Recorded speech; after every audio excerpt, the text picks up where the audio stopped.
Now, preview time. So let's take a look at what's coming your way.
The Jeff Meacham Network's Multiverse of Media.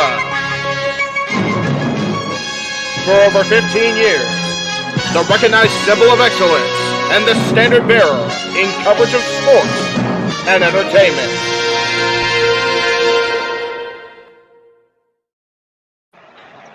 What is going on, everybody? Welcome to the Jeff Meacham Network Multiverse of Media presentation of WWE FASTLANE. Hi, everybody. Hi, Dr. Nick. I realize now that I made the chat on everybody's chat instead of just my own because this stupid thing's set up like that. But anyway, welcome to our coverage of FASTLANE. Good to see the Renegade pulling the weight, as he do, because my ass isn't home yet. But Mr. Foster will be here momentarily. Yes. And the reason I answered as I answered is because, much like we did at the Vegas Golden Knights last week, we went up in their house and whooped their butt and took their captain out. Our captain remains intact, but they whooped our ass today. So it kind of was what it was. It's preseason, so it's okay. There you go. Anyway, worked out where I was able to be off for the entirety of today and tomorrow. So I get to be part of this as much as I can, get to be part of open mic night pretty much for the duration, which will be cool. And I get to sleep in the morning. That's always a good thing. Always a good thing here in Southern California. And it's warm.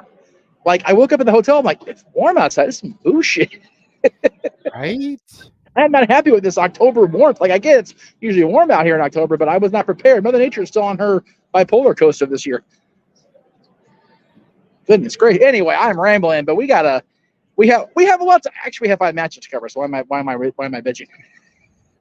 Well, I still have a feeling that something will be added last minute. Yeah, there's going to be some. This is a WWE PLE. This isn't Impact. This isn't AEW, where there's very little time for shit. Yes. I have a feeling there will be some kind of promo, some kind of backstage segment, something that will lead to an impromptu match being thrown on the card, because 5 matches for WWE just doesn't sound like a lot. I mean, even if they let Last Man Standing go for almost an hour, right? They still have 4 matches in 2 hours. They're not I have the money. I'm sorry, brother. 30 minutes. Yeah. You know, it's just not going to happen. Yeah, even with the length of the match probably going a while and a probable cash in, 5 matches is still almost as loud as that car just went by. But it seems light, a light load. I will say, you know, as far as you mentioned, there's not a whole time to BS. To be fair, Noah will attest to this because that's one of his points of contention. All the filler videos in between the matches is what kills the WWE PLE length. But hell, me and Aaron are okay with a short pay-per-view. That means we can get on the air early open mic. We can get on the air on time open mic night. And he can be done this review before we even start. So there is that. Yes. Yeah, so the weather, okay, let me be a proper meteorologist here. 1 second. It is 86 degrees down here right now. That's some bullshit. I was going to say, my computer says it's 90 up here. Well, to be fair, you're out in the freaking high desert right now. So yeah. If I was home, it'd probably be in the 90s. I can't check that without being off screen for a length of time. But right now, in the moment, LA Live at downtown Los Angeles, it's 86 degrees. And it's just now hit the peak of the day. So we're going to start cooling down as the show rolls along here. Yes. I need to find a place to sit my fat ass down. My legs are hurting. My arms hurting holding this damn thing up. So I'm going to find a spot. Keep talking. Sounds good. Yes. Well, we're obviously waiting for the simple man with the spectacular voice, Noah Foster. Yes. Who, of course, will be joining us shortly. He is currently indulging in some din-din. Yes, as he should, by God. That because the man's going to need his voice, his energy. Yes. Especially if 2 rumored things come to fruition this evening. Yeah, it's one of those. The likelihood of calling the cash-in is always fun, right? See, and that's not even what I was talking about. Oh, okay. Well, please enlighten me what you were talking about, sir. We'll go from there. Well, let's see here. First and foremost, let's get the share screen going. Yes, as we First do. of all, there's the rumor of who is the LWO's mystery man.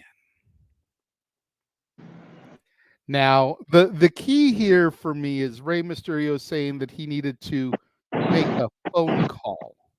Right? So that tells me it's not Dragon Lee, because Dragon Lee was already in the arena. Yes. Could have just approached him and confronted him and asked him. Right. So it's not going to be Dragon Lee. We know it's not Cruz del Toro or Joaquin Wilde. They got their asses handed to them last night. Quite so. So who's the mystery partner? Now, the Magic 8 Ball would dictate that all signs point to it being a certain cool former Intercontinental and United States champion. Yes. A man who ran out and assisted the LWO at Backlash in Puerto Rico and is rumored to have signed a deal. Yes. That I would, it's, I don't think they would use advertising filler with a question mark if it was going to be somebody worthy of holding the surprise. You know, we've heard about possibly Carlito, possibly heard about it maybe being Bad Bunny, depending on what Bad Bunny has to promote this week. So there is that option, of course. But I'd love to see. Well, see, Walter, if the shadow had the fro, it'd be too obvious. Mm-hmm. Like we would know it'd be Carly at that point. So I'm down either way. Like I said, I've really felt like I've lightened up on the celebrity hate, watching how far Logan Paul has developed, and quite frankly, astounded me, if I'm being honest. I mean, you know what? Savio Vega with that head shape, it very well could be. Very well could be Savio Vega. Or it could be just a generic shadow. And I'm just being a sarcastic asshole right now because I can. It could be. You just never know. Their mystery partner is going to be the return to the WWE ring of God. There you go. You know what? Going up against the Street Profits and Bobby Lashley, they may need it. So, and you know, to throw out a name that it highly likely in all likelihood that it is not this person. But what about Chavito?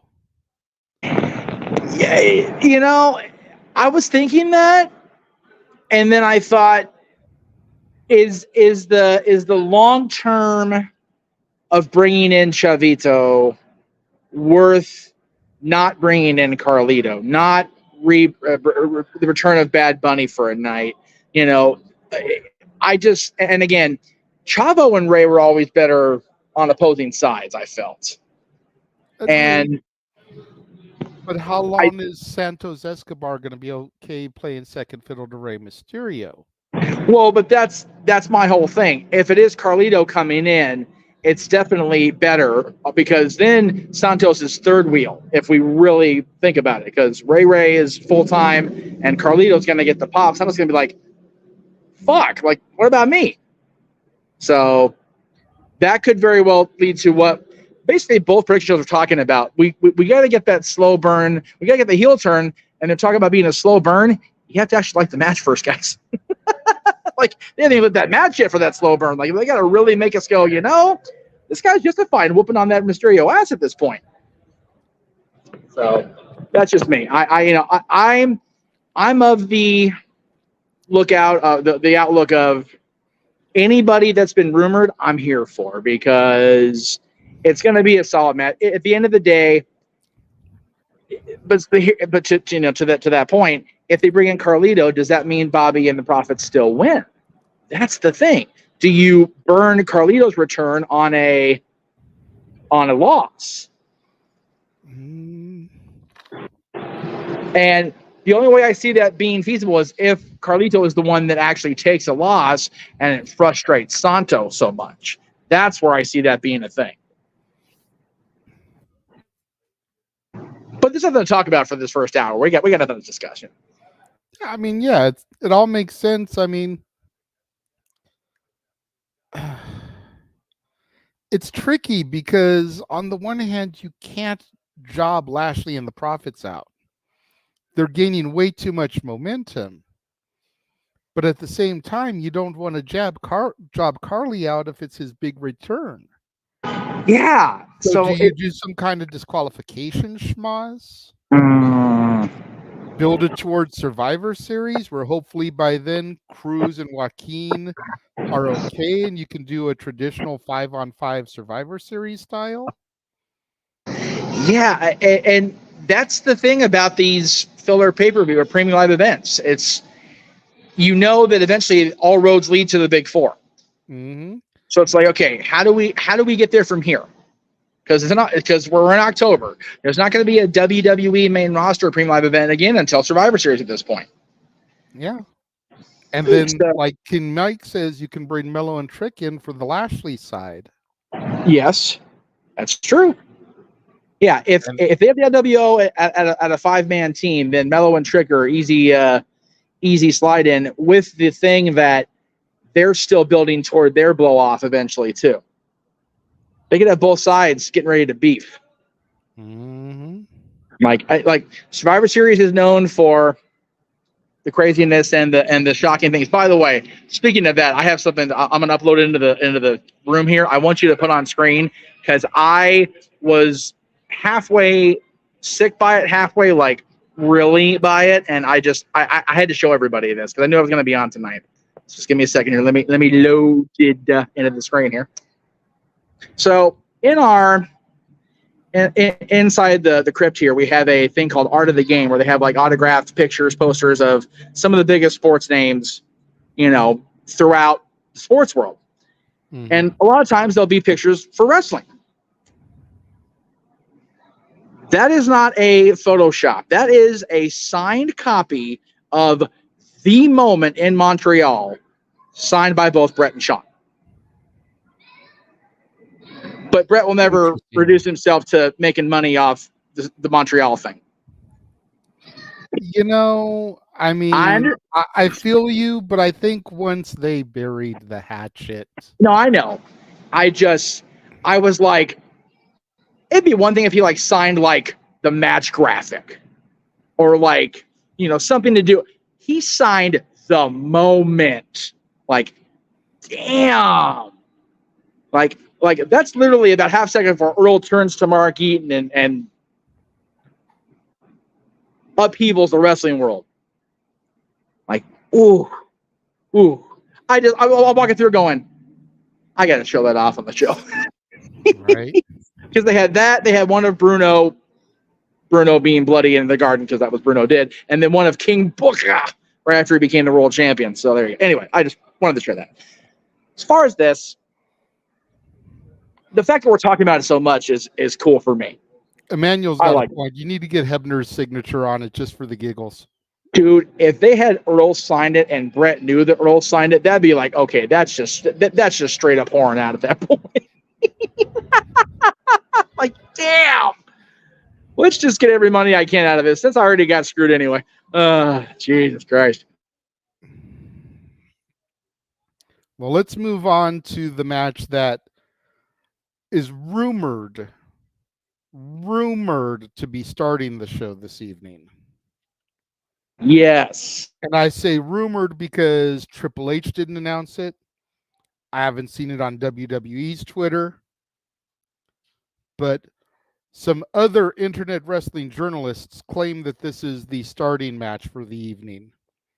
And some people have posted in group chats that I'm in, none of the no DQ ones, that this is the opening match. Right. So, but I think you made I think it was you, made a very valid point on the no DQ predictions. Jey Uso breaks away from the bloodline, comes to Raw to be a breakout single star. Main event, Jey Uso's back. First PLE is a tag team match. I didn't make the point, but I saw they agreed with it.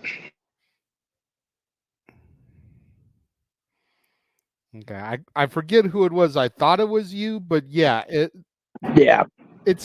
like, man, how you gonna do Jay like that for real? Yeah, there was. Oh shit! The Jobber Squad apparently said that's something I actually agree with him on.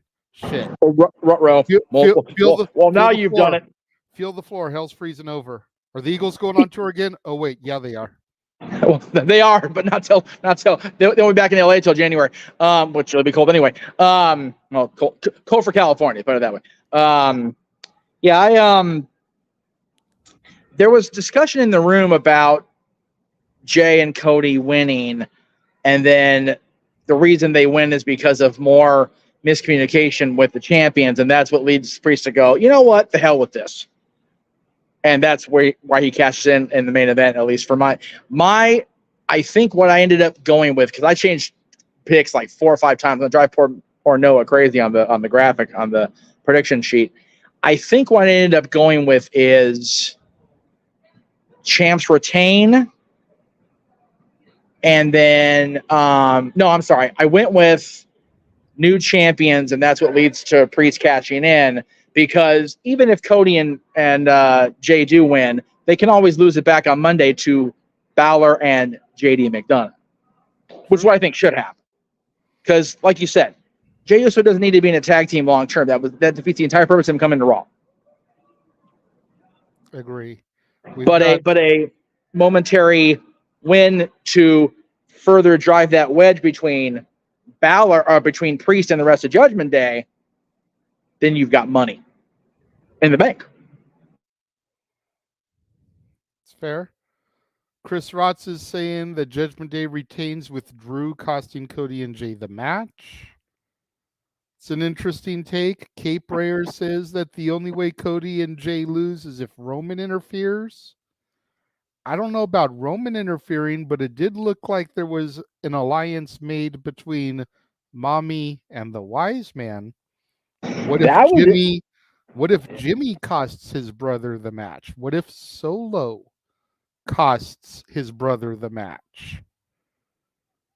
Still keeping Jay kind of simmering in the bloodline business to push towards if we get War Games at Survivor Series. Give him a reason to be in there against the bloodline with Cody, with Sammy, with Kevin.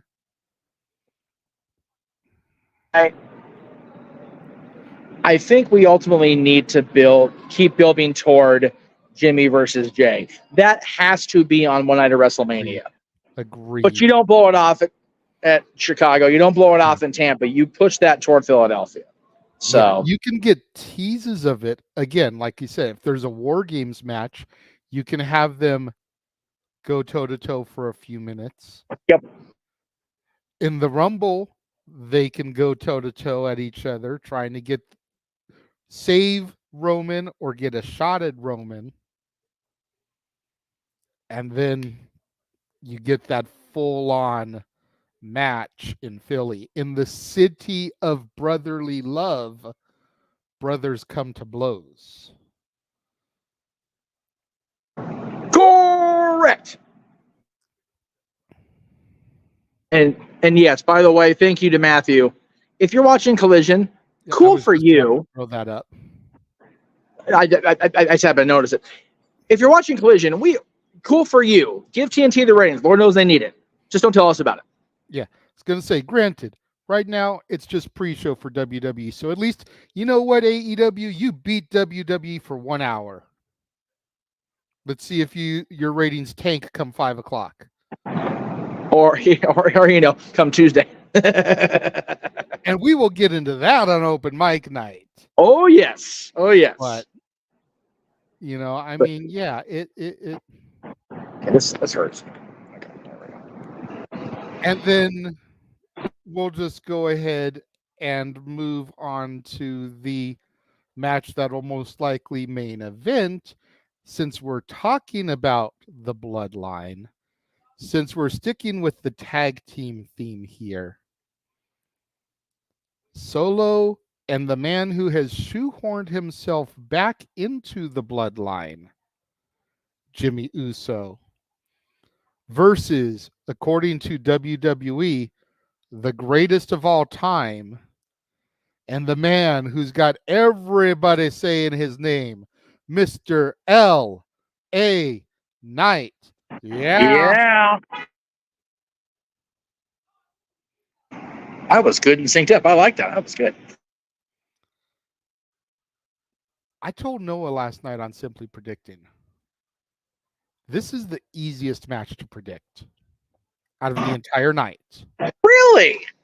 Absolutely. Okay. Lay it on me. Cena and LA Knight get the victory. You're not going to have Cena in his very first PLE match since WrestleMania lose, especially when you've been touting him as the greatest of all time every week. You're not going to slam the brakes on LA Knight's push by having him lose. What you're going to do is you're going to have Jimmy Uso take the fall. The man who has shoehorned himself back into the bloodline ever since being the one to initially throw the first super kick at the tribal chief. And with the tribal chief making his return to SmackDown this week for the season premiere, what will Roman say about another L in the bloodline column and the fact that Jimmy thinks he's back? Is he back? Why did the wise man let him back when he's the weak link who continually loses? Yeah, Roman come in there Friday, be like, I gave the wise man clearance to go to NXT because I'm sick of him being around you all messing up. I wanted to give Paul some fresh air to breathe because the air over here on Friday stinks. And he ain't wrong. I mean, you know me. I definitely want to root for John and LA Knight because, damn, those are our boys. But it's like, it seems the most feasible that they lose, that the bloodline loses. Pronouns, pal. And I really want to see continued good things for LA Knight and for John as long as he's back. And yeah, if they continue with this little, WCW Alliance and Hulkamania style union between the Judgment Day and the Bloodline. See, that's interesting to me. With Paul Lee involved in the Bloodline and this new allegiance, are we seeing a brand new dangerous alliance? Well, it's very dangerous. There's no doubt about that. You've got, even if Jimmy does get forcibly removed again, which, whatever, you still got Roman, Solo, Paul, Rhea. If my calculations run true, Balor, Dom, and McDonough. Yeah. And, Priest can find himself island to himself, but if he's got the world championship, that's a lot of stroke to have if you're by yourself. So, yeah, there are more possibilities than we were really considering even a week ago coming out of this show. So, I'm here for all of it. With the rumor of Cena versus Roman at Saudi for Crown Jewel. And you know what? If ever there was a show to do that rematch without overdoing the market on it by having it here in America, Saudis love their nostalgia. Saudis love their son, John Cena. So there you go. And you know what? I'm going to throw this at you because you weren't on Simply Predicting. I read this in a group that I'm in, a wrestling group. Check this out for a what if scenario, a hypothetical, if you will. Crown Jewel. We've got Cena versus Roman. It's the final moments of the match. Jimmy and Solo come out to try to interfere, as the Bloodline do. The music of a certain Hollywood superstar echoes over the PA system. Cena pins Roman. 1, 2, 3. 17-time champion. Move towards Roman versus Rocky, which doesn't need a championship. Cena drops to Cody at WrestleMania. And Cody finishes his story by defeating The greatest of all the time. face of the WWE. The man who acknowledged him and raised his arm after he returned. And it would give the Saudis a world title win, I think, for the first time, if I remember right. Oh, no. Since No, because Goldberg. okay, so yes. So a quality title win, a world title win. You know, one that doesn't bury the other guy. Got it. Okay. Wrong choice of words. Doesn't ruin the character. There we go. Sorry, Bray. Halt somebody's momentum. How about that? There. Well, I wouldn't say pause so much as bring to a screeching goddamn halt. Anyway. That's what I said. Halt somebody's momentum. Oh, sorry, it came off like pause. I apologize. And to be fair, they recovered nicely with Cena versus The Fiend and the Firefly Funhouse match. That was good shit. So that was okay for me to watch. And that was fun.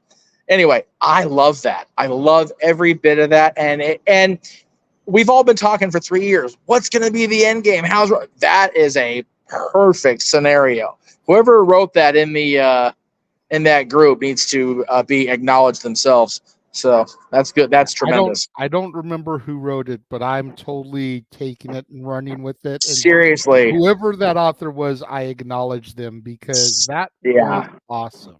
Yeah. We at the Jeff Meacham Network, we at the Dads Not Always on Wrestling co-sign, fully authorize, and approve, and we'll forward the hell out of that. Because, yeah, it's become like, what the hell do we do here with Roman at this point? Mm-hmm. And it's like, waiting until Mania, yeah, okay. And we can do that. And we're in an era now where we don't need the champ on TV every week. No. Obviously. Yeah. Hollywood is still on strike, right. So we've still got Cena for a while. But if he wins that, he can just be a big four guy. He can come back to Survivor Series and defend it. He can defend it at the Rumble, and he can defend it at Mania. And if the strike gets lifted, he can resume work. He can do what he's got to do for whatever projects he's doing, season 2 of The Peacemaker, whatever. And just know that these dates, I'm locked in. And probably the 2 or 3 SmackDowns leading up to those shows. Yep. I would say that's a safer bet to have Cena be the Hogan-esque appearance champion. And if we're being honest, other than Peacemaker, most of John's roles nowadays don't require the action star physicality that Dwayne's do. That's fair. So him being in movies, he can still pull his own load.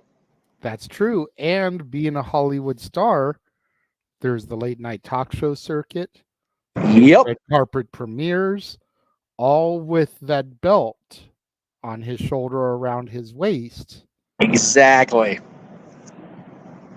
It can be exactly what WWE wanted him to be in 2006 when he was carrying his championship around and doing the movies that, let's be real, they weren't exactly the highest of quality movies. But, you know, John's got his rhythm down now as a Hollywood player. And him going out on these red carpets, and by the way, thank you to everybody who is watching. Much appreciated. As always, when that banner pops up, that tickles my heart to no end. So thank you. Makes us realize we're working hard and it's being appreciated. So thank you to everybody watching at home. Or if you're watching from your office, even better, because then you're sticking to your boss, and I find that hysterical. Anyway, because I'm just that much of an asshole. Anyway, I think that I'll get back to where my point was if I can think long about it. You were talking about Cena making the rounds in Hollywood, being what they wanted him to be. Yes.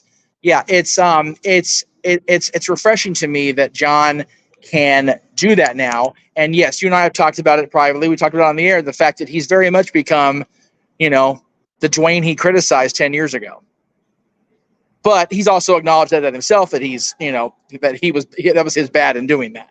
And at least, you know, we've all come to a point, at least I have, I think you have, I think, you know, those of us who are grown folk have come to the realization that's like, okay, John is a Hollywood star now. John is an actor now. When he comes back, we appreciate having him, and we're glad to have him because he's a freaking goober. He's an idiot, and we love him when he's back. And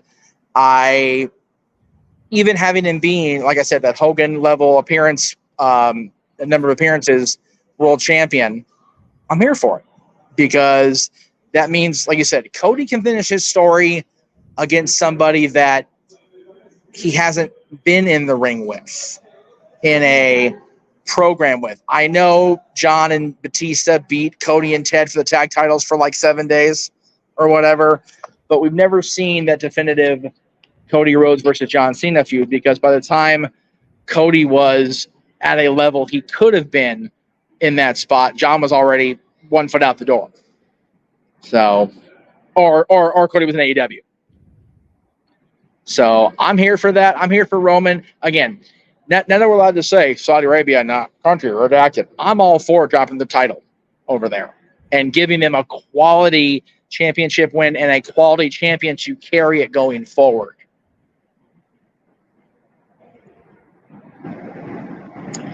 That's not a unfair take that Matt just made. I happened to see as you were taking the comment off there. He's not wrong in that, but at least for me, I don't know. It could be my bias against Brock Lesnar. I don't know. But I don't find it near as offensive that Roman doesn't defend as much as Brock did. It doesn't bother me. I'm not sure why. It just doesn't bother me as much with Roman as it did with Brock. Brock being champion at the expense of John Cena's physical health probably didn't help my opinion of it, if we're being honest. Yeah, I would say that's probably a huge reason. But, to be fair, John was on the path of Roman's destruction here, and then Brock Lesnar picked up the scraps afterwards. Last time I saw John wrestle live, so yeah, Anyway. And we want to talk about somebody who is very Cena-esque in their championships. She's inserted herself into yet another women's championship opportunity. Here's where I show my bias here. I'm sorry in advance, y'all. Before you get going, thank you for the super chat, Walter. I did have your other comment regarding that stars that I was going to get to when we got to the title match. But appreciate your super chat. I will throw it up when we get to Seth Nakamura. Always good to have a super chat. Absolutely. Walter's been coming through clutch here lately. He's been super chatting my channel a lot, and I love the shit out of him for it. Thank you, Walter. Yes, thank you, Walter, for doing that, because a lot of people, granted, it doesn't hurt me that people tend to favor me, but I also am legitimately like, okay, guys, there's 2 people that are monetized. There's 2 channels that are monetized. 3 if you count Greg's when we're on his channel. And yes, we are on Greg's channel. And please super chat Greg's channel as well. He's just like having to wait for a friggin' month for his donations, and I appreciate that. I get it. YouTube takes a huge chunk of that, but please, if you're on Greg's channel, throw a little money his way too. But definitely this guy. This guy is. I have said this privately. I said this too. And we're gonna get myself in partial trouble here. I said this to my sister yesterday. JJ is working his ass off, covering for me when I've been at Disney. Why am I solo shot? I'm not sure. That's okay. It's cool. Because I feel like you're speaking from the heart, so I felt like you did. Oh, okay. Cool. Yeah, JJ has been, able to pick up me not being there and run the rooms, and being able to have him and be able to say, hey, I can't get there at this time, or I can't be there this day. Can you be there? And, 99 times out of 100, he's able to say yes. And I'm very appreciative of that.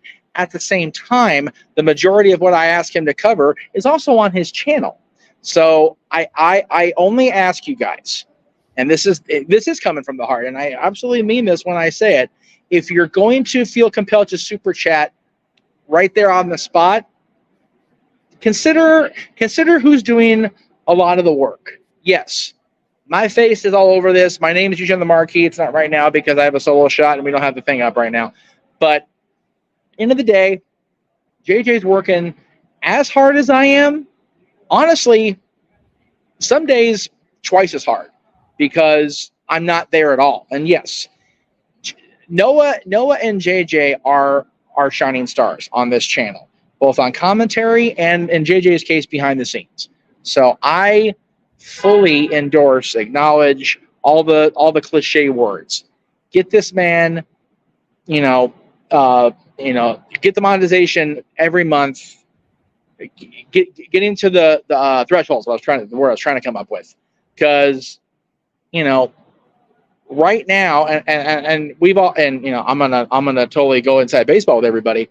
We have told the team that yes, I have a wonderful paying position with the House of Mouse, but a lot of times what you're seeing is our primary source of income, and it's not a lot. So anything you guys can help with, which is why I push so hard to do the direct donation stuff on PayPal, because that goes into my pocket right now. But the super chats are a way that you guys can feel safe in donating, because it's through a filter, it's through a security check, and I appreciate that. I understand that. JJ works hard as fuck, so show him some love too, is all I'm saying. And yes, a lot of you guys do. A lot of you guys don't, and it's not okay. Now, what also is not okay as far as JJ is concerned is that we're going to have a new women's world champion over on SmackDown.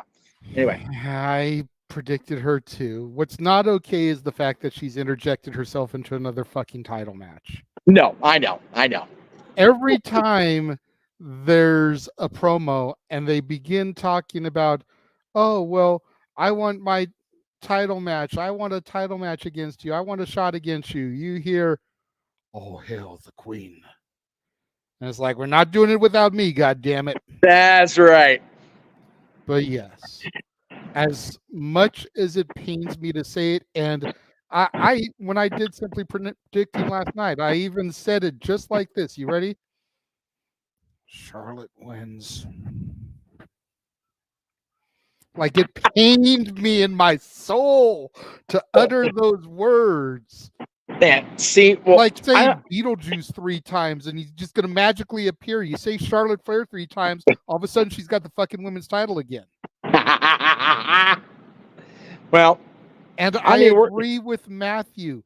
Oh, she needs to be removed from the title picture for an entire year, no questions asked. But that's a big but. Need Bianca and Charlotte at Mania. Yes. And at Mania, yes, Bianca has successfully defended a championship against Asuka. But she dethroned Sasha. She dethroned Becky. She needs to dethrone the Queen as well at Mania. Yes. And thank you for the royalty. $2 super chat. Yes. I acknowledge you, JJ. And Walter, damn, Jeff with the heartfelt speech. I told JJ, I told the team on the way here, I am in Kings fan mode now. I have started attending preseason hockey games. For the next 82 games, because this will be my last game before the season starts, and even in playoffs if we go, I have no problem taking a major penalty for laying a high stick up somebody's nose. Okay? Verbally. Y'all think I'm a cantankerous asshole when I ain't got no sleep, or we've done no. The Kings did not need to lose that game today. I don't care if it is preseason. I am in a pithy mood. So I'm going to enjoy if anybody decides to get out of line tonight. Because I will be on the button for a good chunk of this Premium Live event, and definitely I'll be around for Open Mic Night. So please do yourselves one of two favors, or me one of two favors. Super chat both channels across the board, or please dare to come at me with stupid shit. I'm here for it either way, by the way.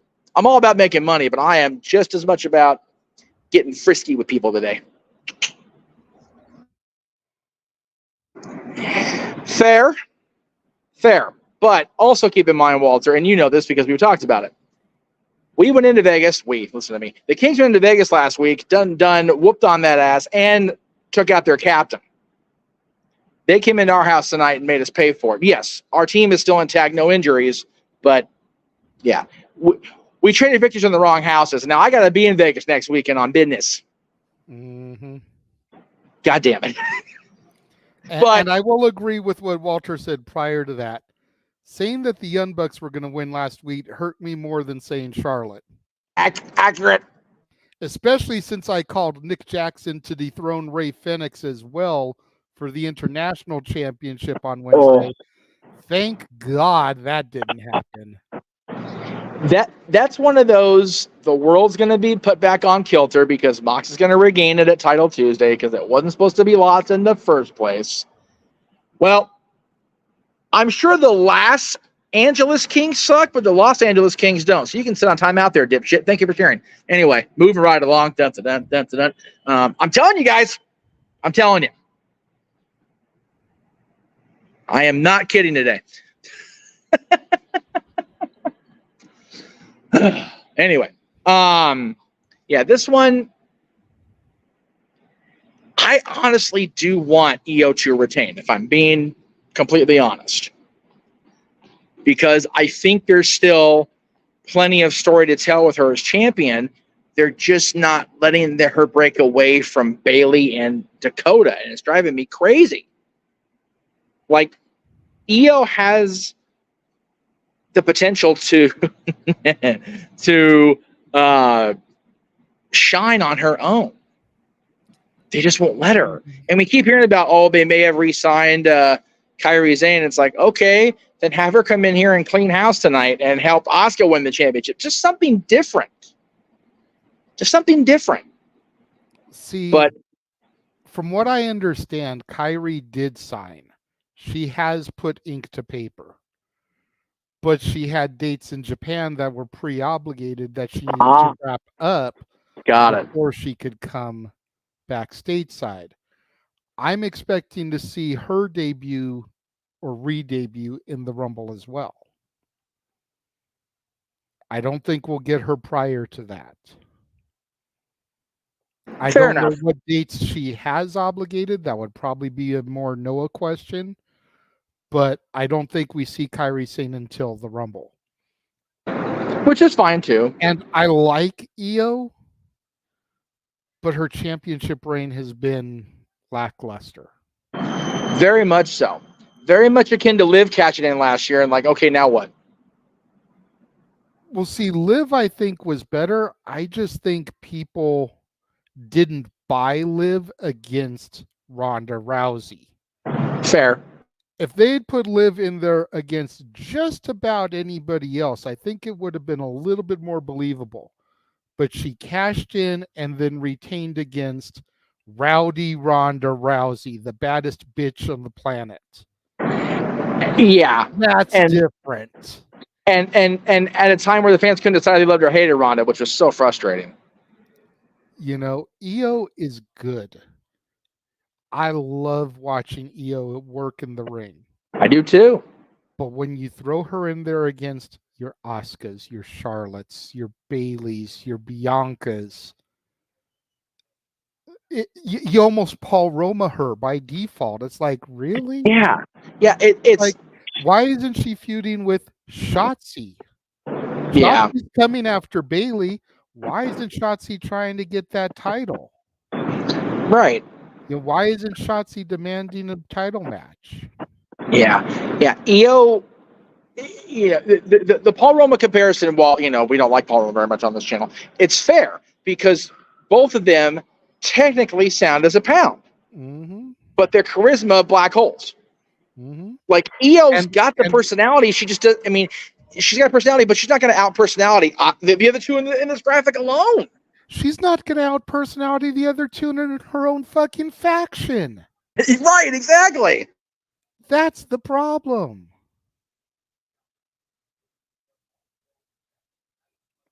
It's like when the gimpy girl gets more of a pop than you do, there's an issue. Right, exactly. Now, Like legit, more people popped for Dakota Kai returning when she cashed in than they cheered for her cashing in and winning. yep. And it's sad. I love EO, but it's No, I do too. Yeah. Well, we've got about 15 minutes left. So let's go ahead and go to the match that should main event, even though it Yes. won't. And the first Well- thing we will do is we will discuss Walter's super chat, since Yes. he did comment about it twice. He did. What does it say that the tag match main events over a world title match? I get that it's Cena, blah, blah, blah, but this is the main title since Roman isn't on TV. Agreed.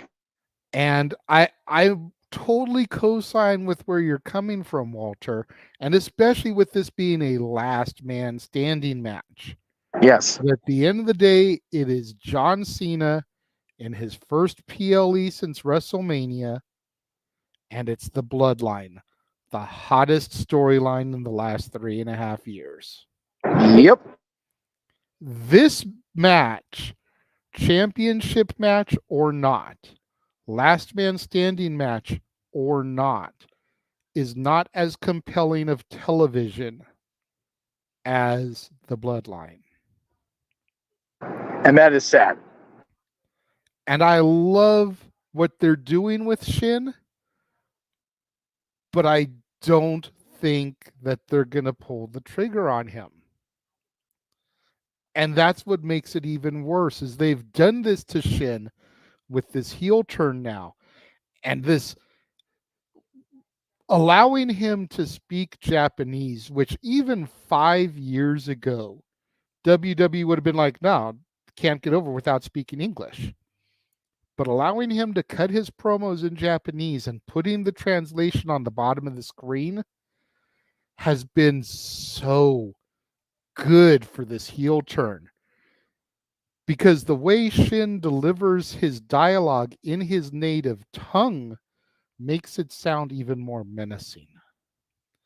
Makes it sound even more cold and calculated and diabolical.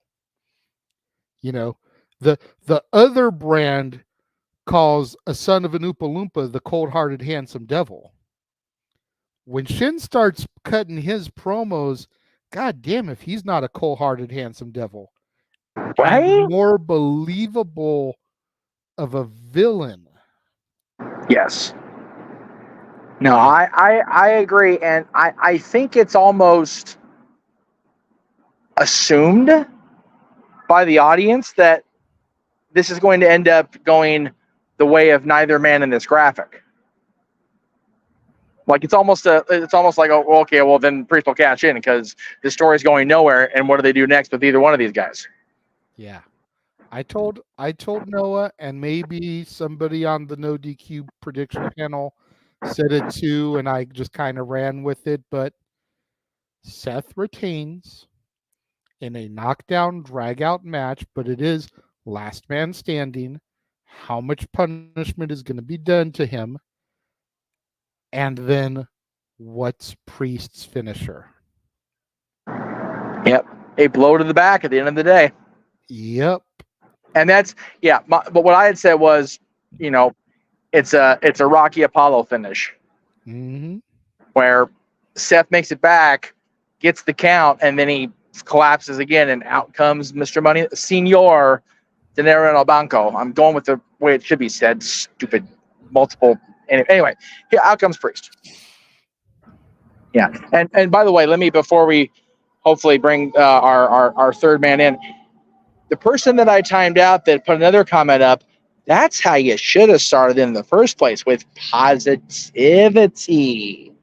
What does the man above me always say? Keep things positive. What does the man we're going to bring in here momentarily always say? Keep things positive. Respect one another. Protect your mentality. Coming into my, sorry, JD, to be a dick, but my watch along and saying my favorite team of all time sucks, you going bye-bye, like instantly. Yeah. But I got no problem praising the New York Rangers. They could have very easily won the Stanley Cup the year we beat them in 5 games. But they didn't. But they didn't, which was a beautiful thing. And my son was passed out. He was so tired, but I watched it at home. My brother was here. I was there. You were there. I know. You were there for both, you asshole. But to be fair, being there for Game 6 against New Jersey cost you a ton of money. So there was that. No, I'm sorry. You made a ton of money because you sold your other ticket. That's right. Whatever it was. Anyway, either way, good times were had. But yes, just come on in and be positive, and I will gladly keep you in our chat rooms. It's all about and speaking of the purveyor of positivity himself, the simple man with the spectacular voice, freshly fed, ready to rock and roll, Noah Foster, welcome to WWE FASTLANE, my friend. Hello, good to see you, gents. Good to be seen, as JJ says. Damn right. Don't take his stick now, as we got the rage of wrestling in the chat. Shout out to Walter Cruz, Mr. Reliable. Subscribe to his YouTube channel, folks. Good to see you, Walter. Good to see you, chat. Boy, hey. Yep, we're in the fast lane tonight, and tonight should be interesting, to say the least. Well, absolutely.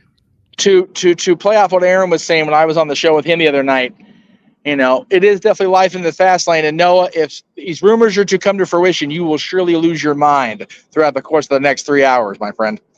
I'm hoping. That's what I always hope for. I hope to, again, exceed my expectations, bring out the excitement in me. A lot of times I put WWE at a bit of a lower bar because sometimes I want them to be underwhelming because I want them to surprise me.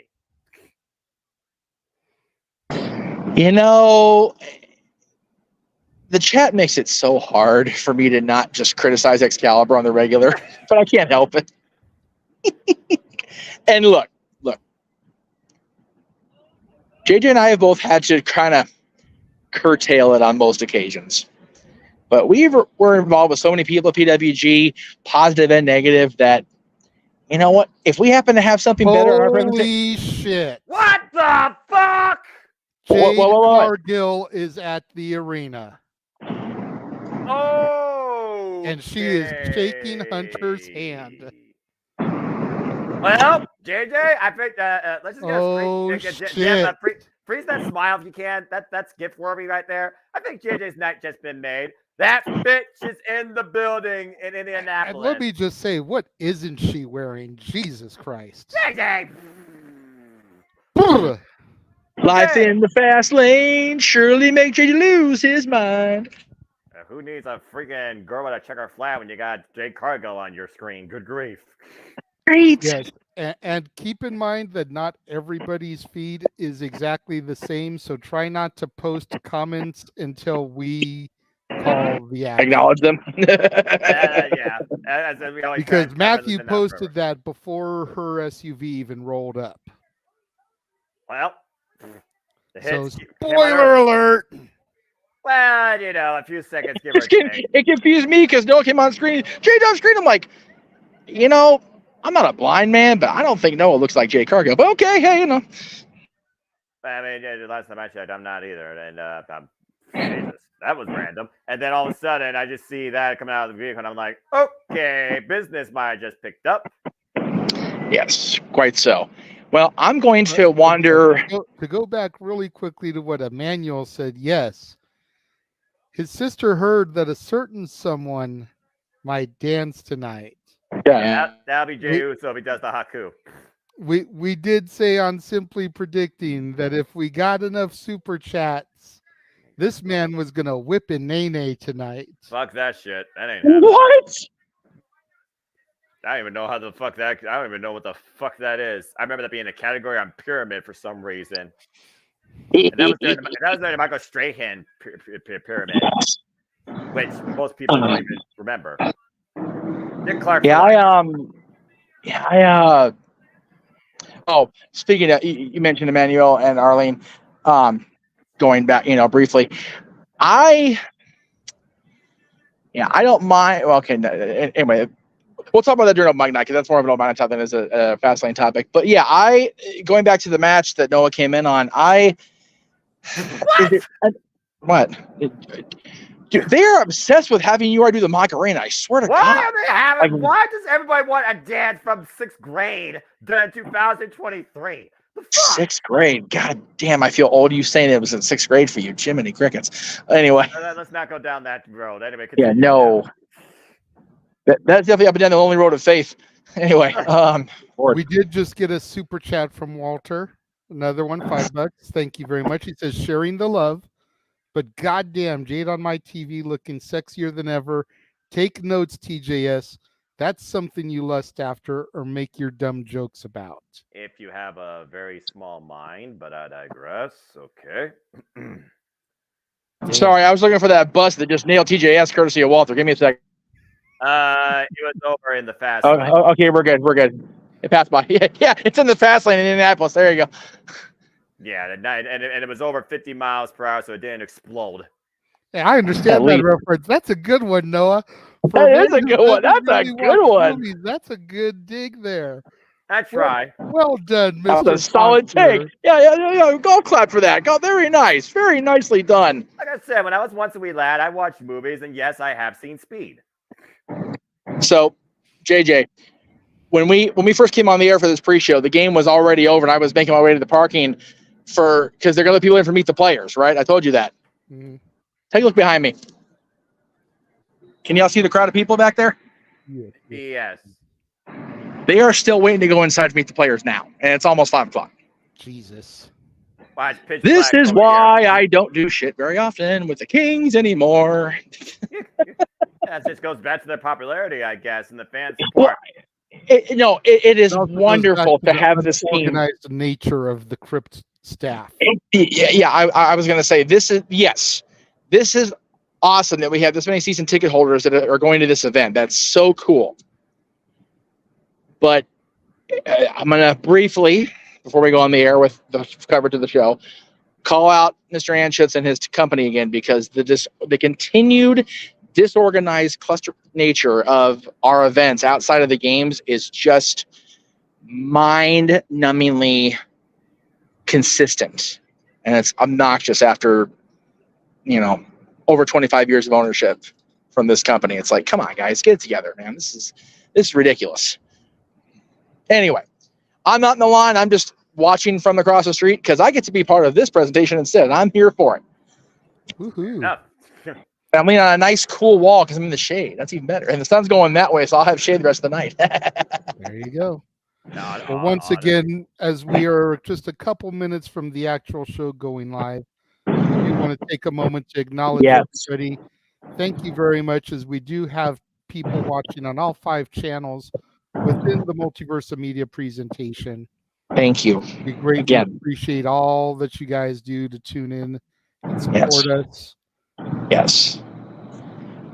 We only keep going because of viewers like you. Doom, doom, doom. Thank you. The PBS announcement. PBS NBC combination. There you go. It's one of those things, we say it all the time. It sounds corny as shit. It sounds very public accessy, pledge drive-ish, but it's legitimate. It is. Yeah. Because of y'all supporting us. It's because y'all turn out in droves to watch this. It's because of y'all super chats that keep us coming back and doing this for y'all. So thank you. Yep. Yes, we are sincere in our thanks. We just haha about it because for me it's just like, man, there's that many people still watching, supporting me after 22 years. It's just like, what? So it's very cool. Yeah. Very cool. It's a humbling. That you very humbling. Show yourself to be grateful. I'll stand for my water. There you go. There you go. Kate Rare here. Don't forget to keep up to date with breaking news and other things going on in the universe. As the JMN Multiverse Media will always keep you in tune to anything going on in all things wrestling. Shout out, of course, to the entire ACW family, as in conjunction with, of course, with No DQ, as Bossman Riff, I think, takes no days off. Yes, Aaron will be recapping this show probably before we go live for Bug Night if the show goes as short as we're thinking. So we'll see. I mean, Indianapolis 500 is a marathon. I don't know whether or not Fastlane is going to be a sprint. That's big in the house, so you've got to figure they're going to do something on air with her. Yes. You would think. Even if it's just an in-ring segment, I mean, we do have a triple threat for the SmackDown Women's Championship. Hey. Could she... insert herself in the match via getting somebody DQ'd? Could she pop up post-match to stand face-to-face with whoever the champion is? Possibilities, JJ, possibilities, but don't go anywhere, folks, because we're staying right here as the show is about to kick off right now. Yes. Synchronize our televisions. Yes. Warning. Be aware if you do something illegal. You guys do that. I'm good over here. Warning gone. And black screen. And there's Andre Slam. Then. Okay, I'm a little bit ahead of you. I will pause after the Together Forever.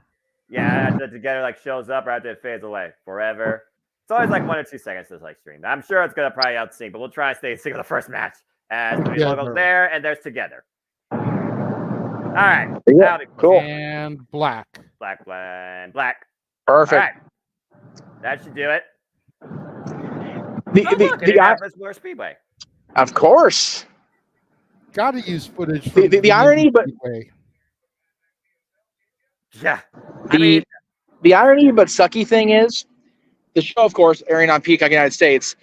The newly branded Peacock Theater is right here, but I need to be here for when the thing's over, so I make sure Dad and Patrick meet me on the way out to the car. It's damn, it'd be perfect to have the Peacock Theater behind me during the Peacock presentation. But, right. You know what? There's still a crowd. I'm going down there. Hell with it. Hey, you might as well, man. Get while the getting's good. Probably better Wi-Fi down there too, if I'm being honest. About to say to be stronger Wi-Fi. It's probably more juggled though with how many devices are probably using it. That's a fair take, Emmanuel. What would be great is if they give her a live mic and she cuts my promo. JJ will never hear the end of it. I will mark the fuck out. I wouldn't blame you. I wouldn't blame you one bit. I think you already had your mark out moment during the pre-show, and I think that's not going to be the only one come tonight. Nope. I think the LWO has called their coolest member to assist them.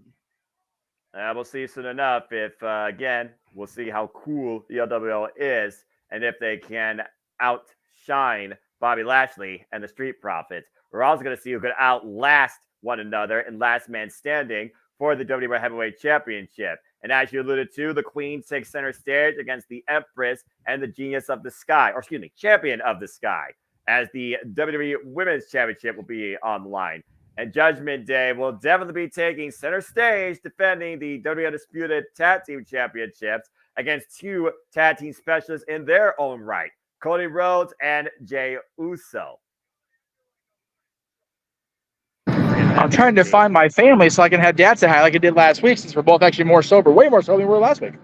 Hey, there you go. Jeff out here looking like Christian Cage with his hand up on I was thinking the same thing when I did it. He's looking for someone's single mom because their dad's dead, Yeah, but where are his peeps is the question.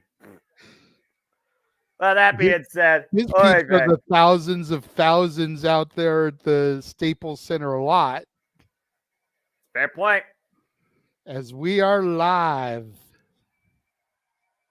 Ladies and gentlemen, welcome to the pole position. Start your engines. Get ready for the green light as the WWE Multiverse of Media keeps you in tune tonight with WWE FASTLANE from the home of the Indianapolis 500, the Indianapolis Speedway, Indianapolis, Indiana. Hello, everybody, and welcome once again to a Championship Network live watch event here on the Championship Network Multiverse of Media. You know what this is, for I am the Simple Man of the Simple Brand and the voice of the JMN, forever grateful for professional wrestling. Damn it. And my name is Noah Foster. With me, as always, is my color analyst in all things wrestling, and definitely WWE. He is the renegade of wrestling, the CEO of Castle 18 Studios, JJ Williams. We got Stark Cars on the stage. We got Michael Cole and Corey Graves, and we got a very unique 5-match card, and a certain bitch is in the building, and there's no doubt she could take center stage. JJ, are you ready to go?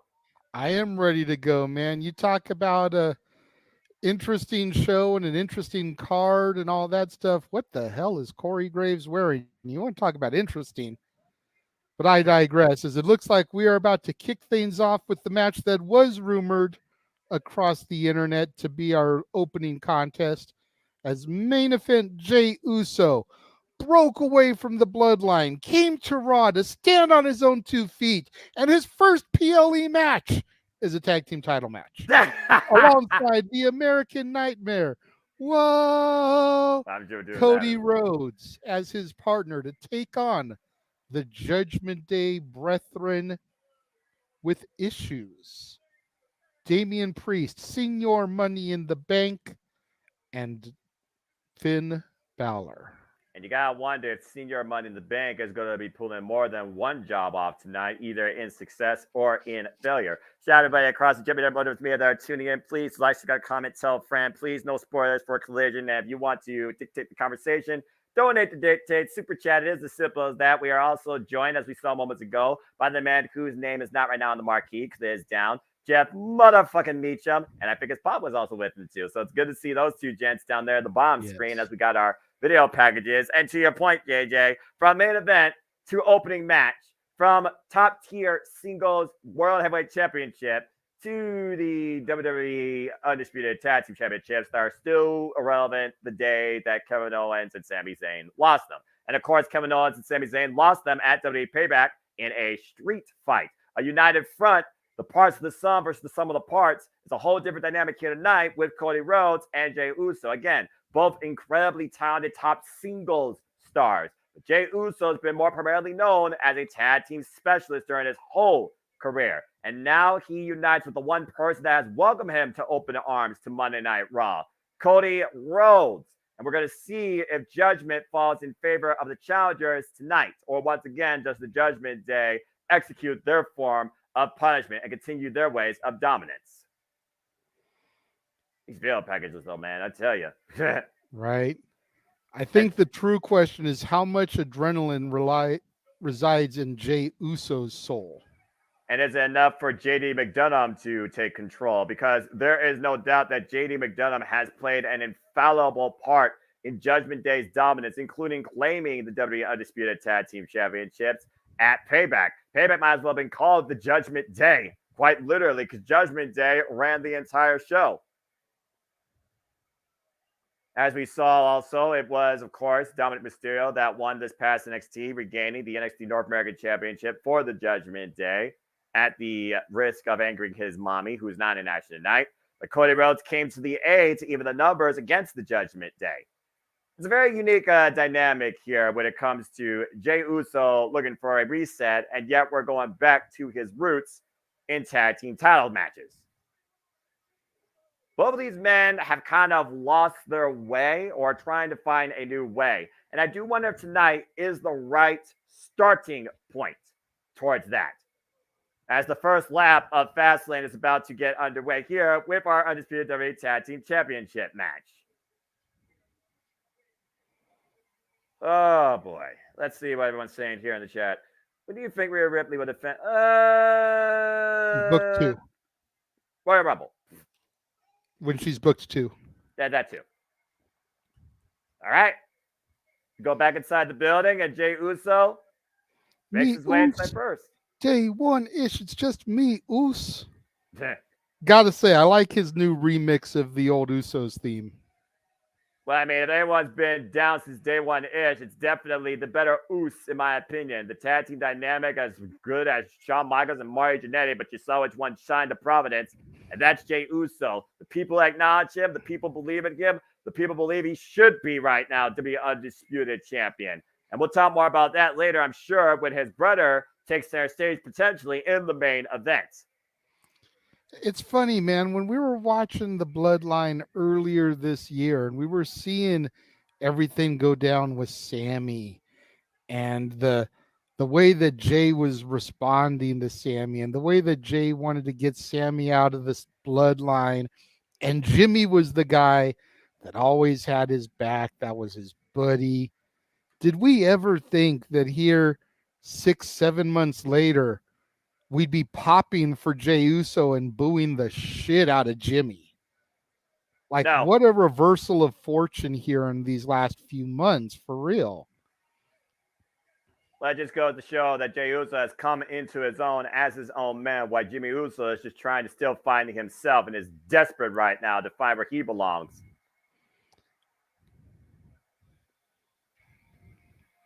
As we And are of now course- reminded that wrestling has more than one royal family, and the American Nightmare makes his way to the ring. Yeah.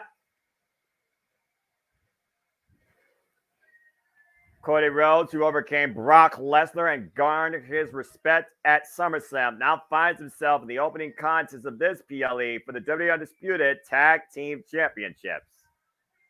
How's that for a turn of fortunes? You know? There it is.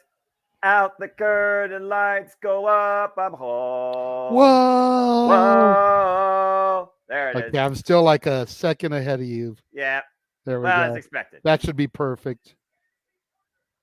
Cody Rhodes, the American Nightmare that returned back to WWE last year at WrestleMania, overcoming a trilogy against Seth freaking Rollins, winning this year's Royal Rumble, falling short to the Tribal Chief because of bloodline antics, primarily orchestrated by, yes, the Usos, but more particularly Solo Sikoa. Hasn't been involved in the world title scene since. After overcoming a trilogy of absolute agony against Brock Lesnar, surviving his first encounter and suffering the other two, but come out on top at SummerSlam, Cody Rhodes now finds himself a new dynamic with Jey Uso at his side. Formerly an enemy, now a colleague, as Jey Uso and Cody Rhodes look to take now their place in WWE, possibly as the undisputed WWE Tag Team Champions. It's almost one of those things where I wanted this to become Shawn Michaels and John Cena, even though John Cena at the time, that was perfect, was WWE champion. And at the end of the day, we got to consider that Cody Rhodes' mission statement is still to win that championship in the name of his family. No longer simply to finish the story, but to affirm his legacy.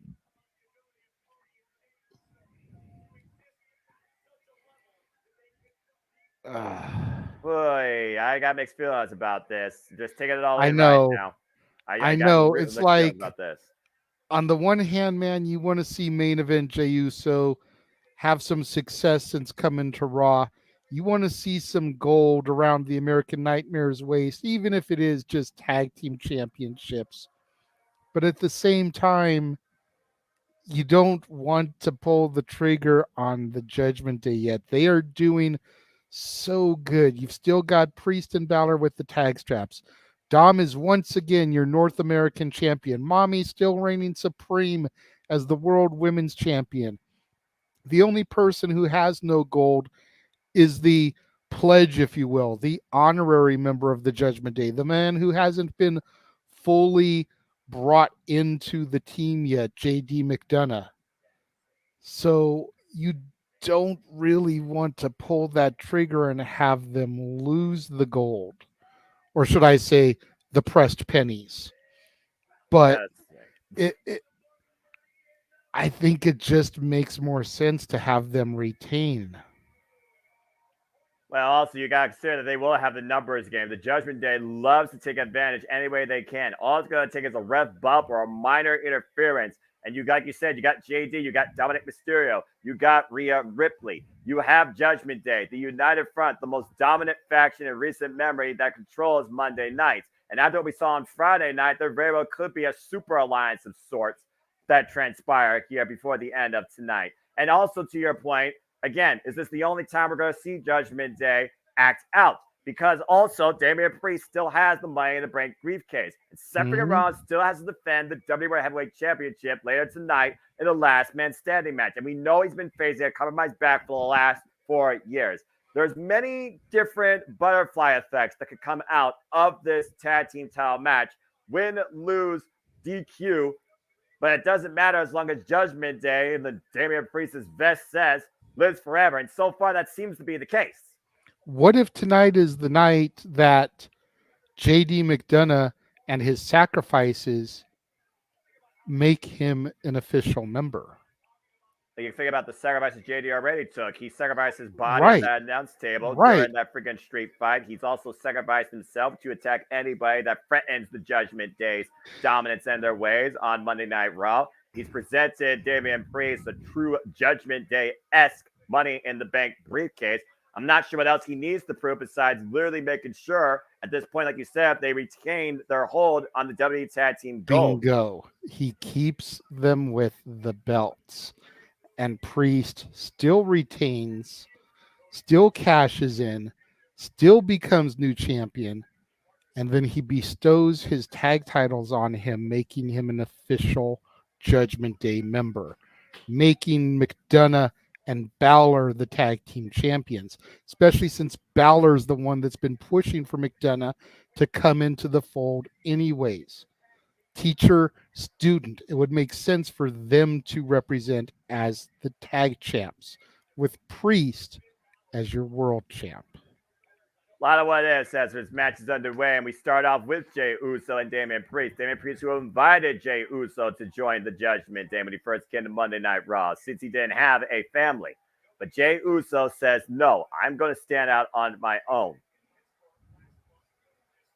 Damian Priest, former United States champion. Jey Uso literally has been nothing in his career but a tag team specialist. Continental title kicking things early off here. Jey Uso, who held the SmackDown tag team titles for a total 1,002 days, and the Raw tag team championships 573 days. The Usos, the longest reigning WWE tag team champions in modern history at 622 days, before losing them at WrestleMania this year to Kevin Owens and Sami Zayn in the main event of night one. Jey Uso, an 8-time tag team champion. Damian Priest, the powerhouse of the Judgment Day. The Punisher, former Punishment Martinez, for those that remember those roots. And of course, as we know, he has the Money in the Bank contract, which means you can cash in for any title now. The stipulation stands up to 1 year. It's almost like he's kind of been forgotten, and at the end of the day, that gives him the greatest strength to come any time into play. When you don't think about Money in the Bank, that is when he can strike when you are at your most vulnerable.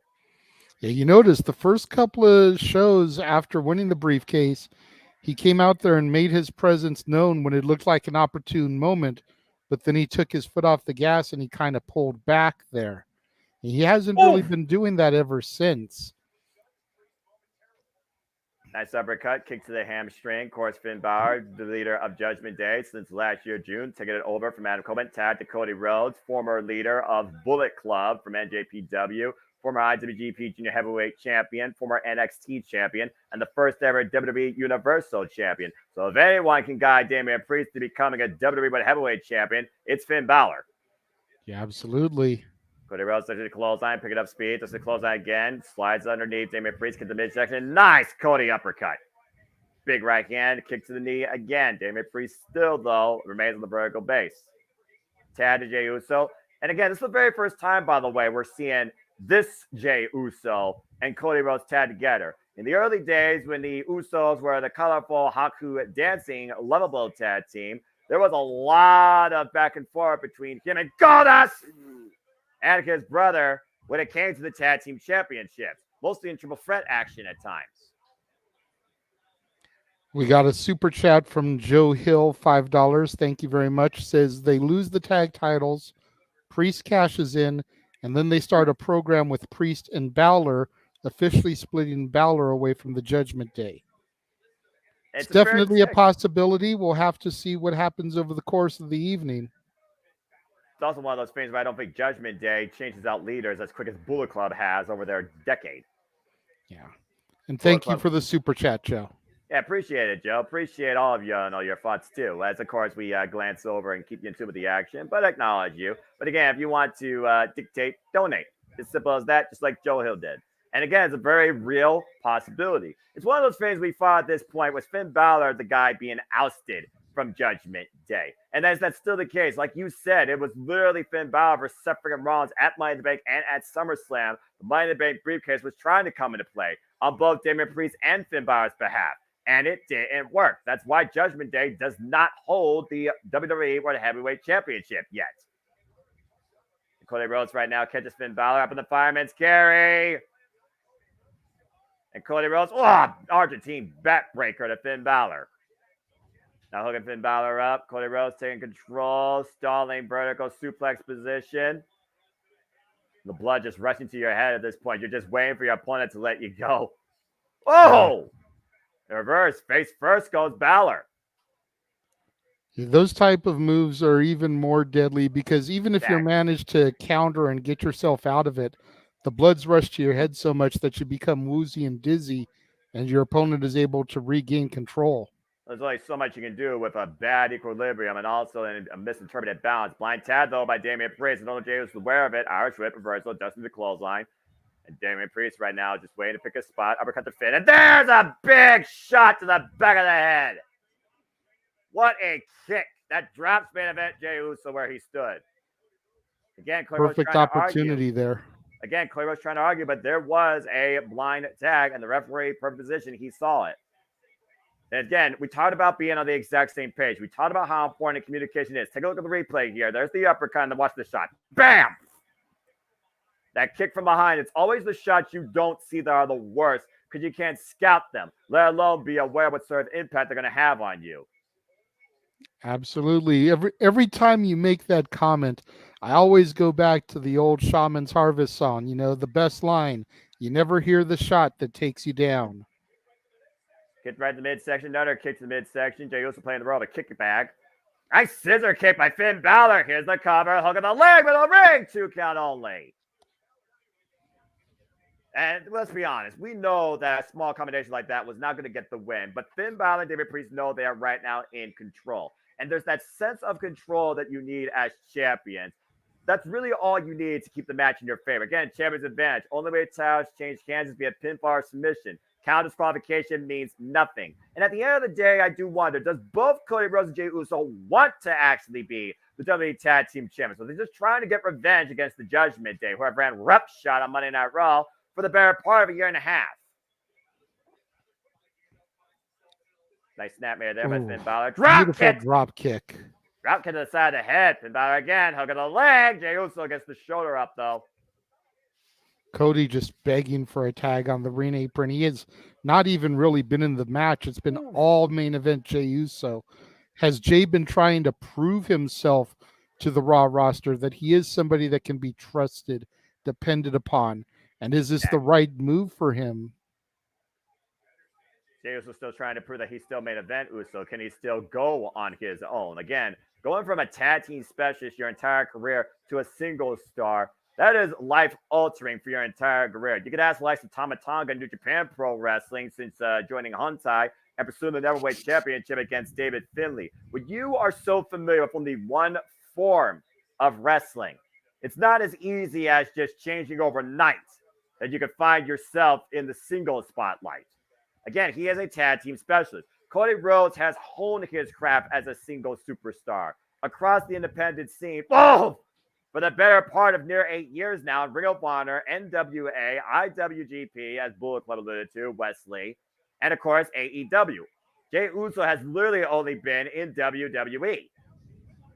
And cheap shot by Damian Priest instigating American Nightmare. And once again, Judgment Day takes advantage. Behind the official, if the official's aware of the tag, there's a stomp by Finn Balor, though. There's a cover, though, by Finn. It gets a 2 count only. Jey Uso still being isolated from Cody Rhodes. Ouch, with the freaking comment. At this point, yeah, you wonder if Jey Uso and Cody Rhodes lose, does that basically leave Jey Uso in the mid-card? This is our first match here. WWE FASTLANE, capacity crowd on hand for the WWE Undisputed Tag Team Championships. Cody Rhodes and Jey Uso, the challengers, taking on Finn Balor and Damian Priest of the Judgment Day, the reigning champions, and Senor Money in the Bank, might I add. You see Finn Balor wearing down Jey Uso right now with this sleeper hold of sorts, this chokehold, rear naked choke. All right, it's trying to wheel Jey Uso. Again, the people have been that deciding factor in us acknowledging Jey Uso as a main event player. Oh! Jey getting like fingertips away from Cody Rhodes for that tag, but Balor just pulling him away from him. Another right hand, though, as he tries to create distance and draws himself closer towards the tag. Cody Rhodes, with every fiber of his being, trying to reach out, pulled in Damian Priest. There's a good shot there.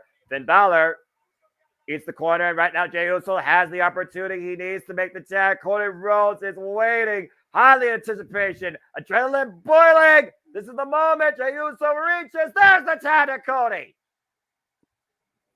Fists of fury, fire and flame coming from the American Nightmare, Cody Rhodes, as he gets his first taste of action in the matchup.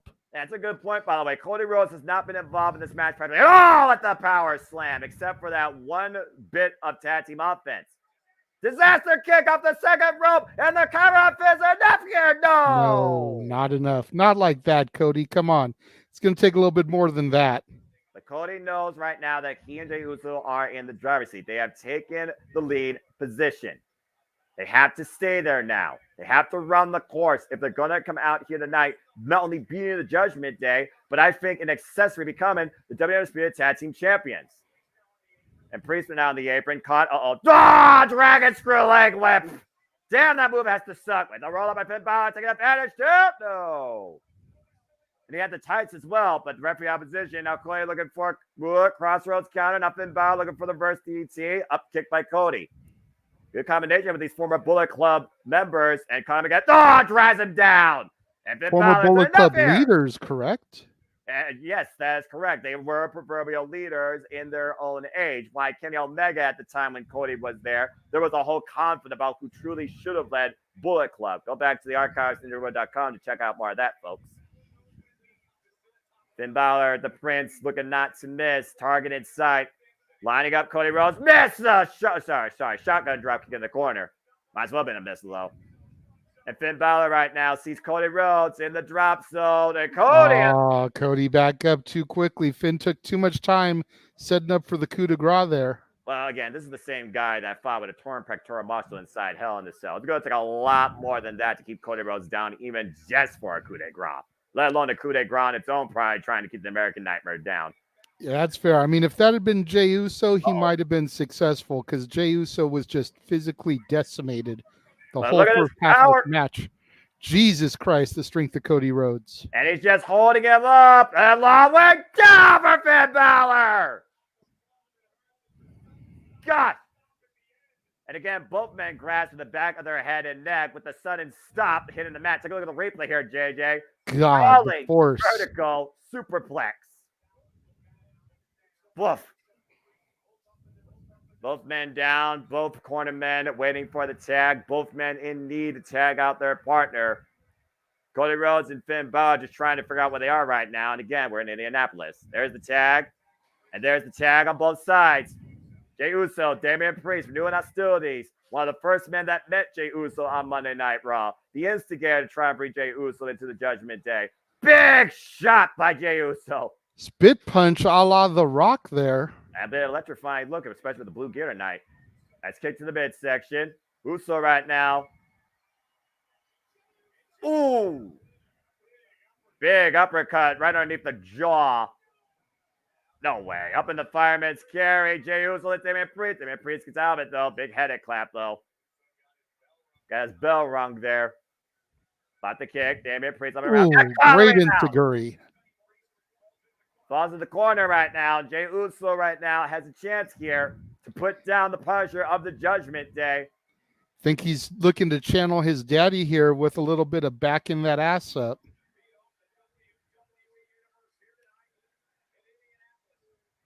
And right now, Jey Uso, like you said, looking to back it up and looking to bring it in, but Damian Priest scouted it. Him up and over. Took too long.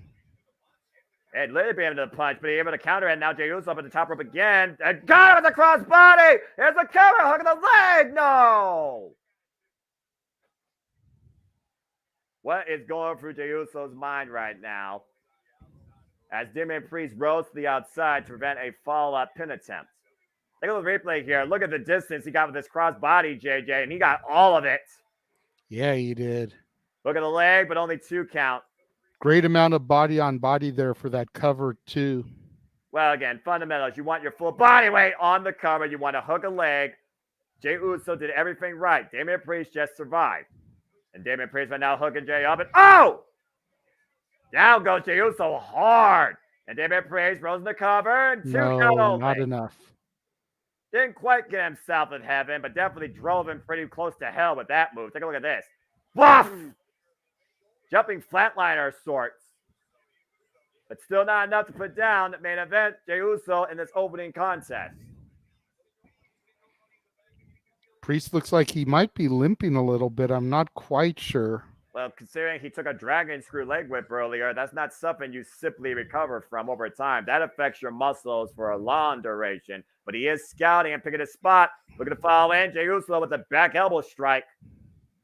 Now Jey Uso. Oh! Climbing up to the middle rope there. Priest has him hooked, looking for a razor's edge, maybe. Yep, the razor's edge. A huge fall, not from Grace, but Jey Uso able to get out of it. There's a pop shot to Finn Balor. Damian Priest up and over to the outside. Lands on his feet, though. And Uso's gonna fly. Yeah, looking to fly for the rails. The top base Suicida connects, and Damian Priest crashes face first into the announce table. Damian Priest's eyes right now were on the back of his head. He is on Dream Street at the moment, and he is still the legal participant. Now Jey is looking to fly. Uso splash! Got the leg hook sitting on his chest. No! Balor with the save. I'm not sure how Finn Balor was able to save the titles there. And Cody Rhodes now coming in off the second rope. Cody Cutter! Again, though, immediately grabs the head and neck, still feeling the effect of that vertical drop superplex. Take a look at this. Off the second rope, got all of that Cody Cutter. Perfectly called, JJ. These four men showing the wear and tear of this battle. Jey Uso, once again, though, looking to pick a spot. Damian Priest may not be aware of it. Look at the fire right now in the eyes. Jey Uso revving up, looking for something big here out of the corner. And looking to follow it. Oh! Priest may be playing possum. Got him caught. Got him hooked. Nope. Counter. Jey Uso doesn't leap again. And spear! Ooh, man. Cutting him in half like an Indianapolis Colts quarterback. Shades of his cousin, Roman Reigns, with that spear. Hey, I acknowledge that move. And Jey Uso right now needs to acknowledge how close. Oh, give me a freaking break. Dirty Dom and Mommy coming out to try to secure the tag titles, but you notice I don't see JD McDonough. Yeah. And right now we have Ripley confronting Jey Uso. Again, Jey Uso would never hit a woman. But there's definitely some subtle tension here right now. Jey Uso might not hit a woman, but the million-dollar question is will he smack a bitch? Well, I mean, again, I don't know. There is a difference. Yeah, well, I'm just saying. I mean, that's absolutely fair. You're not wrong. That is absolutely fair. And the look on Mommy's face, because she knows. Now, she knows what she did there. She literally made sure the Judgment Day had a chance to capitalize. She distracted Jey Uso long enough. And now Damian Priest and Finn Balor, once again, using the numbers game to their advantage. The only way Judgment Day stays ahead. Oh, wow, Jesus. Man, big Top rope Hurricane Rana. And Frankenstein is trying to Finn Balor. The coup connects. And that might do it. Covered by Finn Tamatino. Cody Rhodes in at the last possible nanosecond to save the opportunity for him and Jey Uso. And Rhea Ripley, you see the shock and awe on her face. She can't believe it. And you also talked about that knee earlier, how he was limping. Notice the way Damian Priest's knee buckled on that. Damian Priest is down right now. He might have suffered an injury. Mm-hmm. This might have just become verbally a handicap match. But it's all four men right now looking to stand off in the middle of the ring. Fire in their eyes. Who can capitalize? Here we go. Brawl's underway. Jey Uso, Finn Balor, Damian Priest still trying to find filling in his leg. And Cody Rhodes. Fuck, God, just caught him with hesitation. Press kick. Sling blade from Finn Balor to Cody. Super Walks kick. into a super kick, though, by Jey Uso. And there's JD McDonough. And Finn Balor, though, the O'Connor roll, the reversal, Jey Uso cover, two, thrown off. Oh, the briefcase by Mommy, that bitch! One, by Finn Balor. Two, give it low! Jey Uso still kicks out. What? Mommy can't believe it. Senior Money in the Bank's briefcase to the dome was not enough. How the hell was Jey Uso able to kick out off that shot? Take a look at this. Bam! Side of the head. Perfectly. Falls in the cover, Finn Balor, deep hook, and Jey Uso survived that. Balor meanwhile- down, uh-oh, Uso Damian down, Priest. Cody and Priest on the outside, chokeslam to the hardest part of the ring apron. And JD McDonough laid out ringside. Praised by winning still, but again, to your point, JD McDonough throwing himself in harm's way for the sake of the Judgment Day. Rhea Ripley and Damian Priest especially need to take notice of that. And right now, I might want to take notice that Damian Priest might be looking to send Cody Rhodes to hell. Oh, no! McDonough with the briefcase to Priest's leg. And look at Cody has him Rhodes. set up. Could it be Crossroads on the announce table? That the table didn't give. And Finn Balor and Jey Uso are still a two-legal man. Now Jey Uso looking to fly. Taking out McDonough and Finn Balor. Tope Con low and everything is falling apart in front of the Judgment Day in front of Rhea Ripley's eyes. Blind tap by Cody. Super kick to Finn Balor. And Finn right now caught. Cody off the second. Cody cutter. Almost like a 1D there. With a Cody cutter to capitalize. And now the exclamation point. Crossroads. Crossroads. The cover. 1, 2. Cody Rhodes and Jey Uso did it.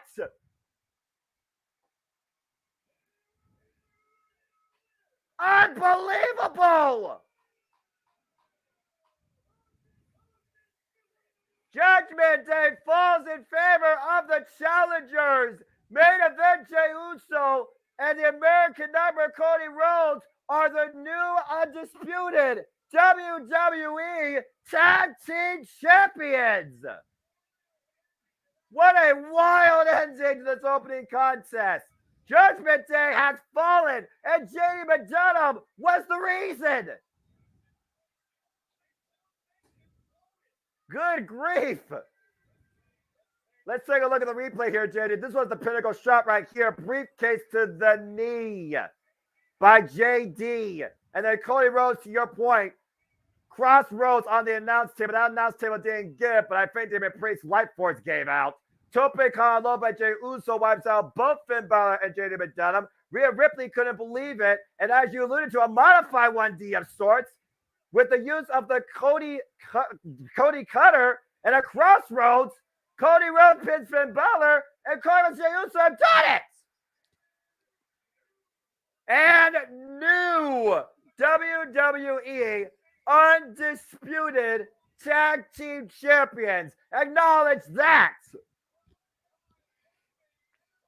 Longtime enemies, now Tag Team Champions. Judgment Day has been defeated at Fastlane. And Cody Rhodes has finished his story by accomplishing something that his father never did, becoming World Tag Team Champions. You shut your mouth. I did not see that coming. I really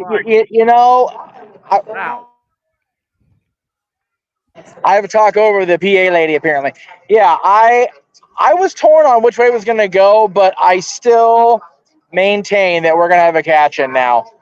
Walter's right. The knee thing with what happened is a red herring to throw us off. Yeah. Gentlemen, are we looking at a new legacy here? I mean, we do have a Rhodes and a Fatu Anoa'i member. It's very possible. Again, wrestling has more than one royal family. You're looking at Rhodes, you're looking at Hawaii, and right now you're looking at Rhodes and Naui together as tag team champions. And with Cody going to be at my NXT on Tuesday, could we see a Steiner added to the mix? Well, we know Braun Breaker will be in one-on-one against Kamala Hayes. It's a stretch, but you're talking about generations of legendary families of wrestling. Steiners, Rhodes, and now I would not rule it out at this point. Already, Fastlane has already surprised me. We got new WWE Tag Team Champions. I did not see that coming. And again, the X Factor was JD McDonough. If that briefcase did not hit the knee of Damian Priest, there's no doubt in my mind that Judgment Day would have retained because Cody Rhodes has been taken out of the equation. And speaking of your NXT, JJ, as we will cover in our first ever Tuesday night double feature, your NXT will bring Cena, Heyman, Asuka, and Rhodes, and so much more. Tuesday night, we will be covering it, though, 11 p.m. Eastern Standard Time, after we cover AEW Title Tuesday Dynamite. It is a stacked night of pro wrestling where at the end of the day, the fans win. AEW Women's World Championship, TNT #1 contendership, Asuka versus Roxanne Perez, Braun Breaker versus Carmella Hayes, Cody Rhodes with an announcement, and so much more. Adam Copeland versus Luchasaurus. And of course, we wonder, are we going to finally see with the fact that Cody Rhodes is a new WWE Undisputed Tag Team Champion? Will he announce the Tag Team Classic, or is there something else up his sleeve? We'll find out that and so much more this coming Tuesday across AEW and your NXT. I want to bring something up really quick here before I get talked over again here in the background. The stupid PA lady. They ran that last night on SmackDown. Here she comes for NXT. The gong went off at the end of that commercial for NXT. Will we see the return of the Phenom for the first time since Raw 30? Quite possibly. If there's one thing in 2023 has taught any fan or any sports entertainment enthusiast, is truly never say never to anything. Yeah, I will say this: if the Undertaker shows up, or there's even a rumor he shows up, you may get my dad to watch JJ's NXT. By God, because that he doesn't watch NXT. There already is rumor that he'll show up. There was an announcement made that he's coming to the PC. So the $1 million question is he coming to give a seminar and help train these kids? But then they throw that gong in for the commercial, and it really makes you wonder if he's not going to make an appearance to try to steal some ratings from old TK. And again, seeing is believing. That's all I'm going to say. But as far as I'm concerned, during the pandemic, the Undertaker cared to retire. But it doesn't mean a badass can't show up in NXT. Yeah, even in that little bitty Capitol Wrestling Center, the PC, the pop would be heard all the way over here. And speaking of people showing up, let's find out who mystery person is. Time for 6-man tag team matches. The LWO takes on Bobby Lashley and the Street Profits. Are we going to get the smoke, or will the Street Profits and Bobby Lashley get smoked, courtesy of the LWO? Boy. Again, folks, thank you for tuning in. Please subscribe, comment, tell a friend. If you want to dictate the conversation, donate to Dictate at Casting Studios. It's as simple as that. As we know, in this 6-man tag, this feud with the LWO and, of course, Bobby Lashley and the Street Profits has been going on now a period of months. The LWO have taken center stage, though, this year, particularly thanks to frontman Rey Mysterio. Rey Mysterio, who, of course, became the new WWE United States Champion, off an audible after Santos Escobar got injured, beating Austin Theory for the title and successfully retaining it at Payback. Santos Escobar, to this day, some people believe should be the United States Champion. They even were going to have a respectable one-on-one bout, but it got thrown out, courtesy of shenanigans. And since the LWO has been reformed, it has brought new light to Selena Vega, to Santos Escobar, and even Raul Mendoza and Joaquin Wilde. But we've also seen brought to light new business ventures, courtesy of the almighty Bobby Lashley, investing in the Street Profits. And while the Street Profits still want to bring the smoke to the people, Bobby Lashley has been playing a bit of influence lately in the Street Profits game. Now, whether or not it's for the better or for the worse, that comes down to Bobby Lashley's game plan and the execution. And we're really going to see it come ahead tonight in the 6-man tag, to the point where Mysterio made a call to a friend. The LWO spans far and wide beyond the WWE, SmackDown, and Raw roster, and even NXT. Is it Dragon Lee? Is it Carlito? Is it Savio Vega? Is it somebody else we don't know? And will it be enough to overcome the almighty Bobby Lashley and this very dangerously new grooming Street Profits with a whole new attitude? That's what we're going to find out here in the 6-man tag. As we saw this past Friday, planted! And let's not forget, JJ, Bobby Lashley is a former WWE Almighty United States Champion. And you wonder if that's on maybe his radar. And could he become closer to that based on his team getting a win tonight in this match? But see, why would Bobby Lashley want to put himself in contention for the United States Championship when he's also a former Almighty WWE Champion? I feel like Bobby Lashley's itinerary right now goes beyond the U.S. title, to your point, because you see the way right now he is trying to shape the Street Profits. And apparently his words have really rang true after what we saw literally just recently. Bobby Lashley and the Street Profits took out members of LWO, and that's the reason Mysterio had to make a house call. Good Lord, what a sit-out neckbreaker powerbomb. And so we're going to see what happens tonight in this six-man tag team match. Yeah, I mean, there was already question as to who was going to be the third man, because it's like, do you have Way, Cruz, and Joaquin? Do you have do you have Santos, Joaquin, and Cruz? Do you have Ray, Santos, and Joaquin? Do you have Ray, Santos, and Cruz? Like, so the ambush on the B team of the LWO, if you will, made perfect sense, because then you didn't have to wonder which one of them would get the nod. Apparently, neither one of them is going to get the nod. Someone else is, and it's time to find out. Who's going to step up and join the LWO against Bobby Lashley and the Street Profits? Again, as Fastlane is presented to us from Indianapolis, the home of the Motor Speedway, stock car racing, the Indianapolis 500, and so much more. Capacity crowd on hand tonight, and this match is apparently brought to us by Pizza Hut, where no one outpieces the Hut. Again, branding, sponsoring, way more than AAA, but hey, as long as it makes them money, they're going to keep doing it. At least it's not a cereal ad, so maybe this match will be taken more seriously. Here we go. Again, one of my favorite theme songs right now, dude. I love the Street Profits theme. Face, heel, that beat is just sick. By the way, that wasn't by Def Rebel. That's also why it's also awesome. Thank you, CFOS.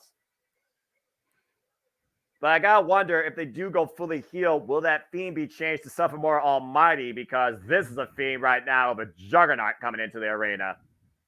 Well, if you think about it, they've both got those horns in the beginning, so it totally makes sense to kind of just bring them in together here, maybe merge the two things. Possibly. Bobby Lashley, like you said, former almighty WWE champion, former United States champion, also a former Marine that served our country proudly, by the way.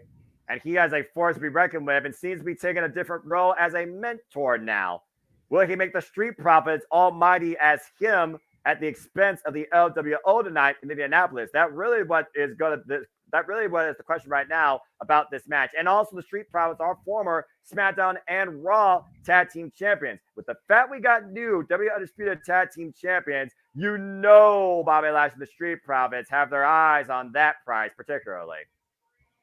This might be the most dangerous trio in WWE if they get the job done tonight successfully.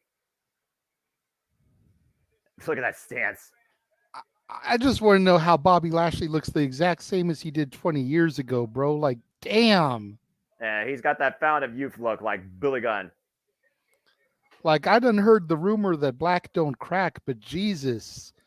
Dude looks like he did when he debuted in the WWECW era.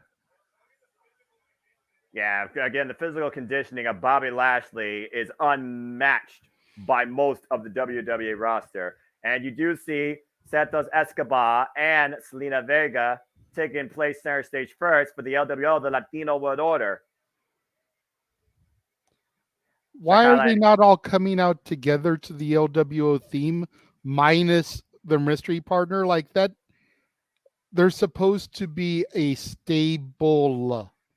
At the end of the day, Rey Mysterio still exceeds the LWO because Rey Mysterio is on their level, and I think that's what it comes down to. Like you said, Rey Mysterio, he is the leader, but you wonder if we're going to get a changing of the guard sooner rather than later.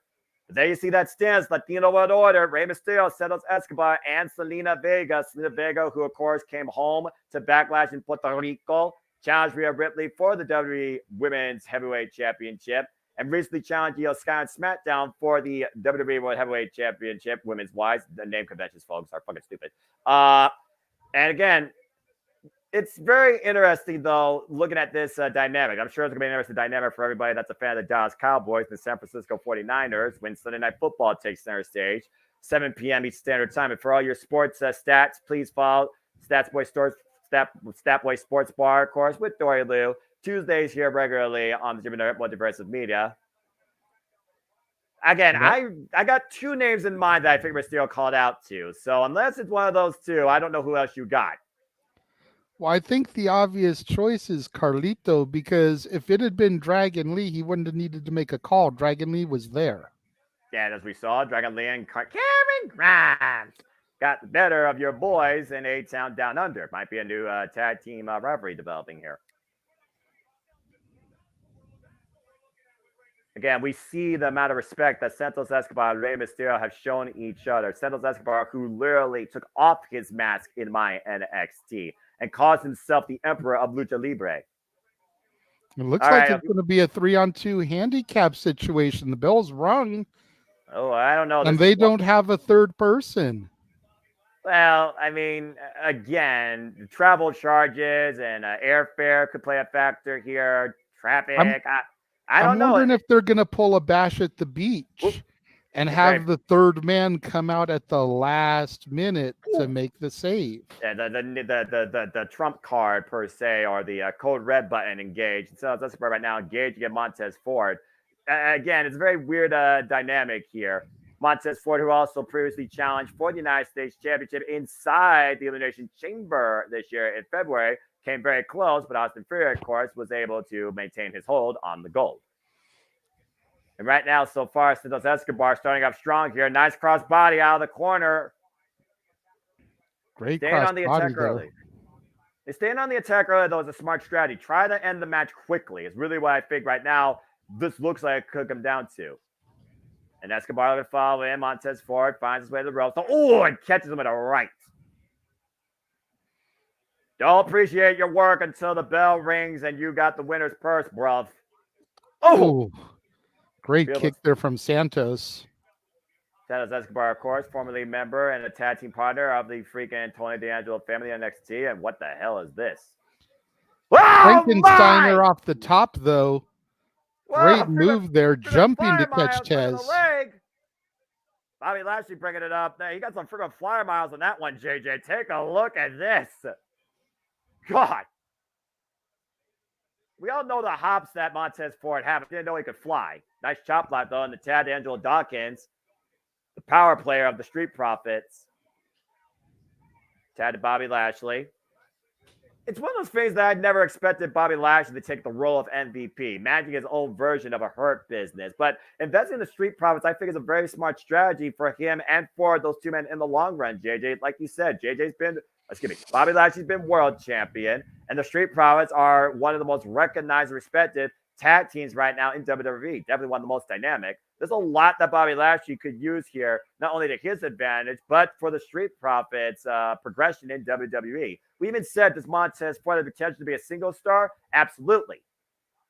You know, it always seemed weird for me to see Bobby Lashley play underling to MVP in the Hurt Business anyways. Oh, my God. You know, I always thought that Bobby should have been bigger than that, better than that. Oh!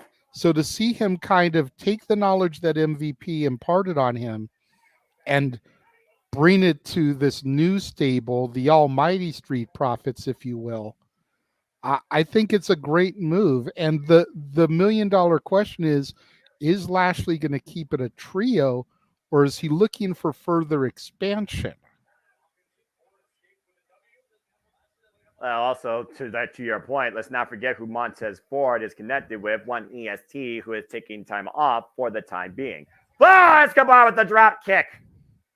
Santos with the hot tag to Rey Mysterio.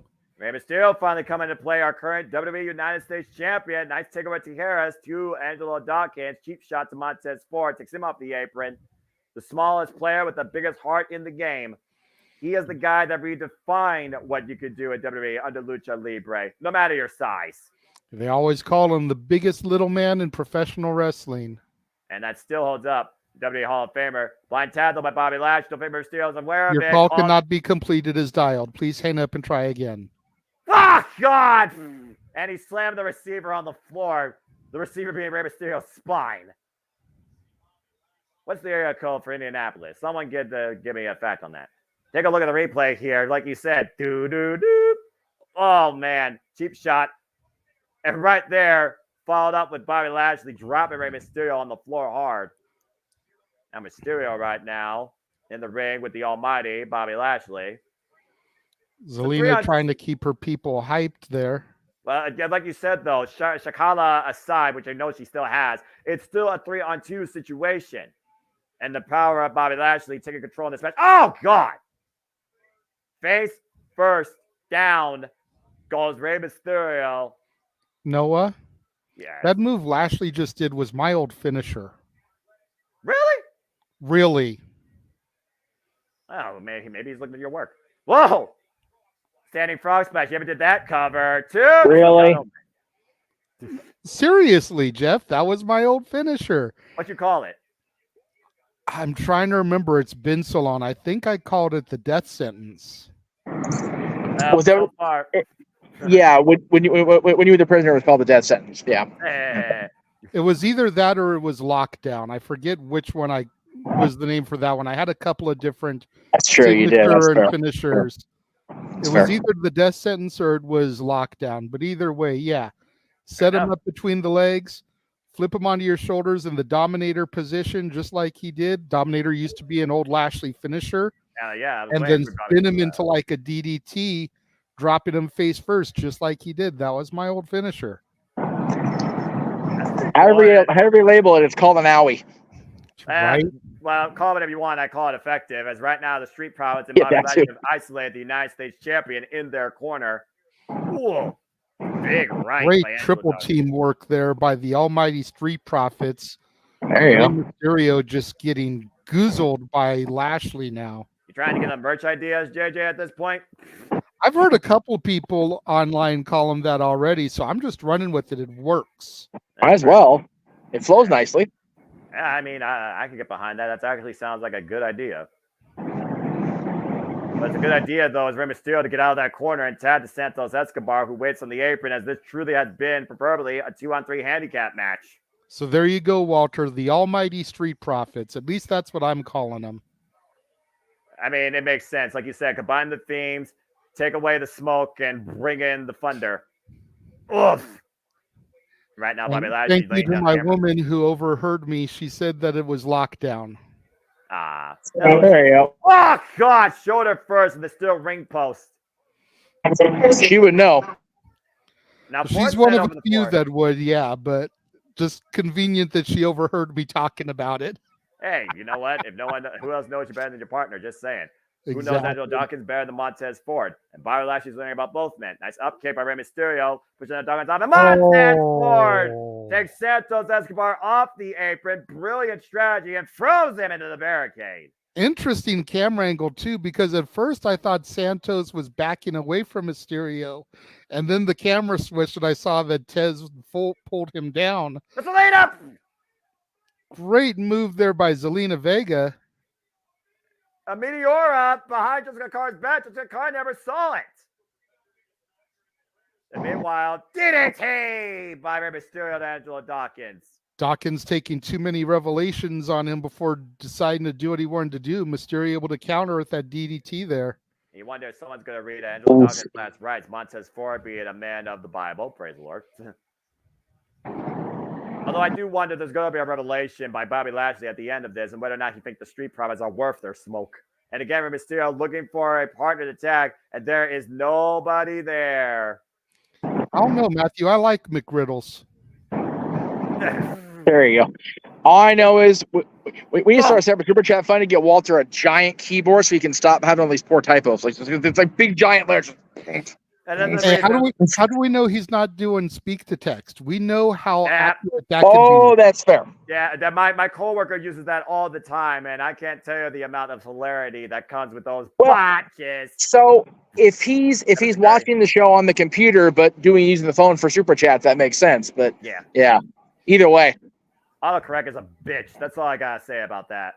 Either way, every single type of text I know, and my simple friends needs. I spit in the face of people who don't. Nice. Cool. He found there he Puerto is. Rico in Indianapolis. Carlito. The backup has arrived, and the LWO has just gotten a lot cooler. Carlito with his arm extended, Ray with the hot tag, and here he comes. There's the chance picked up. Carlito's back in the WWE ring, taking on the Street Profits. Montez Ford particularly. Irish whip, versatile Irish whip. Carlito sent into the corner. Cheap shot of Bobby Lashley. Carlito finds back against the world. Montez Ford hits nothing but turnbuckle. And right now, again, Bobby Lashley, no stranger, by the way, to Carlito, for those that watch him. Beautiful Drop kick. by Carly. Yeah, no. That is cool. I like this. And O'Donnell's coming to play, though, not legal. Clothesline over the top to the floor. And Rey Mysterio in his own. Anton taking him down by Mysterio. Carlito left alone in the ring. Bobby Lashley just took out Rey Mysterio, though. And meanwhile, Santos kicked out Lashley. Jesus, what a tope sucia on the rope, through by Montez Ford, whipping his Guri. Khalil ducks underneath, but Backcracker. Backstabber. Vintage cover. 2, 3. Carlito Carlito win gets for the the win. LWO. Whoa. You called it, JJ. Carlito making sure the LWO remain victorious tonight over the Street Profits and Bobby Lashley. And once again, the LWO stays on top of the world. Rey Mysterio says that's behind Carlito with the victory tonight at Fastlane. Now that's cool. That is pretty cool. Let's take a replay here. What a moment here. What a pop. That's pretty darn cool. No Apple included, though, unfortunately. I agree, Walter. I'm not feeling the new theme song. He should have used the classic. Yeah, but at least for the return, because everybody would recognize it. Yeah. But yeah, great. Awesome seeing Carlito back in the ring. And he won it with the backstabber. The original innovator of a backbreaker, where that move did win matches. Walter Carlito with the $2 super chat saying, no excuse, it's just fat fingers. Well, at least you're honest. Well, right. But what I'm saying is, if you get the fat fingers to overcome, you just get you a big giant ass keyboard attachment. You don't have to worry about that. Yeah, that's true. Well, again, talk about getting. I'm just being a dick. Whatever. Well, you know, it's all good. At the end of the day, we just saw something cool. So you know what? Nothing else matters right now. Carlito comes back and wins for the LWO. What the? Oh, Jesus. Here we go with the shameless promotions. Cole and Graves just got Pizza Hut delivered to the announce booth. They're not even in Chicago. Jesus so, I mean, Christ. Well, you know, you get hungry during the job. Hey, Xavier Woods also presents Pizza Hut. Are we seriously endorsement guy? Are we criticizing for shameless shills on this channel, really, Jay?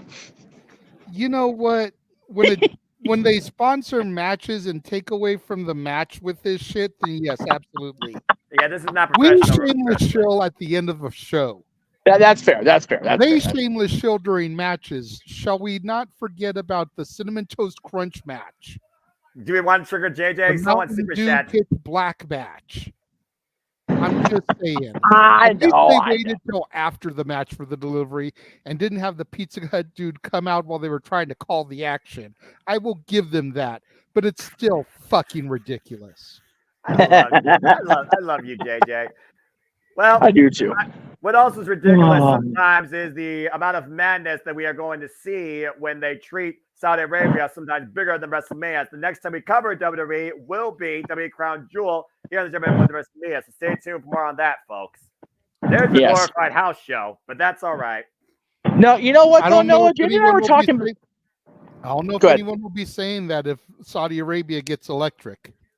Well, I'll tell you what. If that happens, I will no longer call it a house show. You have my word. Till then, Anyway, you know what? Pizza is a great thing to have on weekends, and Saturday nights are all right for pizza and professional wrestling. Damn it. But I digress. On that front, I was telling you guys in the private chat, I need to actually bounce out of here. My battery is low, and it looks like people are starting to filter out of the crypt here in downtown Los Angeles. So once I return to Studio A, I will rejoin the chat room, rejoin the stream, and we will close out this stream live event. But for now, welcome back to Carlito, and good thing they got the win, or it could have been driving the huge wedge between the LWO. So we will see you guys as our ghost says, we will see you all a little later. There you go. Absolutely, and we're revisiting right now the arrival of Jade Cargill during the pre-show. When she walks away talking to Paul Levesque, Triple H. Should be really cool to see when she comes out as we get ready to move into the triple threat women's championship match. We're going to find out who stays in the fast lane with the WWE Women's Championship, as you alluded to. That bitch will definitely try and intercept whoever the winner is soon enough, as Asuka and Charlotte Flair look to dethrone the champion of the Sky, Io Sky. WWE Women's Championship triple threat match is up next. I don't know, Emmanuel. That generic ass music was horrible. Def Rebel sucks. Def Rebel has 5 out of 200 themes that actually matter, all right? CFOS gave me at least 25 I could think of. I'm just going to say it right now. Never in wrestling is music more fucking generic and piss poor on a global standpoint than WWE this day and age. Bite maybe thank God otherwise. Bring back Jim Johnson. Right? But I digress. Seeing Jade Cargill made me have to put my food down so I could talk about it again. Oh, Lord. And WWE just did the worst promotion they could do because they just did all that Pizza Hut shit. And Walter with a point. You want to look like Jade Cargill? Don't eat the Pizza Hut. Do you think Michael I'm Cole... just saying, you say the way that she is jacked, ripped, muscles upon muscles. That's the last thing on Michael Cole and Corey Graves' mind. I guarantee you. But Walter makes a damn good point. If you are envious of the way that Jade Cargill looks, then maybe you shouldn't be eating the Pizza Hut they just advertised. I'm just saying. I'll stick to my skin and bone feature as I weigh 135 pounds, but I digress, and I feel fine. Anyway, I don't know who's going to feel fine with this triple threat as we've seen Asuka and Io Sky square off, former members of the Stardom roster, longtime running mates, longtime friends, longtime rivals. Charlotte Flair and Damage Control were all at ringside as we saw it unfolded. And of course, Charlotte Flair took out Bayley and all hell broke loose, courtesy of the Queen. And she was able to capitalize, and Io Sky was able to hit that beautiful moonsault and retain the WWE Women's Championship. Again, we saw Io Sky win the championship. I saw it live at SummerSlam after Bianca Belair surprised the hell of everybody, beating Asuka and Charlotte Flair for the title, pinning Asuka. But Io Sky capitalized on a bad injury, it seemed, and pinned the EST. Now, Io Sky has reigned as champion, but Charlotte Flair once again reminding everybody why she is the queen. And also, she was never pinned. And at this point, it's always been the better of Bayley, and Bayley heard enough of it. Then out came Asuka, who, might I add, Asuka and Charlotte Flair are former WWE Women's Tag Team Champions. You can say what you will about these two when it comes to the long history, but there's tremendous respect there, as Charlotte Flair is the one that beat Asuka and broke her undefeated streak. Back at WrestleMania 34, it was Bayley that decided to make this match a triple threat. At the end of the day, I wonder, did she help her friend, or did she cost her even more? Cracks forming in Damage Control, where many have said Damage Control has been damaged goods for the better part of several months now. Asuka, the Empress of Tomorrow, looking to once again become the WWE Women's Champion of today. Charlotte Flair, the Queen, looking for her 17th title. Unlike WWE, fuck you, WWE. We actually recognize all title reigns here. Looking to surpass her father and looking to once again ascend upon the throne and claim her seat. The Genius of the Sky, Io Sky, former World of Stardom champion, endorsed by Antonio Inoki herself, looking to keep her spot high as the champion of the Sky. All three of these women are looking to show out tonight, but only one will be able to call themselves the WWE Women's Undisputed Champion. You know, and you mentioned how Io cashed in her briefcase, took the title away from Bianca after Bianca dethroned Asuka. We haven't seen Bianca since. Exactly. Could she possibly factor into this match here this evening? There's a lot of We've already seen a debut of sorts in the return to the company of Carlito. Could we get another one here with the return of Bianca and with Jade Cargill looming in the arena once again? Could something happen with her here this evening as well? A lot of factors in this triple threat, and triple threats, of course, have no disqualification. Let's not forget, Io Sky might have Damage Control in her corner. And that bitch could also make her presence be known and dictate maybe who she wants to go after in WWE, whether or not it's for gold. Matt, good to see you. Appreciate you, as always. Longtime member and friend of the Multiverse of Media.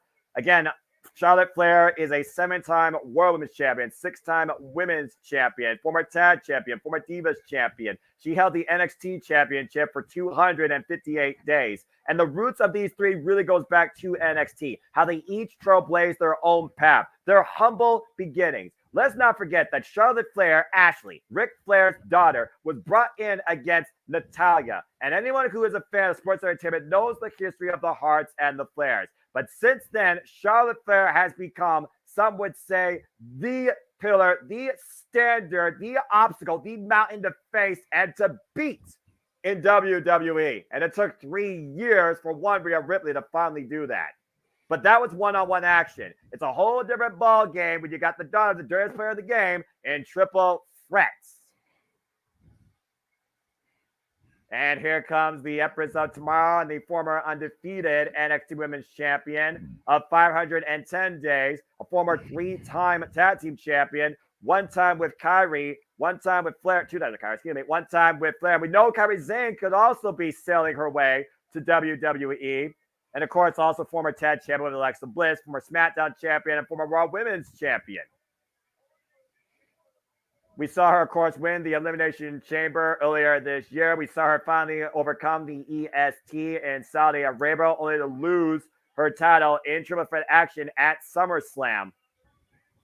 And of course, Charlotte Flair and Asuka, their history stems all the way back to WrestleMania 34, when Asuka became, in many people's words, mortal, and her undefeated streak was broken, courtesy of the Queen. And since then, Charlotte Flair and Asuka have always been in each other's crosshairs to prove who is better.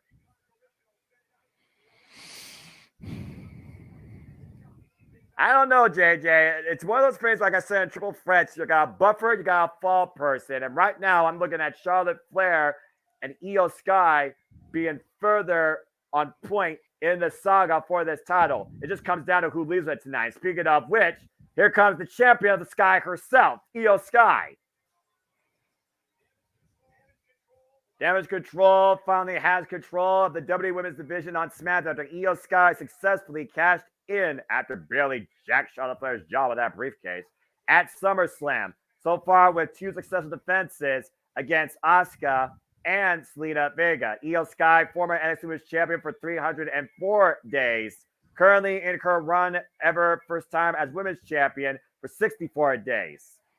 And you notice Io Sky coming out solo. She told Bayley she wants to do this on her own, Noah. Is that a wise move? Yeah. Or is it going to backfire up against her with somebody the caliber of Charlotte Flair in the ring? Well, remember what Io Sky says. I don't need people to speak on my behalf, despite the fact she mostly speaks Japanese. Just give me an angry Japanese pro of her and Asuka. And let me hear her say bitch one time. That's all I wanted. Now, just because of that, I actually want to see Jacob Fred Kerr. Let's go down to introductions with Mike Rome. Well, it's not Savannah Urban, but it is what it is.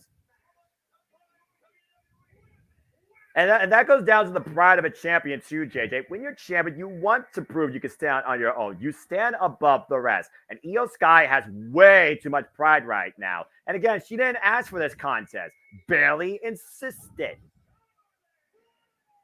Charlotte Flair looking as radiant, stunning as ever. You want to talk about physical physique? Jake Cargo and Charlotte Flair, there's a run for your money.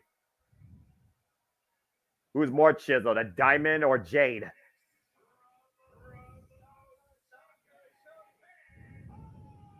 Asuka going back to her Japanese roots, great kabuki sorts, going back to her days as Kana. And let's not forget that mist could come into play here at any time.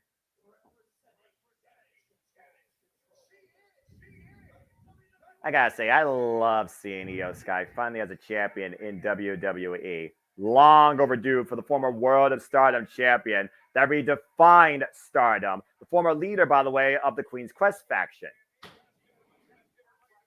I love seeing her as champion too, but she almost seems like an afterthought in this match. Yeah. And again, that might be all she needs. Again, there's no champion's advantage. First pinfall submission in the ring. You are the WWE Women's Champion. The reigns are underway. Io Sky right now looking to shine on center stage here. Who's going to take advantage first? Again, will Charlotte Flair let Asuka and Io Sky play it out amongst themselves? or will Charlotte Flair constantly keep herself in the equation? Triple threat is always a strategy. Pick your spot. Isolate your opponent. Oh, that missed immediately to the Queen's face. And she got all of it.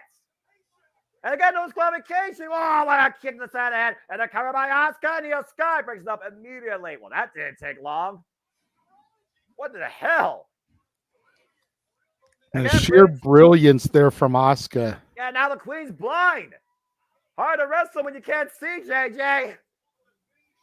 That missed right in the face of Charlotte Flair. This has just become a one-on-one contest. But again, what does this do now right now with Asuka, with Io Sky, who've only made sure one other time in one-on-one action in WWE, more recently on SmackDown. Nice deep arm drag there at the Tiger Feint kick in the ropes. Good deep arm drag there by our champion, Asuka and Io Sky right now. I seriously need to see Asuka, Io Sky, and Kairi Sane at Triple Threat. Thank you and good night. WWE, make me believe you care about women's wrestling again. Thank you. Hashtag WWE FASTLANE trending worldwide as Charlotte Flair right now is just trying to get clearer vision. And Asuka taking control of the champion with the armbar. Bring her down again to the mat. Might be looking for a cross arm breaker. Again, it was the miss that helped Asuka win the championship against your girl, the EST. And she didn't spray in her eyes. She gouged her eyes with it. Decking and dousing her fingers with it. Just ripped down in the mat there. Get the camera off of Charlotte. There are two women in the ring trying to compete. I don't care about the blonde Barbie who can't see. Damn. Io Sky right now. Great back elbow there by the champion to Asuka. Off the second rope. With the moonsault. Asuka though off the second rope. Big missile drop kick. And float up like an accordion. And Asuka right now taking control. But again, time is limited. Missed the kick. Meanwhile, the roll up by Io Sky gets a 2 count. Inside cradle. Small package by Asuka. Again, almost got her. Magistral. Very nice Maestro cradle. The roll up to the potato. Oh. Even Io thinks that should have been 3. I almost thought she had it there. 2.5 though, says referee Rudy Charles. Io Sky right now in control. Asuka though falls in with the back elbow strike. Oof. And again, Asuka will be part of NXT this coming Tuesday, taking on the prodigy Roxanne Perez. Boom! Nice kick. Because Asuka bringing in that kickboxing, that striking background. Oh, there's a boot by Charlotte Flair. And if you thought Charlotte Flair was freaking pissed off before that she's not champion, she's even more pissed off now to get the title. But will those emotions get the better of her? Oof. Could she end up getting disqualified? There's no disqualification in a triple threat, but she also could get rolled up out of nowhere. We know how dangerous the roll-up is. Big chop by Charlotte Flair. You can't have a Flair in a match without a chop. I'm just saying. It's not wrestling unless you have a chop. The Woos ran out of Indianapolis. That's fair. And like Bobby Heenan said, you got to be fair to Flair. Well, the fair and Flair in the same sentence, though. I mean, that's probably an oxymoron. And right now, of course, we know Charlotte Flair has had previous success in triple threats, but she's also had previous failures in triple threats. And Asuka right now, just got caught with an elbow. Another big elbow by Charlotte Flair. Kick to the hamstring by Asuka. And Asuka looking to follow up off the ropes. Oh, my gosh. Got caught by the Queen. Great belly to back suplex there. The Lioness once again taking her place at top of the Pride. Looking to claim the WWE Women's Championship. Nice roper there, Asuka. Oh, that's Io Sky Cuban with the double stomp. Hoping to retain her championship. What is her third defense now since winning this title? Either for herself or for damage control. And almost like at the very beginning, we're talking about the whole idea. Was it for Io Sky or was it for damage control to take control of SmackDown now? And right now, Asuka and Io Sky might be looking to take control of this match and make it a one-on-one contest to your pleasing, JJ. They know the biggest threat here. Charlotte Flair whipped up and over, lands on the apron, catches Asuka with a kick. That long reach of Charlotte Flair. Good grief. And the roll through, the roll through, the roll out too. Ooh, I almost pinned the champion. Underneath the clothesline, up and around, looking to take her around and down. Ooh, great transition to the submission there by Io Sky. Yeah, nice choke there, right there. But it's going to take a lot more than that to take Charlotte Flair down and keep her down. Io Sky rolls up and over her feet. And Asuka catches the Queen with a vicious kick to the face. It's one of those things also in triple threat environments. You need to make alliances sometimes. You need to put the match in your favor. It's easier to beat one opponent than two. And Io Sky, of course, has beaten Asuka previously. Oof! Great job. The top rope. And right now, the champion taking control, JJ. Yeah, but she's taking too much time also. Oh! Beautiful missile drop kick and a kip up, though.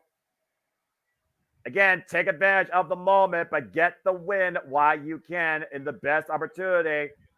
Looking to pounce up to the top rope, maybe looking for that beautiful moonsault again. Asuka follows suit. Now Asuka and Io Sky on the second rope in the corner. Trying to rip her down, but you see the grip Io Sky has. Dropping Asuka down. Again, Asuka once again. Oh my! Big German suplex release out of the corner off the second. And Asuka right now in the driver's seat. Sliding kick is enough here. Hook in the near leg to McGee. No! Looking to become a 5-time women's champion. Take a look at this, JJ. Whoa. Beautiful German there off the middle rope.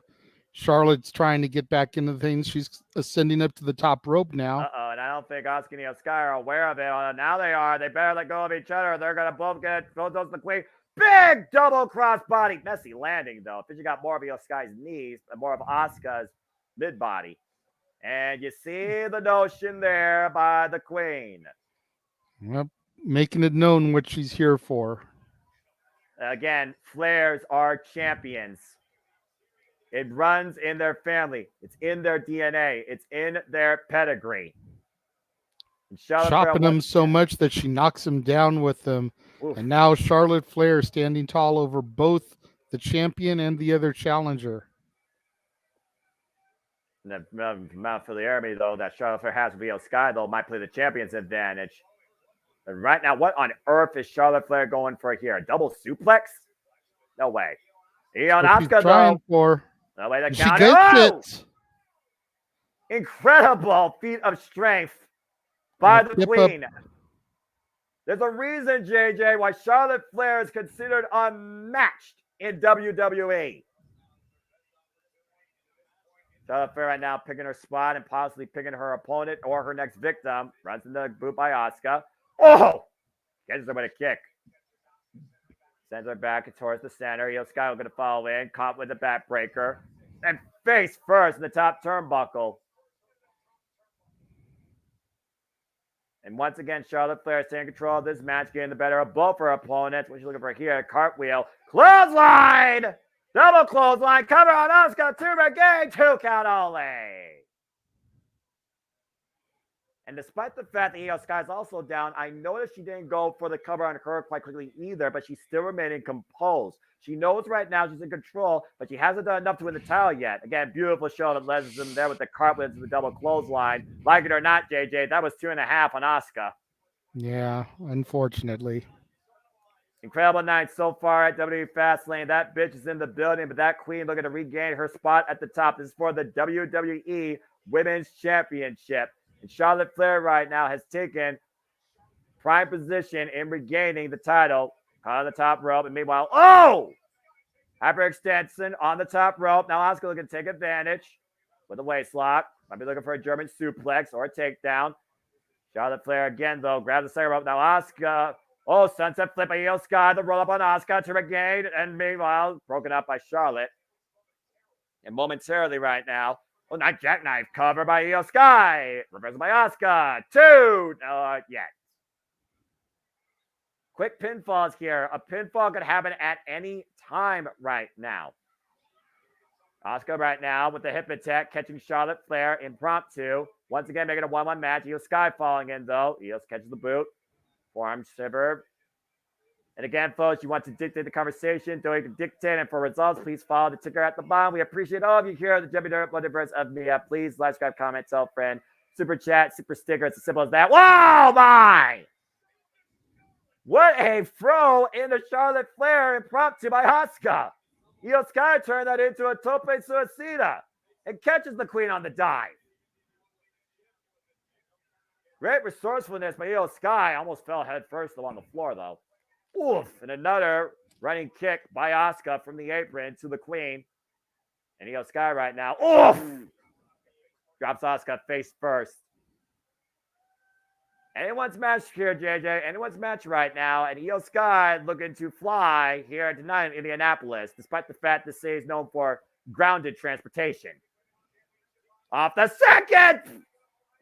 Misses completely, it seemed, with that moonsault. She barely clipped Asuka. I think she caught her right arm, to your point, but just enough to take her off her feet. And meanwhile, Charlotte Flair, And Charlotte right now looking to ascend and show how it's done as only she can. Charlotte Flair to the top rope. Air Flair. And catches both of them on the landing. Take a look at this. The grace, the execution, and the impact got all of the challenger and the champion.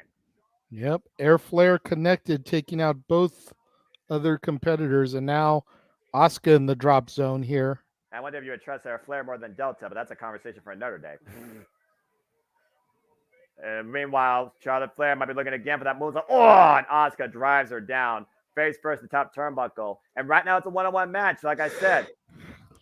And right now, runs into a boot of Charlotte Flair. Io Sky, though, might be picking her spot. She might be playing the smart strategy. And will Charlotte Flair and Asuka forget about that? Asuka's down right now, though. And again, Charlotte Flair going to the top rope. And Io Sky, Shote! Nice pop-up uppercut there. Shades of Jushin Thunder Liger. Clubbing shot to the upper spine right now between the shoulder blades. Io Sky and Charlotte Flair squaring off in the corner. Dangerous territory for these two. Oh, my goodness. That chop bending Io Sky backwards on top of that ring post. That's for once a good thing. That ring post has a big top base.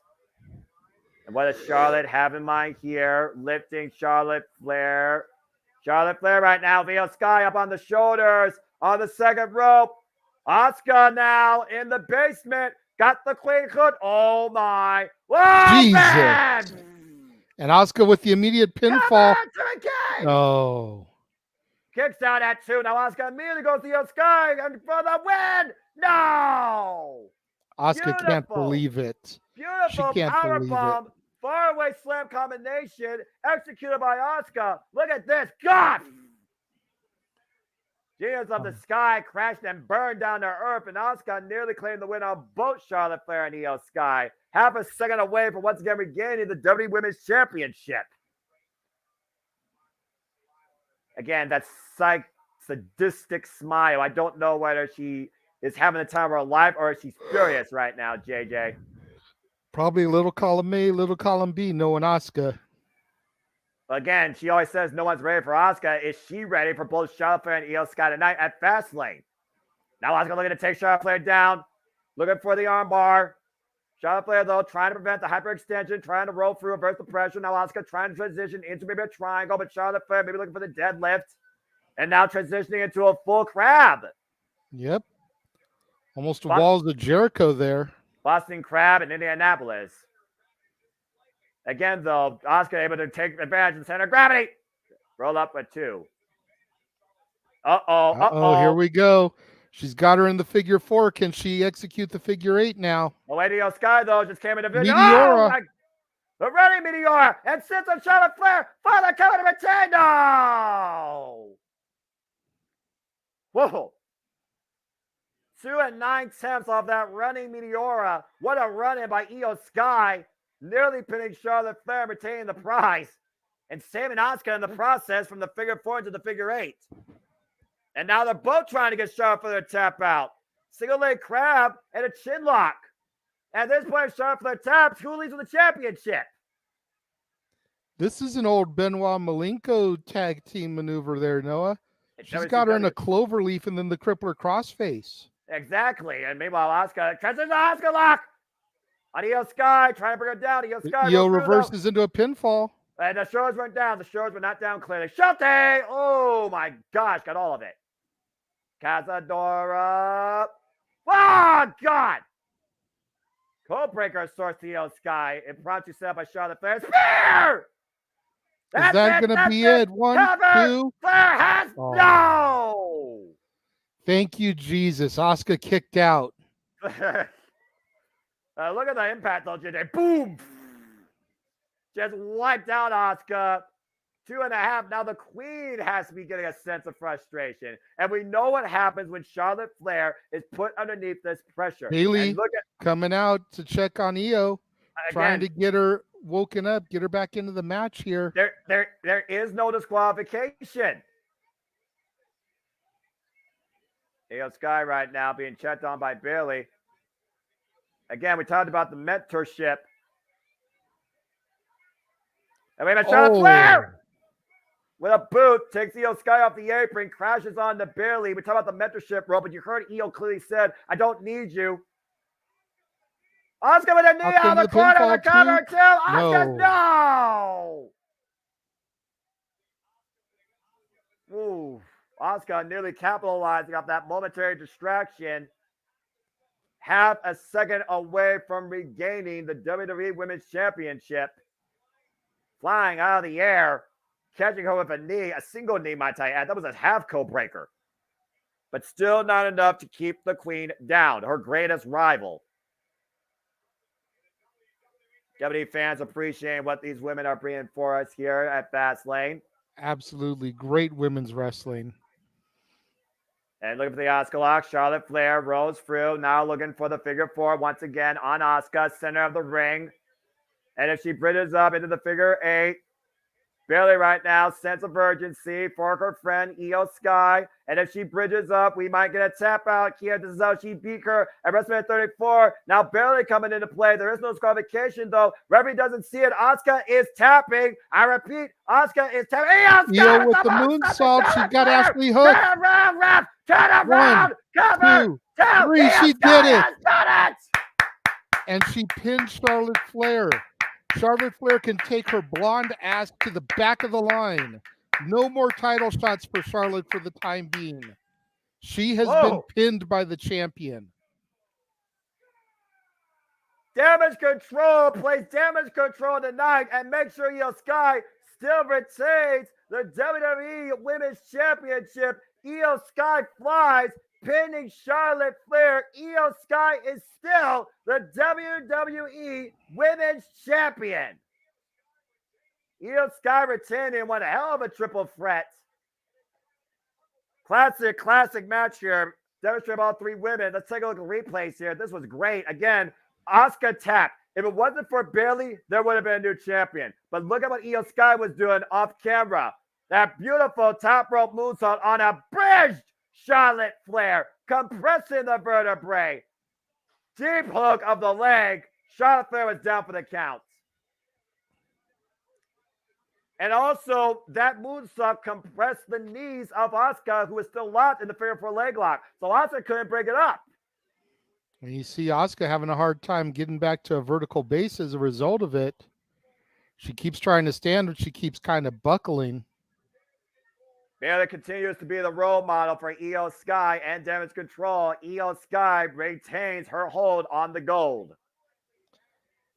Well, I've never been happier to be wrong. Jesus Christ. I picked Charlotte because how do you bet against Charlotte in these type of situations?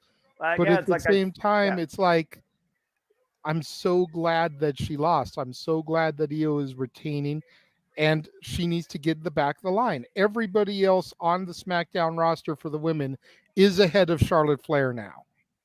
And no argument there. And speaking of ahead, who would have thought that Jey Uso and Cody Rhodes would have been ahead of the entire Judgment Day? You talk about unique circumstances. Who would have thought tonight you would say Cody Rhodes and Jey Uso pinned Judgment Day and in accessory became the new WWE Undisputed Tag Team Champions. History already made here tonight in Fastlane. Cody Rhodes able to capitalize with an emphatic crossroads, pinning Finn Balor. And as you alluded to, Io Sky pinned the Queen, Charlotte Flair. It's one thing to beat her in a triple threat. It's another thing, though, just to pin her. Charlotte Flair was pinned. It's as simple as that. And, of course, immediately following Fastlane, there will be a press conference, and it will include the new WWE Undisputed Tag Team Champions, Cody Rhodes and Jey Uso. If Cody Rhodes' announcement at NXT is not a Dusty Rhodes Tag Team Classic, where the winner could potentially face these two for the titles, I dare you to tell me otherwise.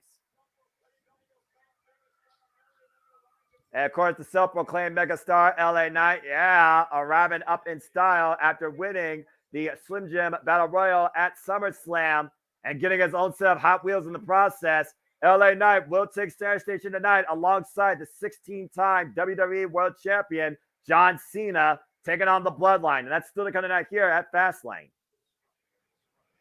Whoa.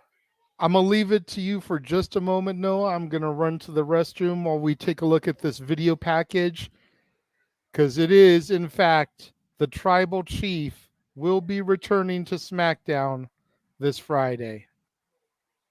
Acknowledge that if you wish, but also acknowledge the fact, folks, that again, we are happy to keep you covered here on all things wrestling here at the JMN Multiverse Media live watch events. Please subscribe, comment, tell a friend. Hope you're enjoying the reactions, commentary, and festivities. And again, donate to dictate. Super chat's as simple as that. Again, Fastlane comes to us from the home of the Indianapolis 500, Indianapolis, Indiana. And we've definitely seen a lot of changes in the pole position. But coming up next, we're going to see the greatest and the brightest tag together as John Cena and LA Knight tag alongside each other tonight to take on Jimmy Uso and Solo Sikoa of the Bloodline.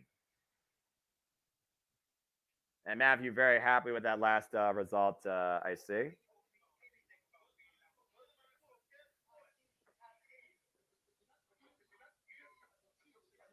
As we talked about here on the JMN Multiverse Media, since the events that transpired at SummerSlam, Jey Uso, of course, cost by his brother Jimmy Uso, and both brothers have gone their own ways. Jimmy Uso desperate once again to prove his allegiance to his tribal chief and prove that he's in the bloodline. After costing AJ Styles against Solo Sikoa, and he and Solo with a team effort taking out the Phenomenal One, a former rival of Roman Reigns, he is seen to become once again in good graces, at least with Paul Heyman. But Paul Heyman has lost a sense of control without Roman Reigns enforcing tribal order. And then comes in one of Roman Reigns' greatest rivals and one of the greatest superstars in WWE history, John Cena. John Cena, the 16-time WWE champion, the face that ran the place for the better part of a decade and a half, whether you like it or not. Jimmy Uso, of course, confronted John Cena on his return, and John Cena just told him straight up, the wrong Uso left. And since then, Jimmy Uso has had the proverbial chip on his shoulder. The proverbial envious brother ate an AA for his troubles. And over the last few weeks, we have seen the events that have transpired with John Cena, AJ Styles, and the Bloodline. Oh, man. Adam Pearce, of course, trying to make things official. And again, Paul Heyman, the subtle reactions to everything Jimmy Uso, basically guiding this entire narrative. I'll say it during Super Predicting, and I'll say it during the match as well. At the end of the day, Jimmy Uso is a jealous, envious, desperate hypocrite. And I stand by it. Solo Sikoa apparently crushing AJ Styles and making sure that he could not be involved here. Oh my, that was weird for the electricity. Of course, AJ Styles right now taking some time off to recover from whatever injuries he may have sustained. And John Cena took the Bloodline on his own and found an unlikely ally with LA Knight. Yeah. And now we have LA Knight and John Cena taking on the Bloodline. Will the problem solver and the desperate Uso trying to prove that we should acknowledge the tribal chief, hold up to the name, hold up to the family legacy? Or once again, will John Cena make sure they see him, give them an attitude adjustment, and LA Knight once again proves why he is the megastar and says to them, that's not an insult, that's just a fact of life. I never thought in my fandom I would ever see LA Knight and John Cena tag together. That's a unique tandem, to say the least. Definitely an interesting tandem. Yeah. We saw what happened at Payback when John Cena gave LA Knight respect after LA Knight beat The Miz.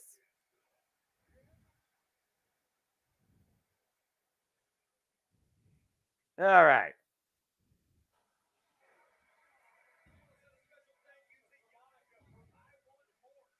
Who the hell is Yannicka? Seriously, what happened to the days when you had like Creed and Skillet and freaking Hinder or, bands of actual rock merit lead these songs and give actual purpose? Oh, hey! Look who's in the bill! Pat McAfee! Corey Graves' worst nightmare! And he's adored in a WWE Indianapolis Colts NFL Aligned Championship. Well, this just got a lot more fun. And for all you football fans out there, good luck to your favorite team this season. Oh, man, come on. You got to like Pat McAfee. Pat McAfee is a party. I admit. And he is a fan. He definitely is a lifelong fan.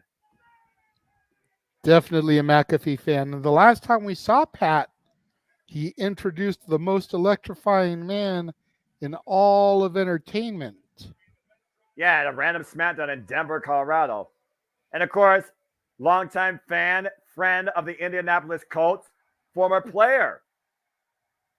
This is a homecoming of sorts for Pat McAfee. Rousing ovation for one of Indianapolis' own. He even dressed up for the occasion. Look at the blue blazer.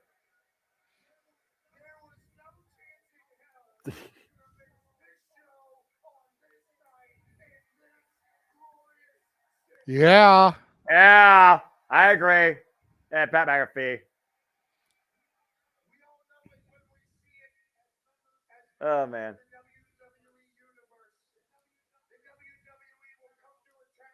Yep.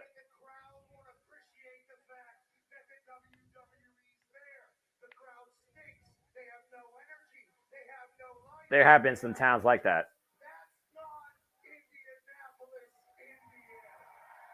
I'm good on that. Indianapolis has been on point so far tonight. Yeah, they have.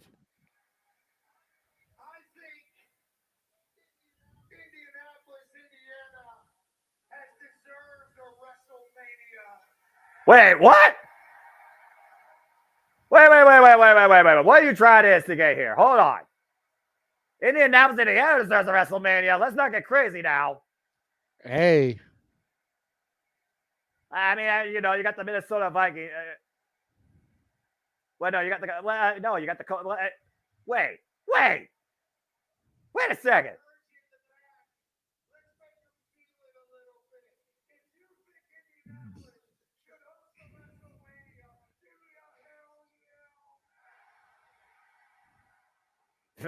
The yes sign in the audience, I approve. I mean, I wouldn't rule it out. Indianapolis, Indiana with a WrestleMania?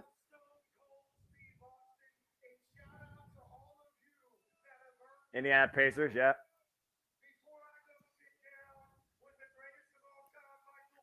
Looks like he's going to be on commentary for this match. Corey Graves versus Nightmare. Yay.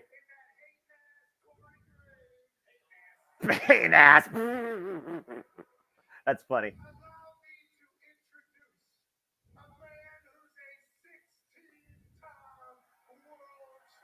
Well, if you're going to introduce some L.A. Knight. Yeah. That's a pretty damn good introduction, I'm not going to lie. That's a respectful introduction.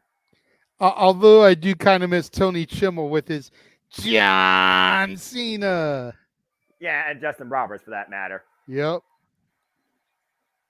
And this guy, how fitting he comes to the land of hot rods and hot speed, being a motorhead. You see those stock cars on center stage. John Cena speeds his way into Indianapolis night at FASTLANE. First ballot WWE Hall of Famer. Get it? Show the towel to Stu. Stu, I think, has been in WWE longer than John Cena has been alive. Right.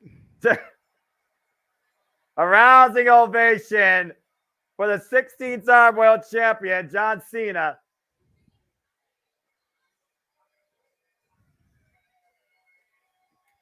John Cena trying to instigate a WrestleMania in London. Pat McAfee trying to instigate a WrestleMania in Indianapolis. Okay, where else are we trying to plan WrestleMania at this point?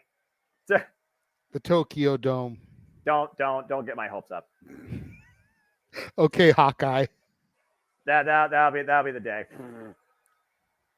Nothing is more precious to the wrestling industry, in my opinion, keyword professional wrestling industry, than the Tokyo Dome, and I cannot wait for Wrestle Kingdom.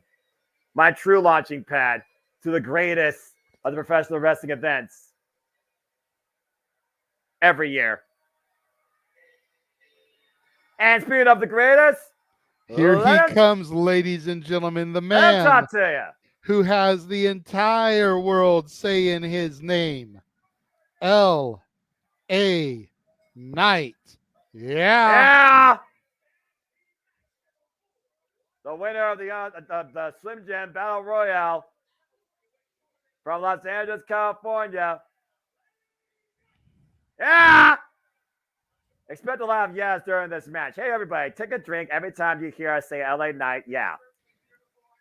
We got Pat McAfee. A drink of water. Take a drink of water. We're not trying to send anyone to the hospital with alcohol poisoning. No. We do not condone alcohol poisoning here on JMN Multiverse Media. Hey, I saw that. Botch. That's it, payback. I saw that. Botch.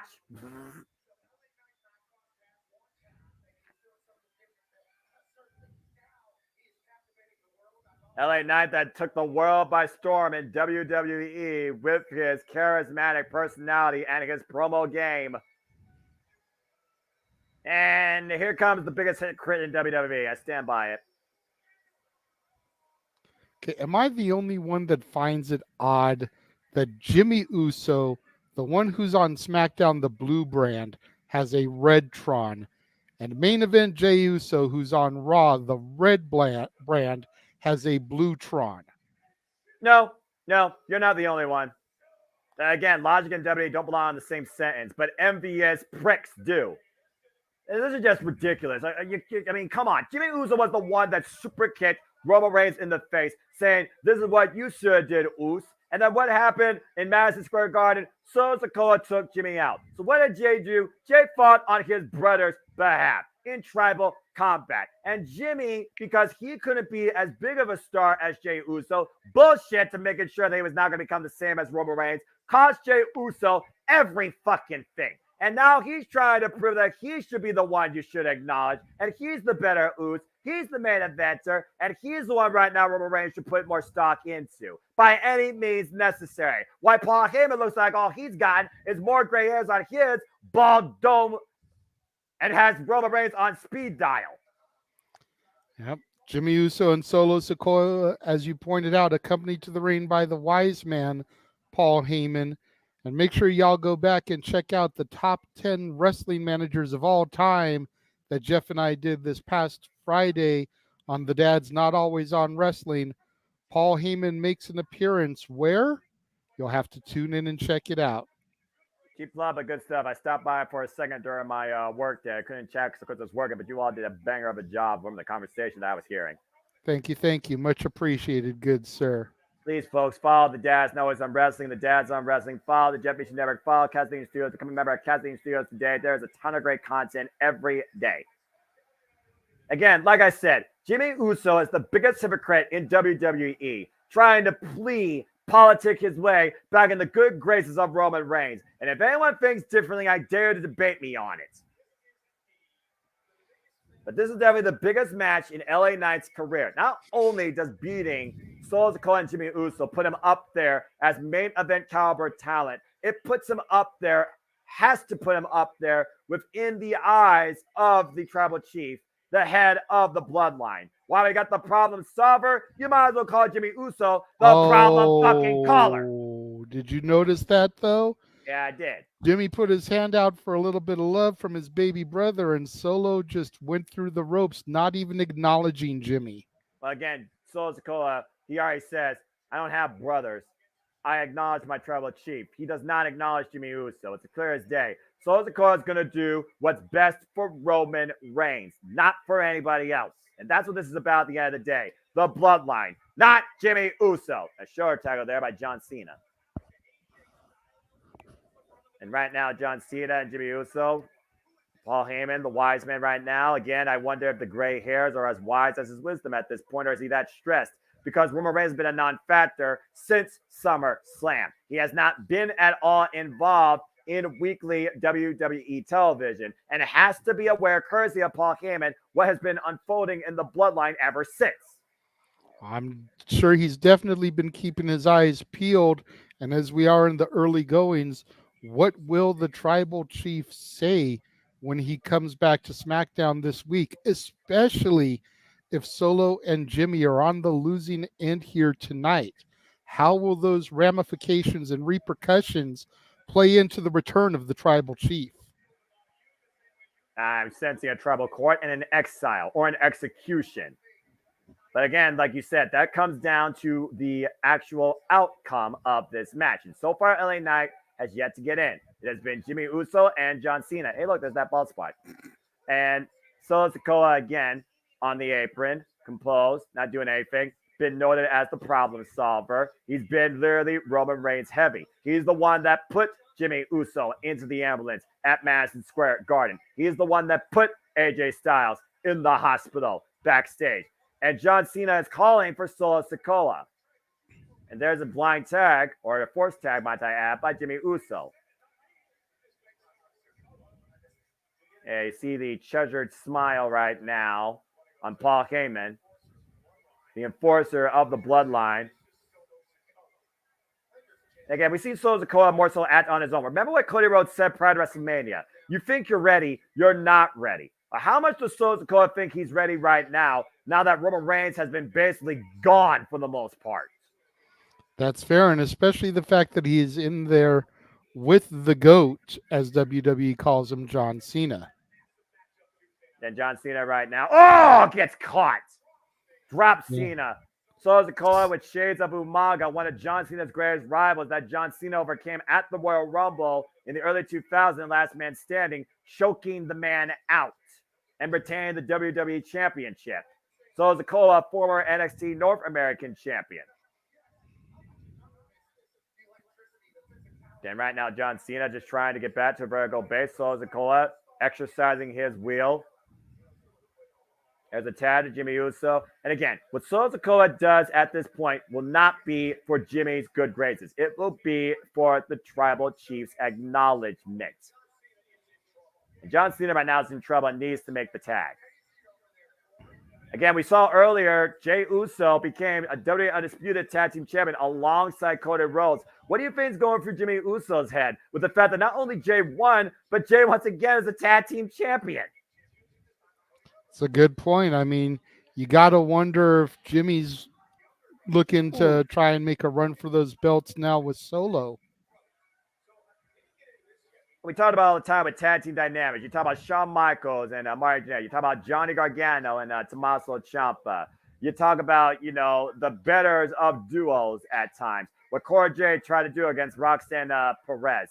Jimmy Uso was always the older brother. He wanted to lead by example. Jey Uso said he always wanted to be like him. And at this point, I would say that Jey Uso has become a bigger star than Jimmy. And Jimmy can't stand it.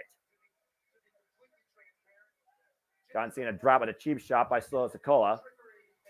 Yeah, I definitely think that the acceptance is hard for Jimmy to swallow there. And you see right now, Paul Heyman, once again, commanding people to acknowledge that he is the one, not Jimmy Uso, but Roman Reigns. Solo Sikoa right now tapped back in. Body shot to John Cena, courtesy of Jimmy Uso. Jimmy Uso said, I never left the bloodline. As far as I'm concerned, I'm still bloodline. It's not like Bullet Club with your Bullet Club for life. It's not like the NWO with your LWO for life. As far as I'm concerned, Jimmy Uso was excommunicated from the bloodline. Period, point blank. That's exactly what I thought. I definitely thought he was excommunicado. He was on the outs. There was no redemption for him when it came to the tribal chief and the bloodline. But these last few weeks have definitely made me question that thought process. But again, Roman Reigns has not been present for any of this. Paul Heyman has, and Paul Heyman right now doesn't even know what to make of this. I gotta wonder what Roman Reigns and Paul Heyman have been speaking about on that stupid giant red iPhone with a bloodline freaking phone case now. Nice diving headbutt there by Solo Sikoa. And again, they have isolated the 16-time world champion, John Cena. Now, is that just tag strategy, or is that the marching orders of Roman Reigns? Are they aware that John Cena right now poses the biggest threat to Roman Reigns once again? Is Crown Jewel just a foregone conclusion as they look for that big attack in the corner and miss? And LA Knight right now stands waiting on the apron, has yet to get involved in this match. John Cena trying to reach out and crawl over for the tag. And right now, Jimmy Uso nowhere near his partner, but Jimmy Uso trying to run interception and does so. Great job by Jimmy Uso, despite the fact I still say he's WWE's biggest hypocrite. That should be his new tagline. That should be his new damn shirt. I was going to say, great veteran tag team instincts there by Jimmy. You know, Cena's definitely a vet in the business, but he's never really been a tag team specialist. No. This is Fastlane coming to us from Indianapolis, Indiana. Capacity crowd on hand. Tag team match currently taking away. John Cena and LA Knight taking on Jimmy Uso and Solo Sikoa of the Bloodline. Wiseman Paul Heyman in the corner. And right now, Cena literally just touching fingers, not quite a tag yet. He is right there, just mere inches away, but Jimmy Uso pulls him away. Again, great tag team veteran instincts by Jimmy Uso. Jimmy Uso into the cover, hook of the leg, gets a 2 count. We need LA Knight to really bring this thing up to the next level. Crowd at this point pretty much been taken out. Tag to Solo. It's almost like Jimmy Uso is presenting him to Solo Sikoa. Again, Jimmy Uso trying to prove anything possible that I don't mind being Roman Reigns' bitch. I mean being back in the bloodline. And right now, Solo Sikoa might be looking to back that. Wait a minute. A Solo thing in here. Hold on. Yeah. Solo's definitely got an interesting look on his face. That Shades of Umar got ready for the hip attack. Oh, God. Backing that ass up. And he got all of it in John Cena. John Cena might not be able to see for the moment. And the expression on Heyman's face says it all. The expressions on Heyman's face says it all for the entire Bloodline narrative, and I stand by that. Absolutely. And you asked earlier about what Heyman has been saying when he's been calling Roman and what Roman has been saying in return. I almost wonder if Roman has been telling him, let Jimmy think everything is okay. I'll handle him on my own. Yeah, but we've also seen shades of Solo Sikoa developing maybe his own personality. What if Solo Sikoa wants to be the one in that spot? What if he believes that he's ready? Or what if he wants to take it by force? Big headbutt there by John Cena, who is literally walking on spaghetti legs. Catches Solo, though, with a big body shot, though, trying to fight back. Big right to the side of the jaw. And another one. And John Cena trying to fight back off the ropes. Oh, God! Spinning heel kick. Bear heel kick, might I add, to the face of John Cena. Good grief. And there's a reason why Roman Reigns has christened Solo Sikoa the problem solver. Tag. And so far, again, LA Knight, this has been a handicap match at this point, JJ. LA Knight has not gotten involved at all. And that's very interesting because I know a lot of people assumed that LA Knight would do the majority of the work. Cena would get the hot tag 5 moves of doom and get the victory. But it looks like it's going to be a little bit of role reversal here as Cena doing all the dirty work. Attitude adjustment. Out of nowhere, but he can't capitalize.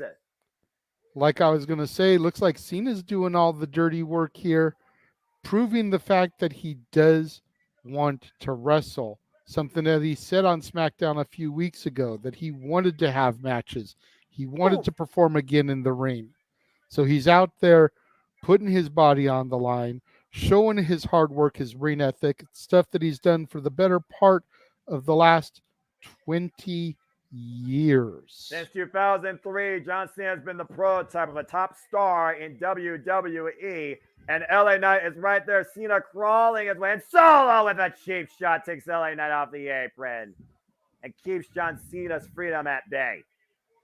The enforcer of the bloodline enforcing tribal will against John Cena. Big headbutt to Cena. LA Knight getting frustrated here. Again, the referee explaining that, again, you cannot be involved unless the tag is in play. And again, Paul Heyman right now, is he literally leaving a message or talking with the tribal chief? He might be doing play-by-play at this point. And again, figured everybody that's watching across all the platforms here, the JMN Multiverse media, please like, subscribe, comment, tell a friend. As we always keep you in tune with all the biggest shows in wrestling, with the Jeff Generic Live, watch live events, tell your friends. All right, again, just compressing the chest of John Cena, sitting down on it. As fellow member of the Multiverse here and Open Mic Night panelist, the Rage of Wrestling, Walter Cruz says, follow us all, engage in our content, help us grow the communities. Let's enjoy life and enjoy wrestling together. And right now, Solo Sikoa exercising his will once again, and John Cena just looking up at the lights. Solo Sikoa firmly in control for the bloodline on the second. Oh, and again. God. And now Solo goes for the covers, and not here. The Knight almost broke it up, but John Cena got the shoulder up. The physical toll that John Cena has taken in this match, to your point, JJ, he wants to do matches. Well, he's getting his money's worth, or his body's worth, if you want to call it that, here tonight. I was going to say WWE is definitely getting their money's worth, having Cena back for these limited dates, putting him to serious work in this match, making him try to maybe regret the fact that he wanted to have this type of competition, being in there with somebody that's as young and as hungry and almost a ghost of his past, like Solo Sikoa, as we always talk about, very reminiscent of the former Umaga, another member of the No Eye family tree, who's Cena vanquished back in the early 2010s. Has Paul Heyman got more gray hairs on his head since this match started? He looks a lot more grayer since I've seen him recently. You know what? That's just the aura of his intelligence. Well, gray hair does speak wisdom, and he's got more than enough gray hairs on it. And right now, that counter by John Cena has offered a pinnacle moment once again to make the tag as Solo Sikoa checks his Samoans. Cena doing everything he can to crawl over and make it to LA Knight. This crowd is electric right now. They will explode. And LA Knight is in! Here comes Knight! Yeah! Nice Russian leg sweep there to Jimmy Uso. Jimmy Uso got the tab, by the way, for those that don't know. Irish whip reversal, Irish whip. LA Knight in, though, and catches Jimmy Uso. Swinging net breaker. Good shot there by Solo Sikoa. The megastar takes control, put in the boots. Yeah. Yeah. Yeah. Not going to say yeah every time because I feel like that's just a dummy. And Solo Sikoa, duck, miss. Meanwhile, LA Knight comes to midsection. DDT! Beautiful DDT there by LA Knight. God, walked right in the super kick. Cover, two, no. No, super kick doesn't complete matches unless you're Shawn Michaels, folks. And Paul Heyman does not look happy. Again, one point Paul Heyman, though, he introduced himself to LA Knight backstage, though, JJ. Oh! Yeah. And that super kick, though, after dropping the enforcer with the DDT. Now Jimmy Uso looking to fly, similar to his brother. Can he capitalize, though? LA Knight able to roll through, counter, hooks Jimmy Uso up. Nice power slam there. I think LA Knight's going to go for that elbow drop.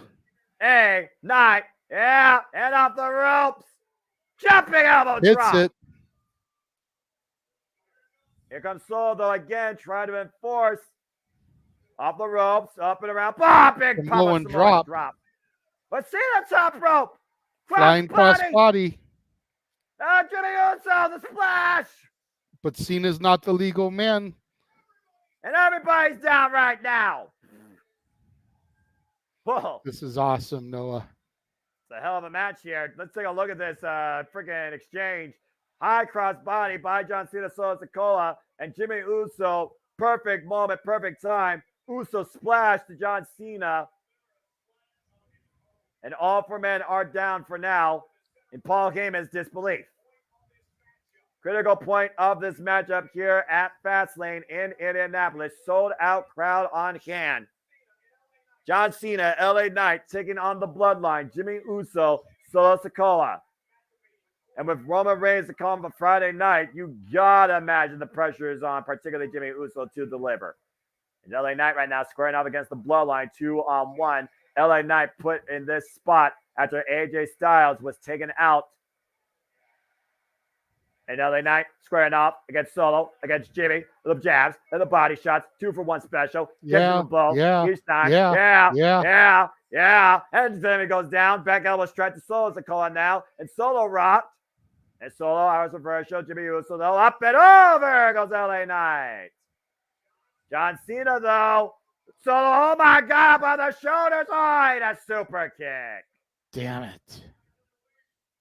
Damn. Cena was ready to drop Solo with the AA, but Jimmy Uso able to get that super kick and save his baby brother. Yeah, Jimmy Uso may still be a hypocrite, but I'll give Jimmy Uso credit. When it comes to tag team wrestling, he still is truly a specialist, able to find the moment to capitalize and be there for his partner at the most critical time. Jimmy Uso once again climbing up to the top rope. Might be looking for another splash. Wait, LA Knight sends Sozakoa up and over to the floor. And LA Knight, by the way, still legal. LA Knight hops up to the top rope. Hooks Jimmy Uso. Wow, man, superplex connects. Whoa. And Cena's feeling it. What are you talking about? This 5 moves of doom. It's 5-knuckle shuffle time. And so Sozakoa eats a cheap shot. And Cena, vintage Cena, the 5-knuckle shuffle. LA Knight, the legal man. And LA Knight, Jimmy Uso. One force trauma. Trauma. Cover that hypocrite. Cover. 2, 3. The win.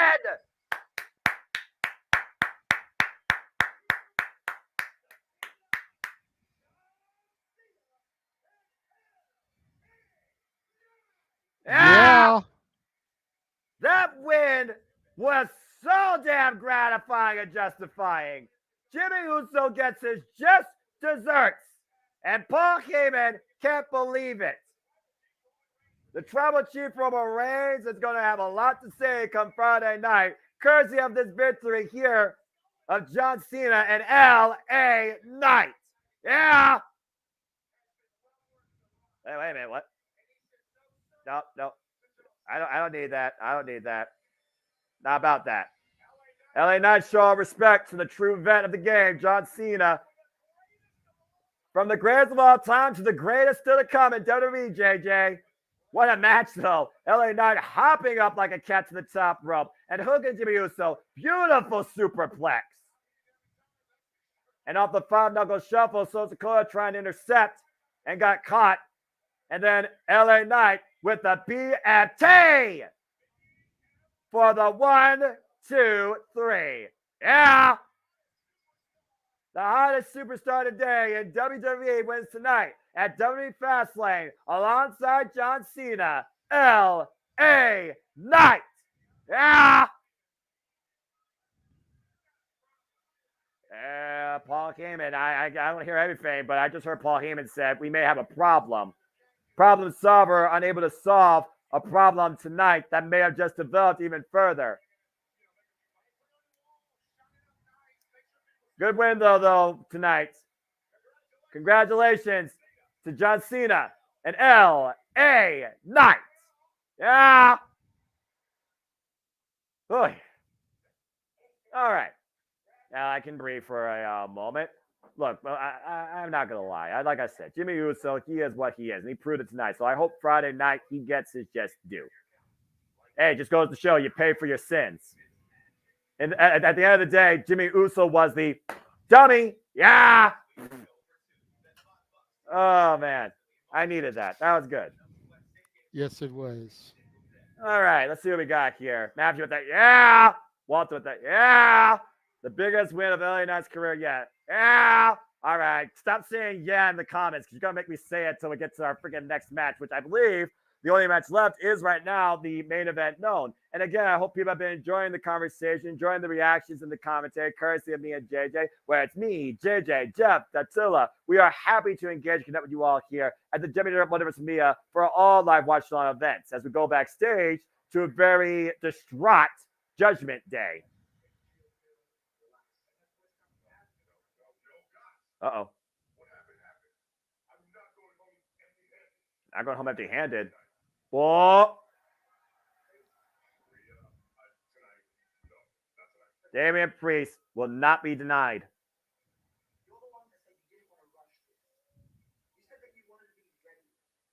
Rhea reminded him that he didn't want to rush it. He wanted to be ready. Rhea saying tonight's not the night and asking for Priest's briefcase. So Rhea Ripley is the holder of the briefcase. Again, to your point, is it all a work, or will Damian Priest find a way to make sure he's last man standing with the WWE Heavyweight Championship? Again, it's been an incredible night from the home of the Pacers and the Indianapolis Colts, Indianapolis, Indiana, from Gamebridge Fieldhouse. We've had new tag team champions. We got Jimmy Uso getting his just desserts. We found Io Sky was able to surpass the Queen. And, of course, we still have our main event tonight. We got Declan McMahon and, of course, the Indiana in the audience here. That's pretty cool. One of those NFL WWE Championship belts. Again, Stack Soul Monday Night Raw, JJ. Your NXT title will be on the line for the women's division as Tegan Knox finally gets her shot against the man Becky Lynch after it was supposed to happen last week, but due to a sickness, that was not meant to be. And also to happen on Monday Night Raw, we will also have Kofi Kingston taking on Ivar in a Viking rules match after what happened with Xavier Woods and the other Viking. I'm very curious what happens there. And Nia Jax will be back in action for her first time since returning, taking on Raquel Rodriguez. For the love of God, don't let Nia Jax win. And that will all take place and so much more from Omaha. It's been a quiet night here. The guy again, a moment to breathe and a moment to think. Again, you talked about, you teased it, you booked it. But right now, Rhea Ripley being the voice of reason, never thought I'd say that, and taking the briefcase from Priest. So, again, was that bump to the knee more damage than we thought? Can a hobbled man beat a man that barely stands last in the end? That remains to be known tonight at Fastlane. We got a commercial break here for figures, for those that buy those. And again, the next time we come back here on the JMN Brothers Media to cover WWE content, it will be where it feels like it may be the big time and jaw-dropping, explosive, impactful, and heart-stopping as we'll go across the world to the record-breaking, history-making venue and populace of Saudi Arabia for WWE Crown Jewel. And that will be Saturday, November 4th at 1 p.m. Eastern Standard Time, which means we'll be going on the air noon Eastern Standard Time for our pre-show. It's 9 Pacific. Jesus. And, of course, after the night, before Open Mic Night, Fastlane has its press conference. You see the stars that will be on hand, including the losers tonight of that tag match. The Bloodline, the Judgment Day. We'll have Shinsuke Nakamura, Seth Rollins. We'll have the LWO, Cody Rhodes, and the Street Profits and Bobby Lashley. And again, there's been a lot that's unfolded here, but it's still one last lap before we hit the finish line. And the finish line will be the last man standing. Seth freaking Rollins defends the title and it's Bushido against Shinsuke Nakamura. It's the WWE Heavyweight Championship match, and it's last man standing. AJ, we talked about it. These two have been at each other for the better part of this year since before Payback. And it really came ahead in Shinsuke Nakamura's first ever WWE Premium Live event, main event. He was going to put Seth Rollins out of his misery. It is now known on both parties that Seth Rollins has been working with a compromised spine for the better part of 4 years. And somehow he was able to burn it down and provide Shinsuke Nakamura a good dose of payback and still come out the champion. But it didn't come without a receipt, as Shinsuke Nakamura exercised his will again. And he was the last man standing, even though he was the one in defeat. This has now caused Seth Rollins to push himself to test himself again against Shinsuke Nakamura and prove once and for all that he will be the last man standing. And at first, Shinsuke Nakamura said no. Why would anyone ever say no to a chance at the championship unless they had a plan? And Shinsuke Nakamura clearly has a plan. Now it possibly could come to fruition. He has the stipulation. He has the title shot. He has no restraint. Anything goes. He can be as violent, as lethal, as back-breaking as possible. He dealt his hand, and Seth freaking Rollins bit. Now Shinsuke Nakamura has the greatest chance to finally become the WWE World Heavyweight Champion.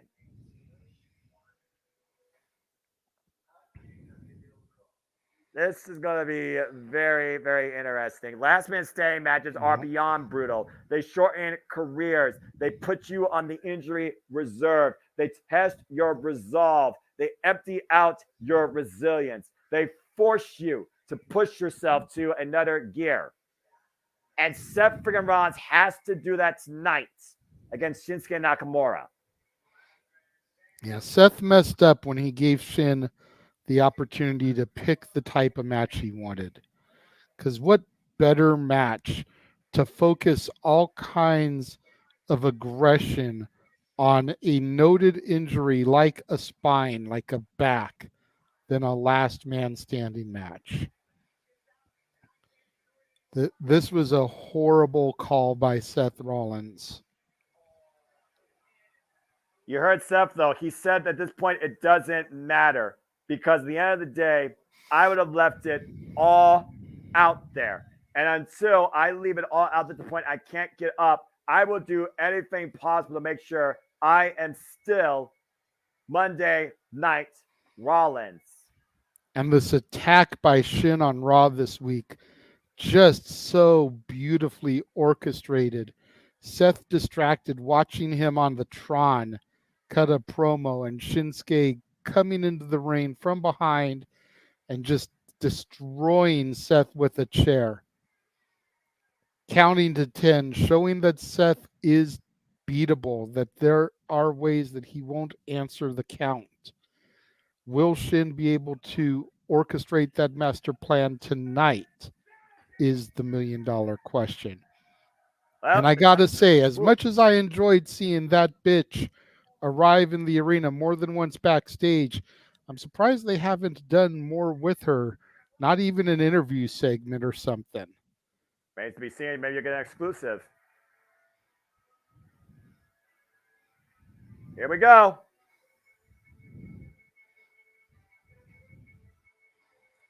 Shinsuke Nakamura, the challenger, coming in first. Adorned in white, looking to read Seth Rollins his last rites and make sure he stays down for the 10 count. Is McAfee still there at ringside? I don't know. Cut to him on the announce table, rocking out to Shin's music. I need that in my life right now. Unfortunately, I don't think so. But the funny thing about this is Shinsuke Nakamura, he's gone back. He went back in time to metamorphosis. There's a reason why he's called the King of Strong Style. He's a former multiple-time IWGP Heavyweight Champion, multiple-time IWGP Intercontinental Champion. He was one of the most renowned professional wrestlers in the world back from New Japan Pro Wrestling. Owned the Tokyo Dome, owned Chaos, owned freaking Kazuchika Okada. Since WWE, though, has come into his life, beyond NXT, he's been trying to find his place. He's been trying to find himself. And now he's gone back to his roots, and he finds himself here once again now in the main event. But he has yet in his illustrious career in WWE to win a WWE World Championship. It's one thing to have experience across the world. It's another thing to actually succeed in WWE. And while he's been around for the longevity, Shinsuke has never made it to that next level. Everybody, do your thing. Time to burn it down in Indianapolis as the WWE World Heavyweight Champion Seth freaking Rollins makes his way, and everybody sing his music. Whoa, whoa, burn it down. Seth freaking Rollins, who has been the WWE World Heavyweight Champion now for 134 days, comes into his sixth defense since winning this title back at Night Champions May 27th against AJ Styles and defended successfully against Damian Priest, Braun Breaker, Finn Balor twice, and of course, most recently, Shinsuke Nakamura at WWE Payback. Seth freaking Rollins has been Monday Night Rollins. He's a two-time WWE champion. He is the first ever NXT champion at 133 days. Multiple-time W Universal champion, Intercontinental, United States, and Tag Team. He is a Grand Slam champion in WWE. But does he still have the back tonight to back up the fact and claim that he will be the last man standing? We've seen him survive against Brock Lesnar. We see him survive Iron Man matches. We see him survive Hell in a Cell. But this will be Seth freaking Rollins' greatest test. And the greatest why does it testament look of his like will. he has a JoJo Siwa bow worked into his outfit? I'm just saying. I don't know. Again, the drip. I will never understand it, and I will never wear it. As we're going to have 15 minutes of this, so just go along with it. Caitlin, I know you're probably doing this right now with Amy and Aaron. God bless you three. All right, let's go down that road for the introductions.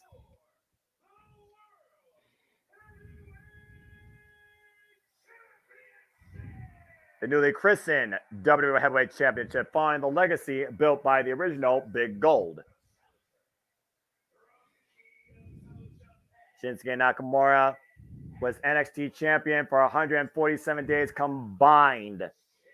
And besides that, the only other illustrious thing he's had is King of the Ring, and I believe a United States Championship run.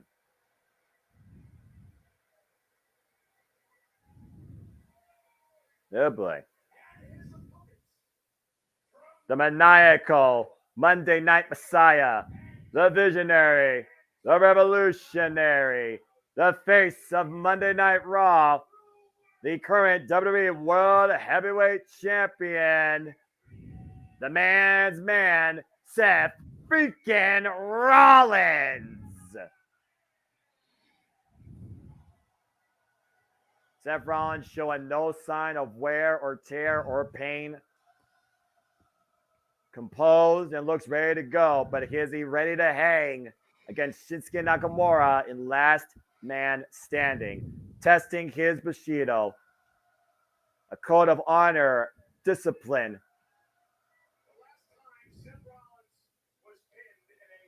It's been a long time since we've seen Seth Rollins pinned for that matter too. This is our main event, JJ.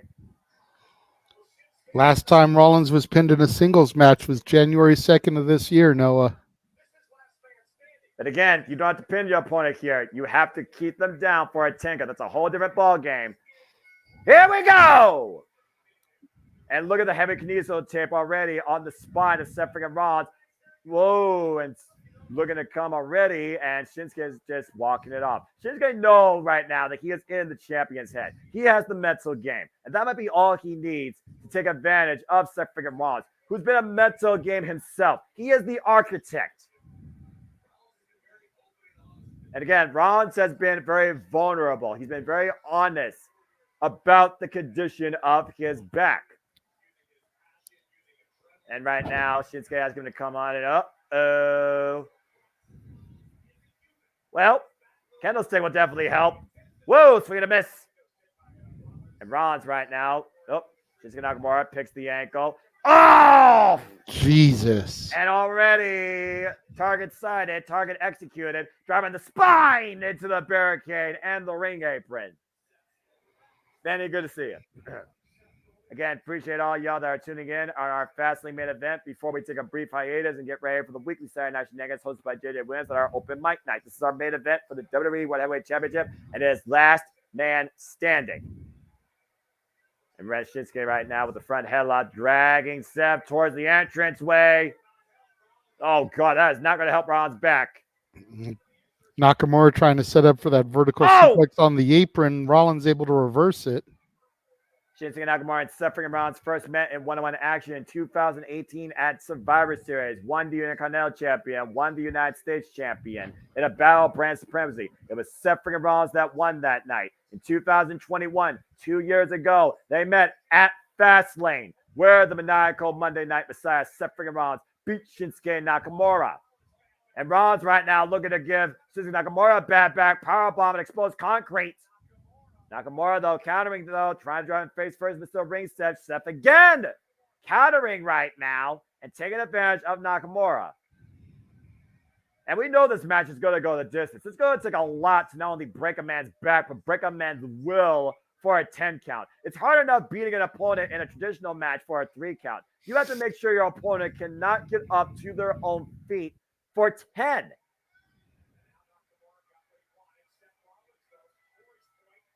Seth Rollins right now with the steel steps in hand, JJ. With a very sinister smile on his face. We know how dangerous Seth can be when pushed to that degree.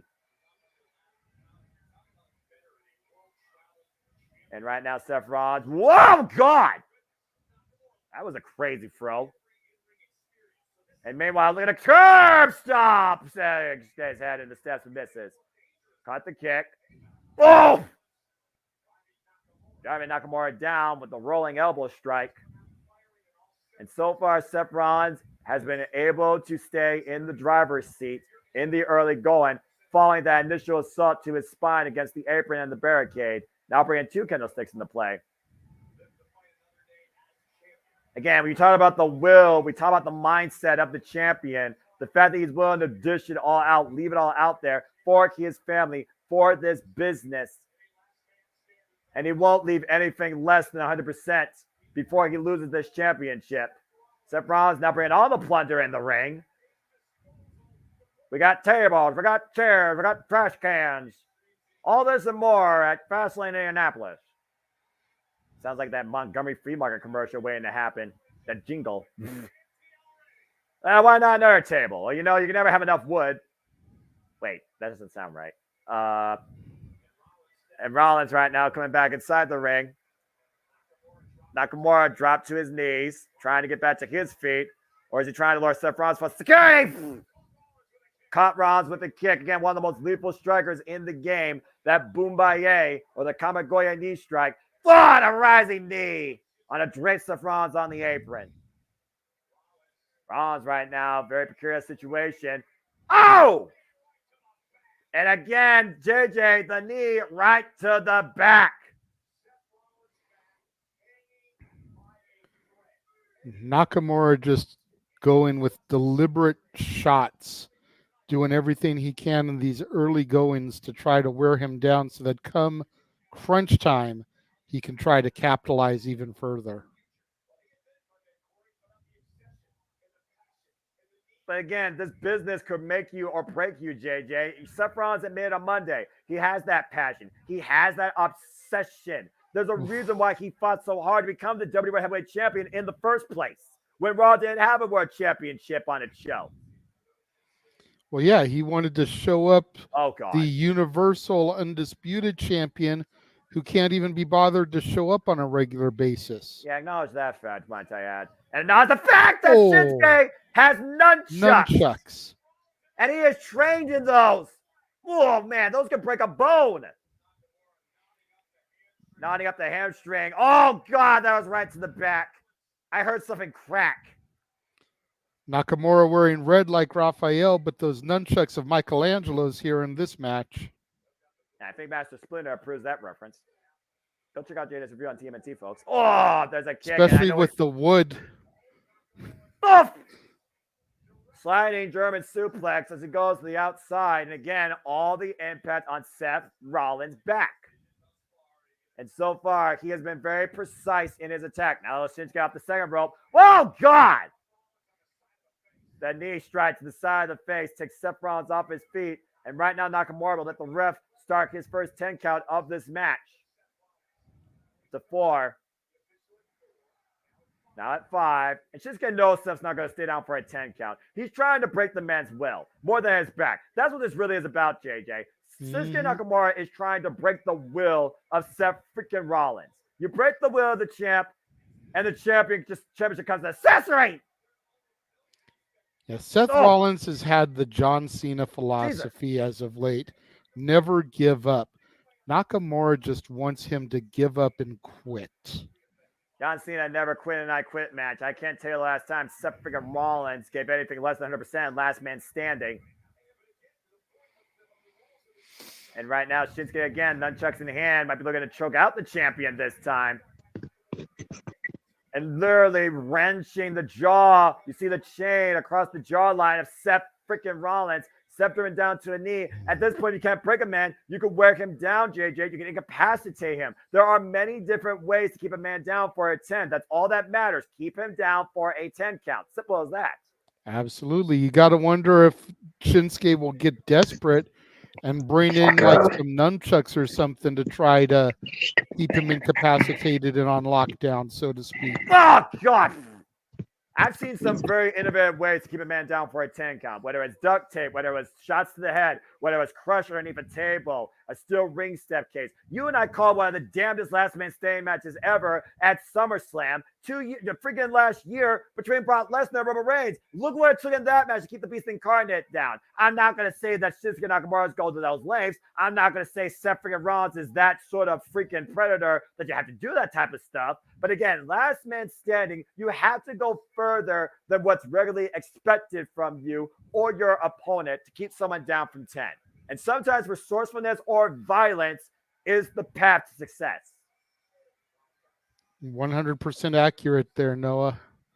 I find no faults in your logic. Shinsuke Nakamura right now wearing down Seth Rollins with a chokehold. Now again, climbing shot to the spine. Again, no disqualifications, no countouts, no rope breaks, anything goes. The only way to win last man standing match, keep your opponent down for 10. Seth, though, lands on his feet, though. And Miles of a sling blade. And if nothing else, Seth Rollins buys himself some critical time. But both men are down, so the ref will start his 10 count. Yeah, rough counting for both men at this point, since both men are down. And to your point, Seth able to get to the feed first, since he was the one who delivered the offensive move, allowing himself to get a little bit of recuperation and find some kind of weapon. Looks like he's going for the Singapore cane, the kendo stick, to dish out his brand of justice on the Nakamura. Now, he knows how to swing a kendo stick. I can guarantee you that. And he's just wailing away at Shinsuke Nakamura, unleashing all that pent-up rage. Unloading here. There's that shard-driven trash can that he had some bad vibrations in earlier. Oh, man, the side of the head.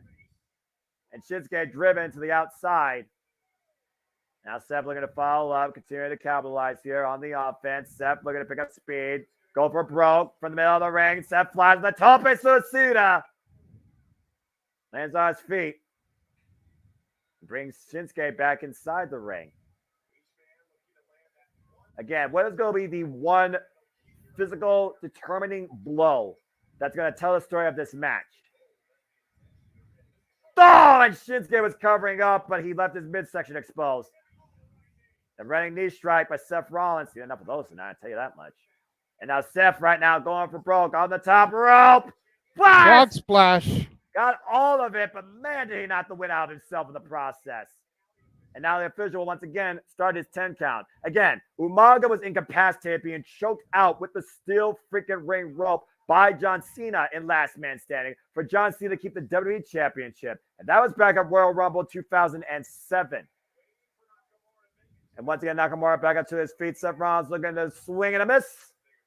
And now Shinsuke Nakamura using the candlestick to his advantage, trying to choke Seth out and backstabber in the process. Shinsuke Nakamura looking to follow up again. Sliding running knee strike and just again taking off his feet. Asuka back in NXT was able to survive last man standing against Nikki Cross at a ridiculous superplex from a ladder through the announce table and just barely being the 10 count. There have been insane extremes taken in last man standing to make sure you are up before 10 and the other one is not. Nakamura set that table up in the corner, and we all know the rules of weaponry, Noah. He who sets it up traditionally is the one that gets put through it. A victim of your own device. Oh, God! Up and over. Face first. Seth Rollins right now set up against that table. Shinsuke Nakamura looking to drive his knee and his body through the champion. Whoa, man! The table, Case in point. Table bent and Rollins. Curb stomp. And that might be enough to burn it down and survive this last man standing match. Shinsuke Nakamura literally looking up in the lights. Referee count up to 4. That table buckled, by the way, off the impact of Shinsuke Nakamura's knee. Nakamura stirring, though. Later on instinct. With Divine Intervention up at 7. We're up to 8. He's on one knee. And Nakamura beats the count of 10. Take a look at this. Look at full speed. Bam! That knee hit more of the steel beams of that table, Jada. That's why it didn't break. And then the immediate stomp, to your point, by Seth Rollins. And Seth throws Shinsuke again to the outside of the ring, looking to further punishment. The last time Shinsuke Nakamura was involved in Last Man Standing was against AJ Styles for the better part of 2017 at Money in the Bank. And AJ Styles won with a phenomenal forearm from the ropes through the table to Shinsuke Nakamura. Robbie Sterling right now. Everything that's at his disposal and everything that's been used. And oh no. Oh, yes. No way. Well, I knew we were going to get extreme here. A ladder is coming into play. And it's been perfectly legal. Oh. Trying to take the head off of Nakamura there. Or his knee or inside of his body. That was more the shoulder or the arm. You see Shinsuke Nakamura bracing his arm, JJ. What the hell? What is Seth doing? And again, right now, the steel ring post, LED ring post, helping Shinsuke Nakamura stay up to a vertical base to break the ref's 10 count. Seth Rollins right now taking his time, exercising a plan. Roaring elbow there. Big rolling elbow. And Shinsuke Nakamura laid out on the announce table. Oh, shit. Now Seth Rollins ascending to the heavens. Oh, shit. I think he's going to go for a curb stomp, Noah. Oh, God. This will be the curb stomp into oblivion if he hits this. But look at the way Nakamura is positioned. No, Shinsuke. Nakamura says, fuck that. I'm out. Yeah, I don't blame that, man. I would have get the fuck out of the way, too. You kidding me? No man can't get that mess.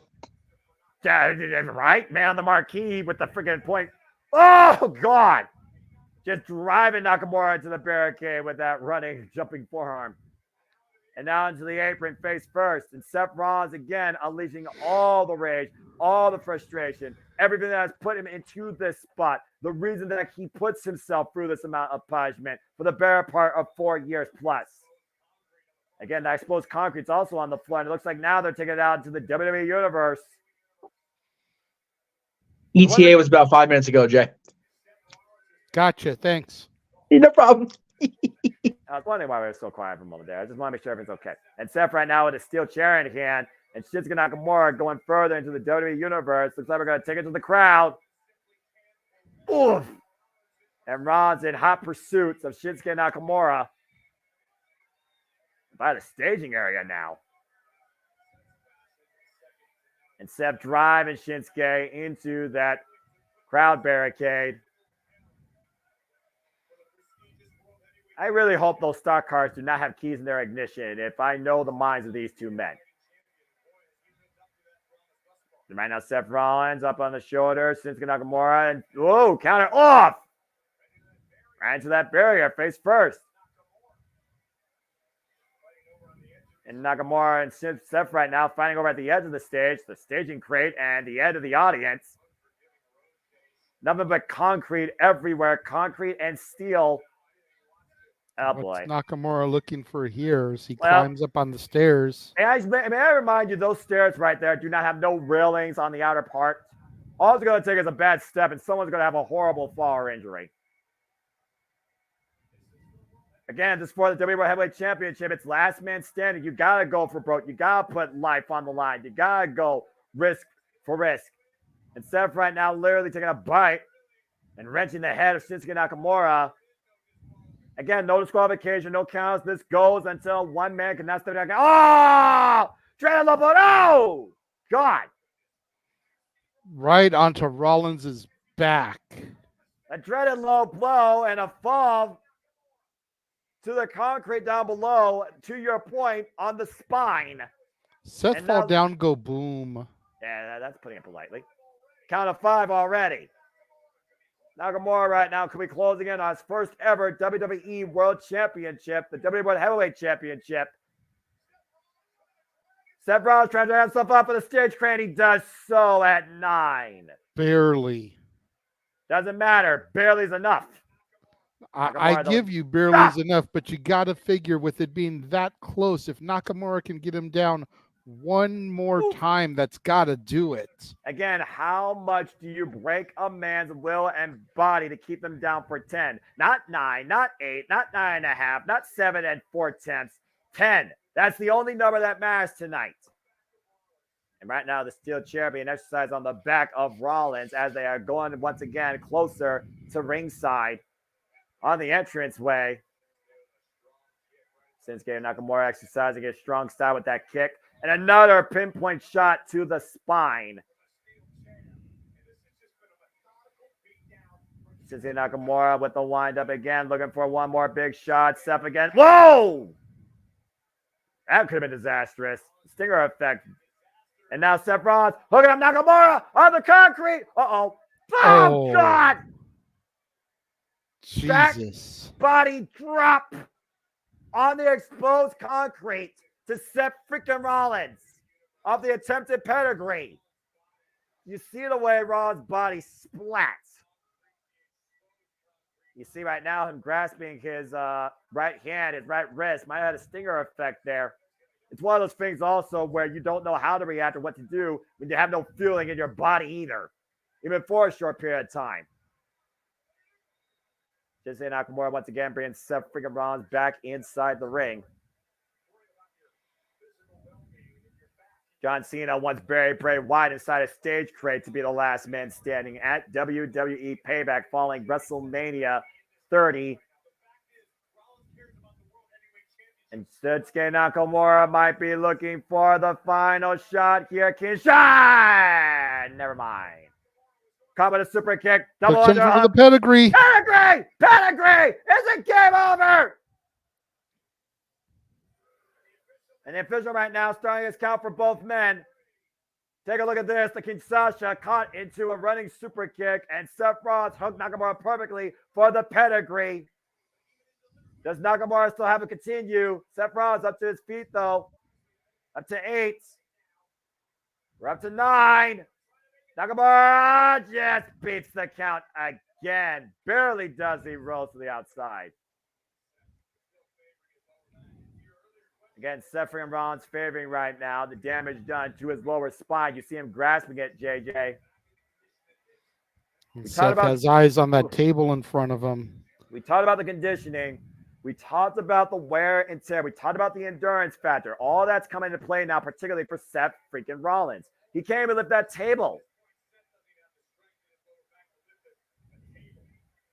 And Nakamura right now is just trying to stay off the mat and off the floor so the ref does not start a 10 count. And Rollins right now struggling to try and set up something. Another table set up here at ringside. Why that bent table is still up inside the ring, might I add. Looks like a freaking demolition derby out here. What did you expect in this last man standing match?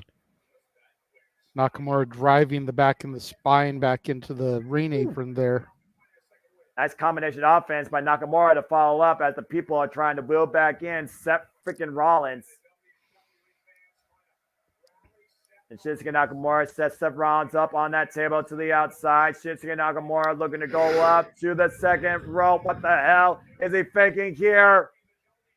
Longest WWE Universal match! Double fucking knees through the table! Jesus.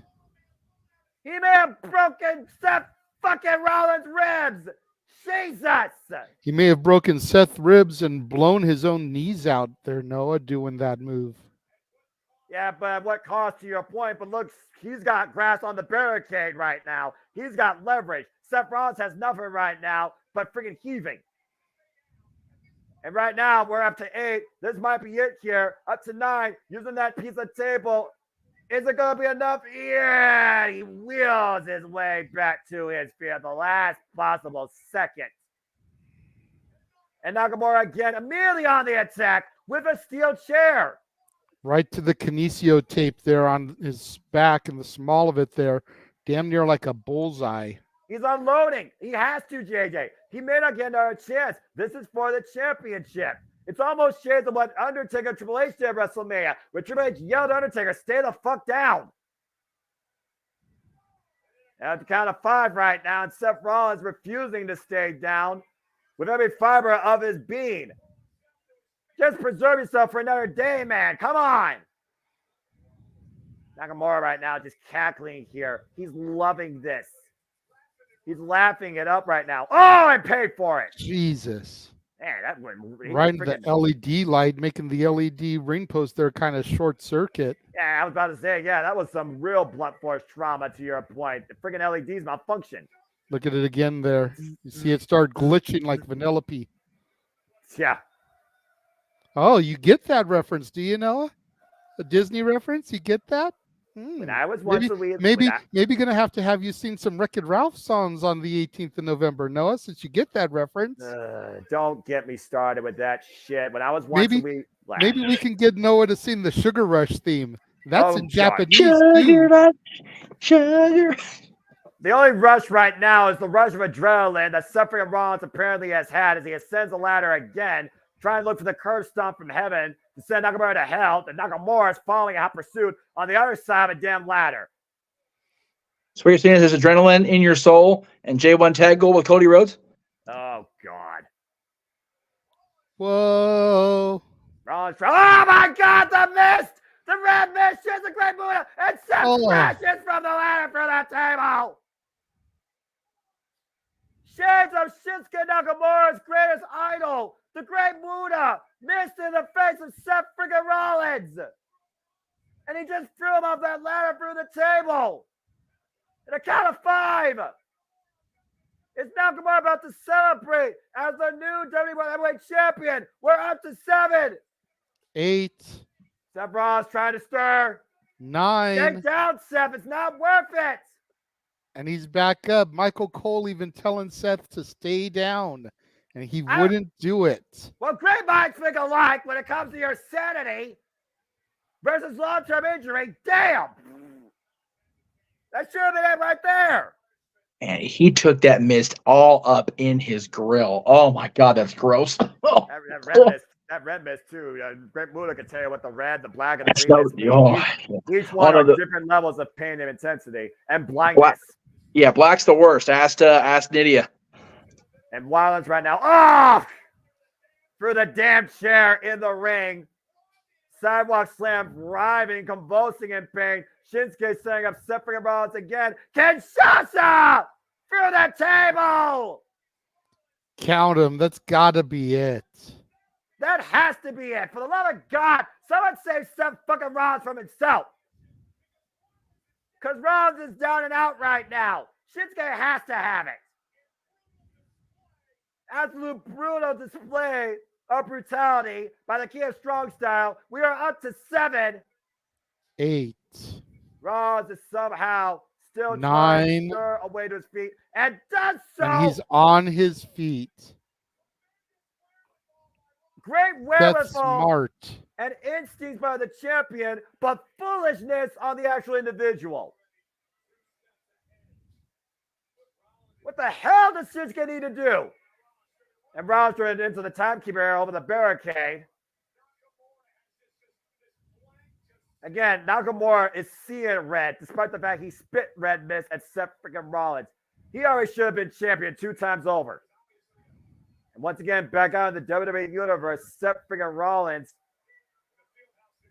The Fieldhouse getting a full display of this brutality by the King of Strong Style. This is the shades of the old NJPW Shinsuke Nakamura.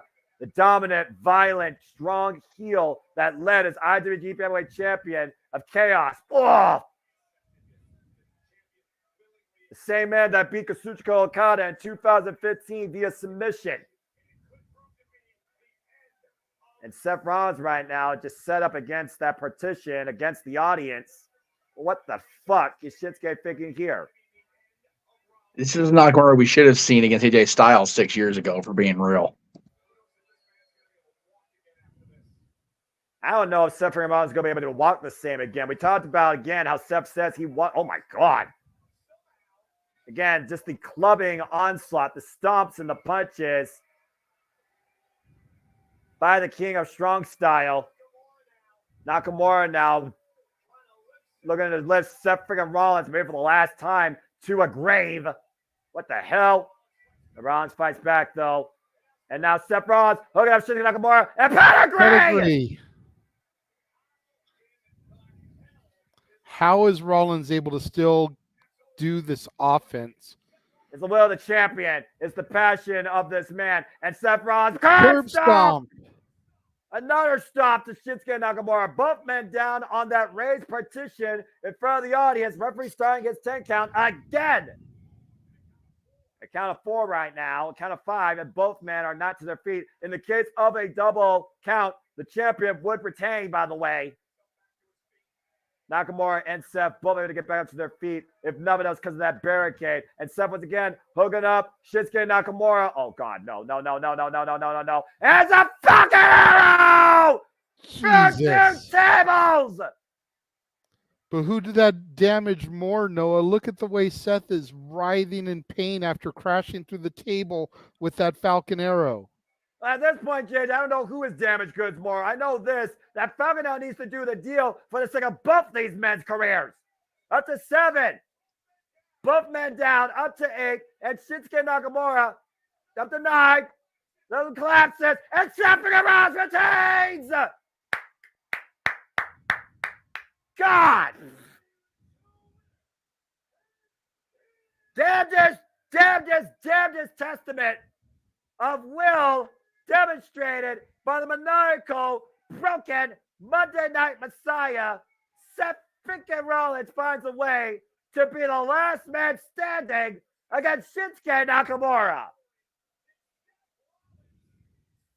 How the fuck did Seth freaking Rollins survive this? Unbelievable. Let's go back to some of the replays of this. Again, JJ, we thought Seth was down to this. We thought they collapsed his ribs. And your point, the Shinsuke blew out his knees. And then Shiza Great Muda, the red, blinding, stinging mist, and a fall through the announce table to boot. But Rollins refused to stay down. And then a sidewalk slam into that chair. Seth Rollins convulsing in pain as his spine was rearranged. And the Falcon Arrow for 2 tables. Shinsuke tried to get up with his own power. And with the help of the broken table, Seth was able to stay on his feet for at least a second as he was crowned the last man standing and is still the WWE World Heavyweight Champion.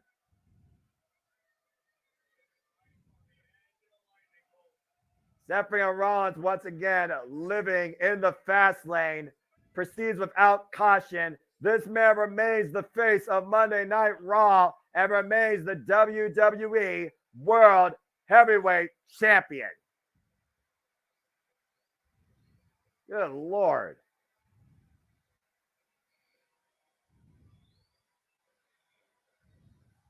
Standing ovation from the WWE Universe, singing the praises of Monday Night Rollins.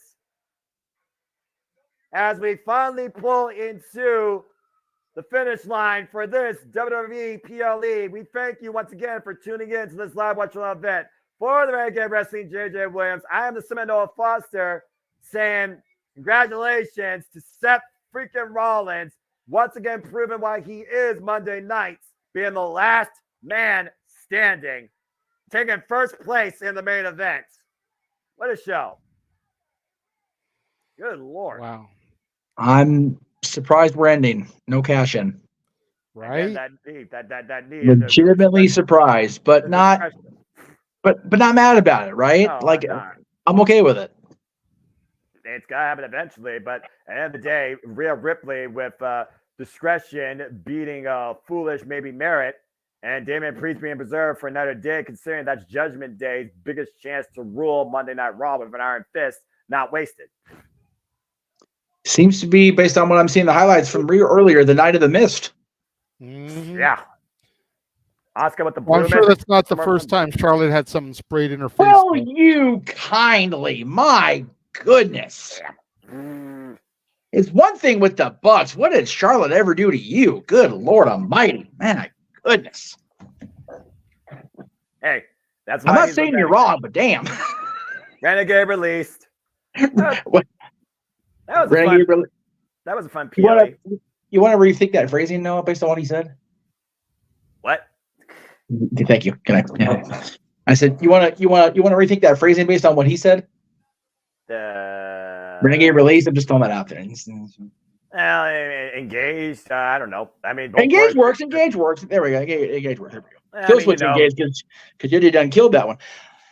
Oh, so what I saw was good, and what I came back to watch at the end was really good.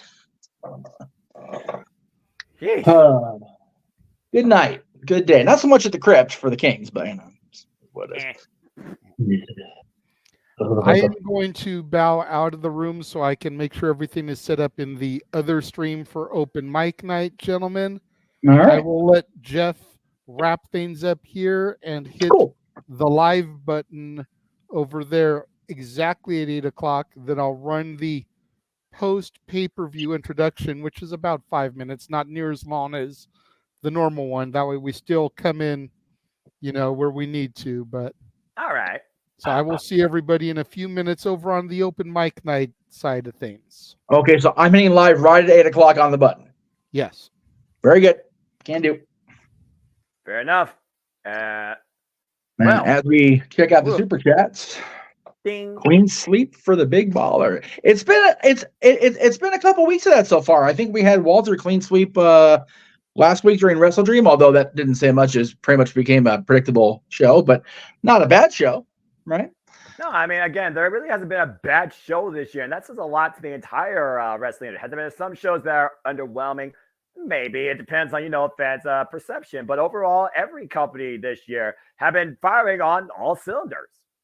They really have. It's good to see it. It's good to see it. I'm not going to lie. And yeah, to Emmanuel's point, yeah, that a good day.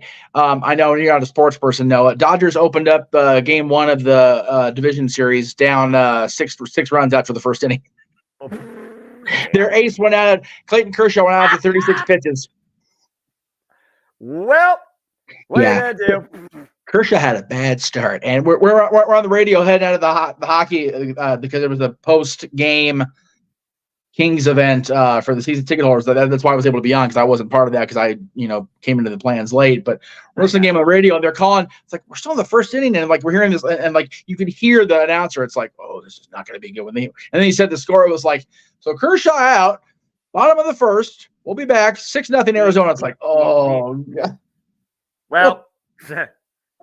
What are you going to do down to the buzzer beater? Speaking of buzzer beater, we got about 3 minutes before we have to transition into open mic night shenanigans. So, wait a minute. Did I just hear you say 3 minutes? Yeah, I just said that. Damn it. I love this shit. That's okay. That's okay.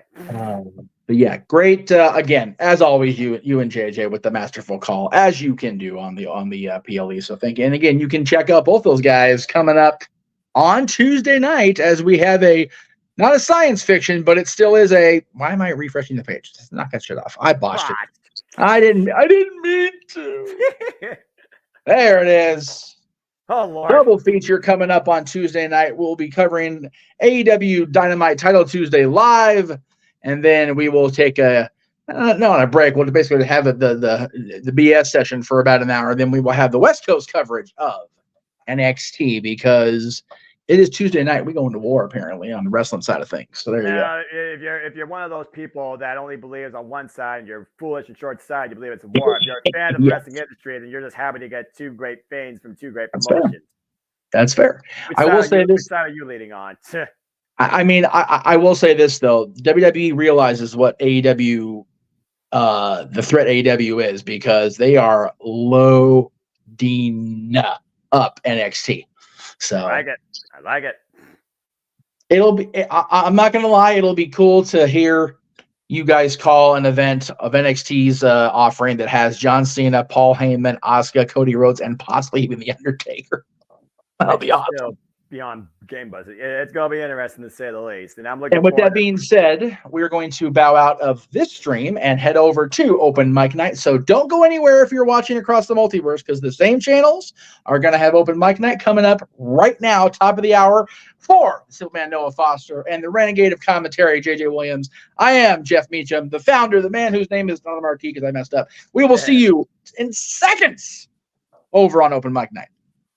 See you there.